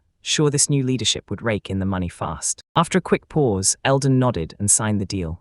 Juha got hired at a high, temporary rate, and the terms were stamped in plain sight. Elsewhere, Eli and Assad ditched Ilk village 7 days ago, and their road trip has been pure drama ever since. While that bloodless beastman mystery kept people on edge, helpers were rushing in fast to figure out who had stripped them of their powers, and to get them ready to fight. Worried that other regions would slam the door with unfair limits, Eldon decided to set up a Kazdex branch inside the guild to keep trade honest. He pitched a new plan: make guild people the go-between, so trade could flow between Kazdex and Ilk village with zero discrimination. Feeling the plan could explode into results, he expected the system to surge forward fast, helping both the traders and the guild at the same time. Meanwhile, Aruna stared at the goose eggs and with a flick of her powers, checked if they had souls, because that's how she picked their dinner. Her powers let her spot the real, viable eggs from the empty shells in seconds, and that single gift lit up the room with envy, then pure admiration. Watched, when I asked about the eggs, I got this bright, cheerful answer. 2 of them had already hatched earlier that morning, and the new life was pouring through every word. Joy burst across the yard as Sene and Ihan, with their father right beside them, darted after the playful chicks, laughter exploding through the air. Aruna didn't scold him at all. She actually praised his playtime, making it clear that rest and bonding after hard work matter. Work turned into curiosity about her strength, admiration flared for her values, and the real question hit: was that kind of effort truly manly? With a humble smile, she said that sure, people used to slap that label on her, but maybe a better word would fit, like fine woman or just hard worker. Archery practice slammed her with memories of growing up broke, when she stepped into the jobs other women dodged, hunting and patrolling to keep her family fed. She pressed on, gently asking about her family's money troubles, and when she smiled, she admitted the hardship had pushed her straight to Diaz, and suddenly it all felt worth it. Without a second thought, she laid bare the real problem. Someone in her family had been utterly unreliable and irresponsible. Even though her father clocked in for a normal job and lived on a modest budget, none of it was his fault. Her brother's uselessness had left scars that never truly faded, and it stirred a deep frustration she couldn't fully bury. Even though her brother raked in money from expedition work, he blew it all on women, draining the family's savings and leaving them buried in debt. She clenched through hunger, while he played carelessly, utterly numb to the pain back home. That chapter wrapped up, and with Diaz's support on her side, she promised her family was finally safe and living comfortably. No more fear of poverty hanging over them. Moru's name popped up, and right then, someone new entered the story, someone who mattered a lot in her life. The Oni village chief, Moru, brought her and Diaz together and showed them kindness right when they needed it most. Now she could see it clear as day. Diaz was handed the duty to look after the me, but somehow it felt like she was the one really being protected. Even though he had every reason to resent Aruna, the memories of everything they suffered together melted the cold edge he, D once aimed at her as a rival. Her father's role as Aruna's life-saving hero was crystal clear, like a prince showing up at the perfect moment. Time kept ticking, and as they laughed together, dreamy visions of castles, roses, and knights swirled around them, like their admiration was blooming right in front of their eyes. As they talked, the tension melted away, and even those forgotten eggs couldn't stop the connection from sparking between two hearts that used to be worlds apart. When Aruna got teased for not being able to boil eggs, the room turned playful fast. Then someone jumped in and offered to show her exactly how it's done. In that split second, a decision snapped into place. Standing with father and Aruna felt right in my bones, and I chose to stay right by their side. With dinner finally done, he kicked back for a little free time, and for once, peace actually settled in. Aruna raised her bow, pulled the string taut, and called for space as an arrow came alive, then warned everyone to keep back while she started her archery practice. She refused to miss a single day, training like her life depended on it, even while chores piled up, earning everyone's real respect for that non-stop grind. A razor-sharp arrow slammed into its target the moment Aruna spun around to catch the call behind her, calm, locked in, and ready. She couldn't stop wondering about what her bow could really do, especially because it was a short bow, the kind that usually has weak power and no real reach. With pure confidence, she laid it out. Her design used wild materials like horn and bone, making it impossible to mistake for the kingdom's weapons. Every piece was built with one mission in mind: soft tendons on one side, hardened elements on the other, locked together with exact precision and reinforced like a pro. Every bow was forged through hard trial, molded for its user, and ended up as a one-of-a-kind creation, just like the person who would wield it. Even with all that raw power, the bow just wouldn't move. His muscles screamed as he strained, but the drawstring stayed locked tight and refused to budge. Aruna tossed off the info like it was nothing. This weapon only works with magic, forged from rare earth dragon material. When the materials snapped into place, shock hit. Earth dragons proved they were some of the deadliest things alive, and their tendons and hide forged a bow so brutal it was nearly impossible to draw with normal strength. During the draw, magic flooded the materials and briefly turned them pliable, unlocking slick movement, bigger release power, and sharper, upgraded technique. With practice, mastery finally clicked. Demanding or not, Aruna adapted fast, firing off magic with every shot even as she screamed down the road at full speed. Sini and Ihan knuckled down for real, mastering horseback archery and nailing flying targets in just days. Their talent blew people away, yet some still found that cold precision downright unsettling. Aruna praised them anyway, because she knew this kind of skill was just normal for their people. Suddenly, a strange voice blared Aruna's name, and she instantly knew it was him, and it didn't feel good at all that he'd come back alive. Charging in like a hero, her brother burst onto the scene, convinced she'd been snatched and desperate to grab her back right now. A hulking fighter planted himself on stage and screamed for help, his voice tearing through the hall as he pushed for fresh recruits to join his team. The team fidgeted, but a nearby girl hesitated, doubting her own skills. Then the man leaned in and promised them all that experience wasn't needed, just raw effort. He bellowed even harder, demanding they stop doubting the job, and he pounded the point home. Cleaners and typesetters were needed right now. Meanwhile, in the Oni tribe, tradition crowned the youngest with promise as the next leader, backed and bolstered by their elder siblings. He replayed the moment he met Aruna's family during their engagement, smiling like everything was perfect, while he had no clue her story held way more than she ever let slip. Beneath the evening sky, Diaz shouted for Sign and Ahan, and his voice cut across the field like a command. In the field, a child sprinted toward him in full panic, yelling that something urgent had gone down, while everyone else nearby was ordered back to the yurt for dinner. A tiny dog burst in with shocking news. Some creepy horned man had shown up out of nowhere. Then Aruna lunged and attacked him right on the spot. The commotion pulled in even more people, and when Diaz finally got closer, curious voices erupted around the crowd. Right in the middle of the field, Aruna slammed her older brother down and pinned him hard. This wasn't just a fight, it was full-on sibling fury. Aruna's brother burst onto the scene, accusing Diaz of using their poverty to snag a marriage, then declaring himself her savior. With his arms stretched wide, he vowed to protect them all. But the moment he snapped and blamed Diaz for their family's ruin, Aruna's calm shattered, and she struck back. Ellie nearly choked when she found out Aruna had a brother, and Diaz snapped that he never had a clue about their past. Diaz stared around at the wedding chaos, and it hit him. Aruna had kept her brother under wraps, probably terrified that admitting him would put her marriage in jeopardy. Through the chaos, Diaz shoved Aruna closer and demanded she listen, even as the children nearby stared and judged every move. Diaz stared back at his own words, and finally realized he'd been unfair the moment he used the kids' names, while Aruna froze, watching the girls spill confusion and terror all over their faces. Tears burned in Aruna's eyes, too much to hold, so she loosened her grip and turned away, while the kids clung to Diaz, sobbing like their hearts would break. Zorg seethed with rage, pinned the blame on Diaz for turning Aruna from gentle to aggressive, and swore he'd never forgive him. Confused, Diaz studied the siblings, uncanny resemblance and realized Aruna had never once mentioned Zorg, yet it was obvious she couldn't stand him. Even though Zorg cared with all his heart, everyone blamed him for the family's collapse, and his lack of manliness shredded their bond until it snapped for good. Dyers remembered this. Aruna's icy attitude didn't last, because the moment he showed real manliness, her whole vibe shifted,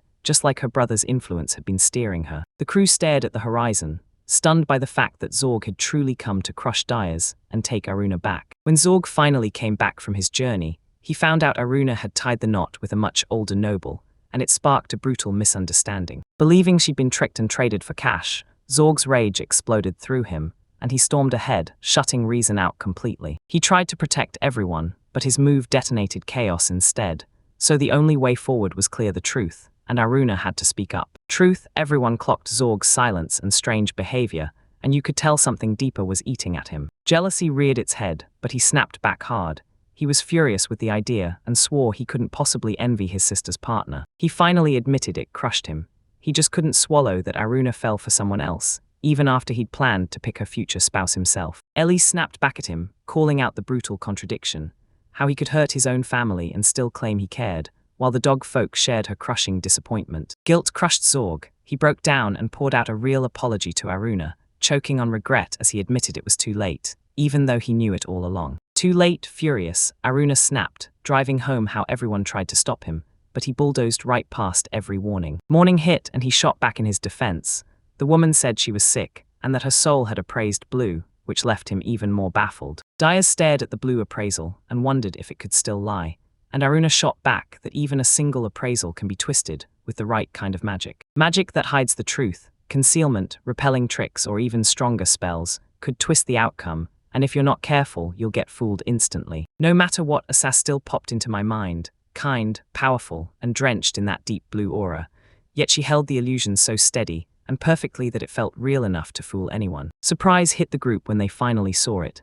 Asas' deception was powered by Oni folk magic, and Dyers had never once guessed she was that skilled. Zorg had been pulled into a manipulation trap, completely blind to the dangers lurking in it, so that one alone appraisal had to be handled with extreme caution. Eventually, he finally swallowed the truth, that the evil lord's tale was just a misunderstanding, and after that, his talks with Aruna shut down completely. After her explanation landed, everyone slipped out without a word, and together they headed for dinner as the sun sank toward the horizon. Even though Zorg swore he'd rather be alone, they still offered him a place to sleep. Tender kindness eased the goodbye. Nighttime dangers made everyone start panicking about where Zorg would sleep, the dogs chiming in like it was no big deal, while real tension kept snapping between the siblings. They traded piercing stares, both refusing to yield, while Dyers let out a calm, quiet breath as the sky started to darken. By morning, the weather finally calmed down, but that guy still felt something off in his gut, so he grabbed himself together and went out to see Zorg off. Zorg got blindsided by the visit, snapped with raw frustration, and demanded they leave him the hell alone. Even so, Dyers stood his ground, because family bonds didn't get ignored, not when Aruna's quiet worry kept humming under the surface. At the surface, right before he left, Zorg got 2 packages from Aruna. Inside were a handmade bow and arrows, forged just for him. Even after they were tossed aside as defective prototypes, everything was wrapped in soft wool, proof that she'd been silently caring all along. Later, the way his name was etched into the quiver hit harder than any speech ever could, like a quiet hand reaching back, proving family ties he'd never dared to say out loud. Dyers snapped the truth into him. Without magic, Zorg couldn't possibly have touched the soul appraisal that sparked all this chaos. Zorg finally admitted he'd been powerless his whole life, and when they pressed him, he couldn't deny the silent pain it had been grinding into him for years. Zorg grew up watching everyone else pick up magic like it was nothing, while he floundered, casting not a single simple spell. Frustration finally erupted, and it spilled onto his parents, but with steady, loving support from his family, he slowly learned to face his limits. Minutes passed, and he kept his eyes locked on what he could actually control, sheer physical effort, turning that decision into the man he became, one step at a time. Zorg heard it and nearly snapped with shock. How could helplessness possibly forge strength and shape who he became? Even now, the pain still clung to him. Effort met ridicule, rejection carved deep scars, and that crushing weight wouldn't let go. Only 2 ever dared to look past his lack of magic, Aruna and one woman from his past, and their acceptance stayed with him like a promise. Then the sky split wide, and a wind dragon roared into view, not just one. Even Zorg's calm shattered as his body started to tremble. Even when they begged Dyers to fall back, he refused, because saving the village still wasn't enough. He would not leave Zorg to take it on alone. Zorg snapped a warning at him. Then the wind dragons tore into his eyes and ears first, stretching the agony out until the final hit landed. Because their bodies were so fragile, they couldn't rely on brute force, so they turned that weakness into razor-precise cruelty. With raw urgency in his voice, Zorg loosed his bow, Dizang, and Dyers realized the truth. Wind dragons were on the attack, deadly, furious, and lightning-fast. An arrow slammed into the dragon's eye mid-flight, and the beast instantly careened into a wild spiral, while the others hung in the air like threats, more raining down from above. Frustration surged through Zorg as he cursed the bow's performance, his mind racing on what Aruna used to forge it, while Dyers stood there, totally stunned by the creature's side. A sudden shout tore the secret open. Aruna had forged her bow and arrows from earth dragon materials, and they hit with wild, unstoppable power. As strength surged, the truth hit him, so if it was real, he'd worry about the rest later.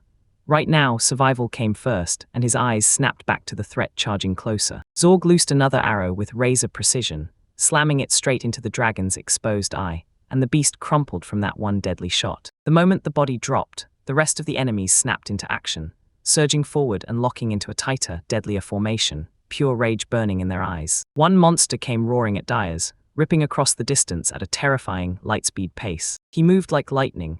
Dyers snapped his weapon up just in time, and the air rang as the claws came flying in. A savage strike ripped into his side, blood splattering everywhere as Zorg stared in horror, watching his ally get hit. During the chaos, Dyers' shirt got ripped open mid-fight as his opponent surged forward, exposing his chest, while Aruna watched from a distance, rigid with alarm. With wide eyes, Dyers finally understood it wasn't just physical damage. Aruna's carefully made clothes were ruined too, and his scream tore through the room with pure, furious frustration. A monstrous, insect-like thing suddenly barreled toward them, and Aruna screamed the moment she saw it slashing in at full speed. Dyers shot forward, and in one instant he drove his massive fist into the ground. Wham! A shockwave blasted out, freezing the enemy dead in their tracks. He stood there like a statue, blade already primed, and once his eyes locked in, he finally tracked their every burst of speed. No more surprise, no more panic. As blades cut through the air, Dyers stayed icy calm, snapping back every strike with razor-accurate precision. His companion yelled for him to retreat, but Dyers didn't budge. A swarm of giant dragonflies swooped in at breakneck speed. Dea planted his feet as their roaring wings whipped the air, bracing for the next deadly wave. After a quick collision, the creatures retreated, and Dyers clocked that sudden pause. Then he and his ally started putting together what it meant and why they hesitated. They huddled and swapped theories on how the beasts adapted. Then they realized getting too close was suicide, so those airborne monsters kept their distance. Even with scorching fire in its breath, the wind dragon's power fizzled at a distance. Its attacks only landed when it got up close. With the dragonflies wheeling overhead, the warriors swore these creatures craved human blood, but no matter how they pushed, they couldn't close the gap. They bit back their fear and agreed. Intercepting the threat early was the only lucky break, because once it reached the village, everything would have turned to disaster. A brutal dilemma crushed in. No matter how they tried, they couldn't reach the enemies, and a counterattack felt flat out impossible. So one plan rose up: make the foes drop their guard again. Dyers fired off a daring plan: dump his own weapon and bait the beasts into underestimating them. Even with doubts clawing at him, he hefted that massive axe and prepared to swing hard, praying the blast would weaken the enemy's defenses and finally break through. With steady hands, Dyers clutched his battle axe, stared up at the sky and told his ally, "Leave it to me." With momentum roaring, he whipped his whole body around, each spin stacking raw power, until the air itself started to feel crushing. With a thunderous yell, he heaved the massive weapon skyward, blasting it high toward the distant dragonflies. Throw hit the mark. One of the flying beasts got slammed midair, and his shocked buddy blurted that only a genius masked as a fool could pull that off. The bait paid off, then rage snapped to life in him as the dragonflies tore forward, and Deus braced hard with fists clenched, itching for close-quarters combat. Momentum erupted. One brutal heavy kick sent an insect flying, and right after, a crisp punch slammed another straight into the dirt. Combat erupted, clean. Brutal strikes landed back-to-back as both fighters went all in, mowing down every threat that surged at them. A dragonfly shot through the air, snapping its fangs and clamping onto its body mid-flight, while the warrior braced himself and his comrade lined up a finishing strike. Just like that, silence crashed back in. 5 wind dragons showing up was a once-in-a-year miracle, and the whole place was left buzzing with pure confusion, where tears spilled down his face, because that victory finally felt like the exact spark that could flip everything, like the village's acceptance was right within his grasp. Frustration exploded when the dream of dragon hunting finally met cold reality. and what once felt legendary now turned into something pointless and absurd. Criticism whirled past as the defeated dragonflies were handled carelessly.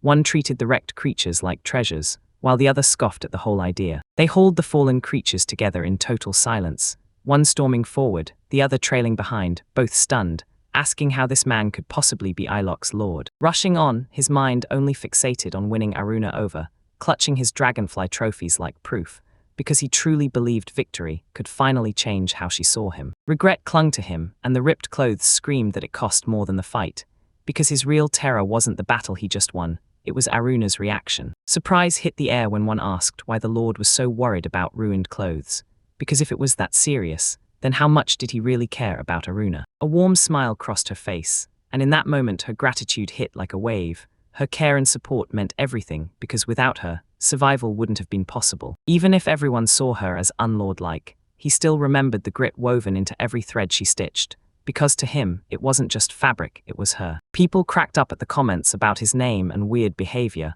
but he just owned it, every bit of it. Just then, Aruna burst onto the scene and sprinted toward him, worry burning in her eyes, focused solely on keeping him safe. First came the wound check, nothing too serious, but it still needed instant care, so spare clothes were offered right away, no hesitation at all. Reassurance washed over them next.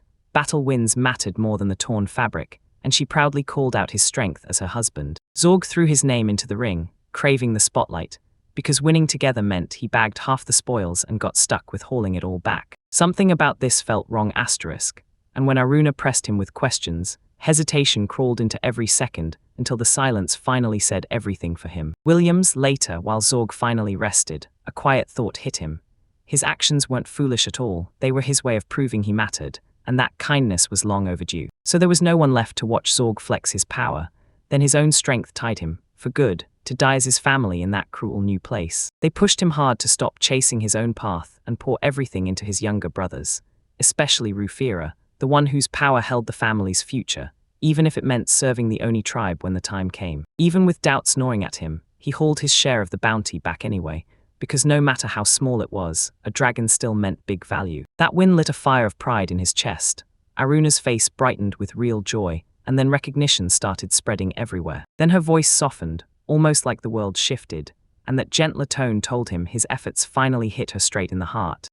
Music crashed across the field as villagers huddled in a circle around the fire, and Aruna grinned so bright she basically lit up the night, beckoning everyone to celebrate. Voices soared in song, kids burst into laughter, elders pounded their hands in cheers, and even the beast folk stepped in, singing together like pure joy. Joy burst through the air, and Dyers watched it all unfold with a full-heart gratefulness. This wasn't just a festival, it was unity in motion, with a runner blazing at the very center. For him, it wasn't about winning at all. Her joy was everything, because that night was made to celebrate her, not the fight. Later, he slipped off into the night, silent beneath the stars, and after a day that battered his soul, even a brief pause felt like peace. Walking by himself, he spotted a lone mere sheep glowing beneath the moon, and right away something felt wrong. Its body was sweating with nerves. He crept closer and demanded to know if it was missing. Then the animal roared back so hard it snapped his curiosity into overdrive. His efforts to make sense of it only triggered even nastier bleeds, and when he answered politely, it snapped even harder. An outburst erupted. Mia snapped at him with biting words, and behind the cute act, that sharp tongue of hers came out swinging, because it wasn't just any sheep. Shock hit him like lightning, jaw dropped, eyes bulged, and he bolted out a scream. It had spoken, and Mia was the one actually talking. Inside her wool, the Mia whipped out a tiny pouch, flicked it forward, and when he snatched it up, pure confusion hit his face. The creature spoke with solemn weight. After he slaughtered dragons and shielded the weak, its mysterious lord handed him rare Sangiovani leaves and precious seed gifts. Warnings rang out next. If greed or misuse touched it, the gift would rot and twist, but when handled right, it burned with healing power and real purpose. Sudden dizziness hit him like a brick wall. He clutched his head and swayed, while Aruna stared in shock, clueless about what had just happened. After that, he spun around, dazed, and realized the talking Mai was gone. Now all he had left were raw questions, and the pouch clutched in his hands. Aruna nudged him to rest with a soft, urgent plea, because he'd just battled a wind dragon and paid for it with injuries, and her voice was pure concern. Still clutching the pouch, he stared at the world like it might break. Was this all a dream, or real life? The weight in his palm answered for the universe. Confused thoughts wouldn't leave me alone. If that really was Mia, then she couldn't be a threat, right? Still, nothing added up anymore, and it was driving me crazy. Far off in the shadows, another crew was secretly regrouping, chasing the dream of restoring the empire, but all they had were dead ends, not answers, and pure frustration burning inside them. Then a dangerous idea snapped into place. Diaz was the target. His eyes flew open in horror, and Aruna realized too late she'd just been pulled into something far bigger than she ever expected. After a brutal showdown with the wind dragons, Diaz slumped to the ground, completely drained, like his body had turned oddly weightless. Olnar caught onto how wrecked he was and urged him to rest, but Diaz refused. He wouldn't stay idle, even when exhaustion had him beat. In a distant, far-off place, inside a shadow-choked chamber, heavyweights gathered to talk about Diaz, because his rising power was putting every rival on edge, and they couldn't ignore the threat he was becoming. A chilling plan snapped into place: use others to wipe out Dai in silence. And when the leaders nodded along, you could feel the old grudges and secret agendas fueling every single one of them. But not everyone was ready to go. One commander flat out refused to betray Diaz, reminding them that after Diaz arrived, he'd become a crucial ally. The twin girls tore ahead, grinning like they'd just unlocked a secret, pulling the whole crew toward the open plains, where every step felt like new land and pure thrill. As they trekked across the land, Diaz's mind snapped back to the past, his honorable showdown with the enemy commander still burning a deep mark into both sides. Nights stretched on, and their goal was a remote, hush lake calm as glass, miles from everything. No place to build a settlement, but perfect for a rare, peaceful escape and a long overdue breath. While kids and animals splashed and laughed in the water, dark political schemes against Diaz brewed in silent rooms far away. While some schemed in the shadows, Diaz kicked back and fished in peace, totally blind to the storm gathering beyond the hills. Betrayal schemes and political chaos simmered in the empire's darkest corners, and as tensions skyrocketed, shadowy opportunists plotted in total silence. Violence loomed as conspiracies simmered in far-off halls, but down by the lakeside, the children still laughed and played, until Aruna slipped into the cool water and seized a rare, stolen moment of peace. Papers stacked like mountains on desks, and orders snapped out to watch Prince Misa. Yet Klaus, away from all that power game, threw himself into a lakeside showdown. Even after the catches flopped, Diaz didn't lose heart. He patiently steered the younger kids and showed them how to fish during the retreat. The girls rinsed off in the sun as the visitors queued up, itching to arrive, pulled in by curiosity, diplomacy, and pure admiration for how that village's peace kept growing. They said there was a rare healing plant, Sanjarvani, so legendary it could wipe out every illness, and when the master's condition kept worsening, the people who'd stayed loyal to him could only feel helpless. Meanwhile, Diaz and his crew slipped together for a quiet lunch, all laughs and calm, completely blind to the worries starting to brew beyond. Diaz got thrown into the spotlight as a candidate for tribal chief, and it felt shocking, because everything that happened before kept him from being recognized right away. Support came flooding in, and Aruna stepped up too. She reminded him, straight to the heart, that he was built for strength, and that as both husband and leader, he mattered. Driven by the words he'd just heard, Diaz fell silent and swore he'd rise, until he truly understood what it took to lead. As the sun sank, the kids' laughter rang across the field, pure joy all day, but now it was time to head back. Aruna stepped up to Diaz softly and asked if he'd finally found peace, while behind them the whole crew started trekking back home after an amazing, loud, long day out. With a rare, warm grin, Diaz poured out his gratitude, because moments like this, calm and untouched, almost never came for a man who carried responsibility on his shoulders. Even so, he clenched his resolve, because tomorrow was going to demand more. No excuses, just renewed effort. Suddenly, a strange weakness slithered into him. He'd rested, yet his strength kept draining away, and something felt horribly wrong. Diaz suddenly crumpled onto the grass the instant the group spun around in panic. His body quit without warning, shocking everyone nearby. As he slumped unconscious, a status report flashed. New materials had flooded their domain, and even the rare Sanjavani plant had shown up.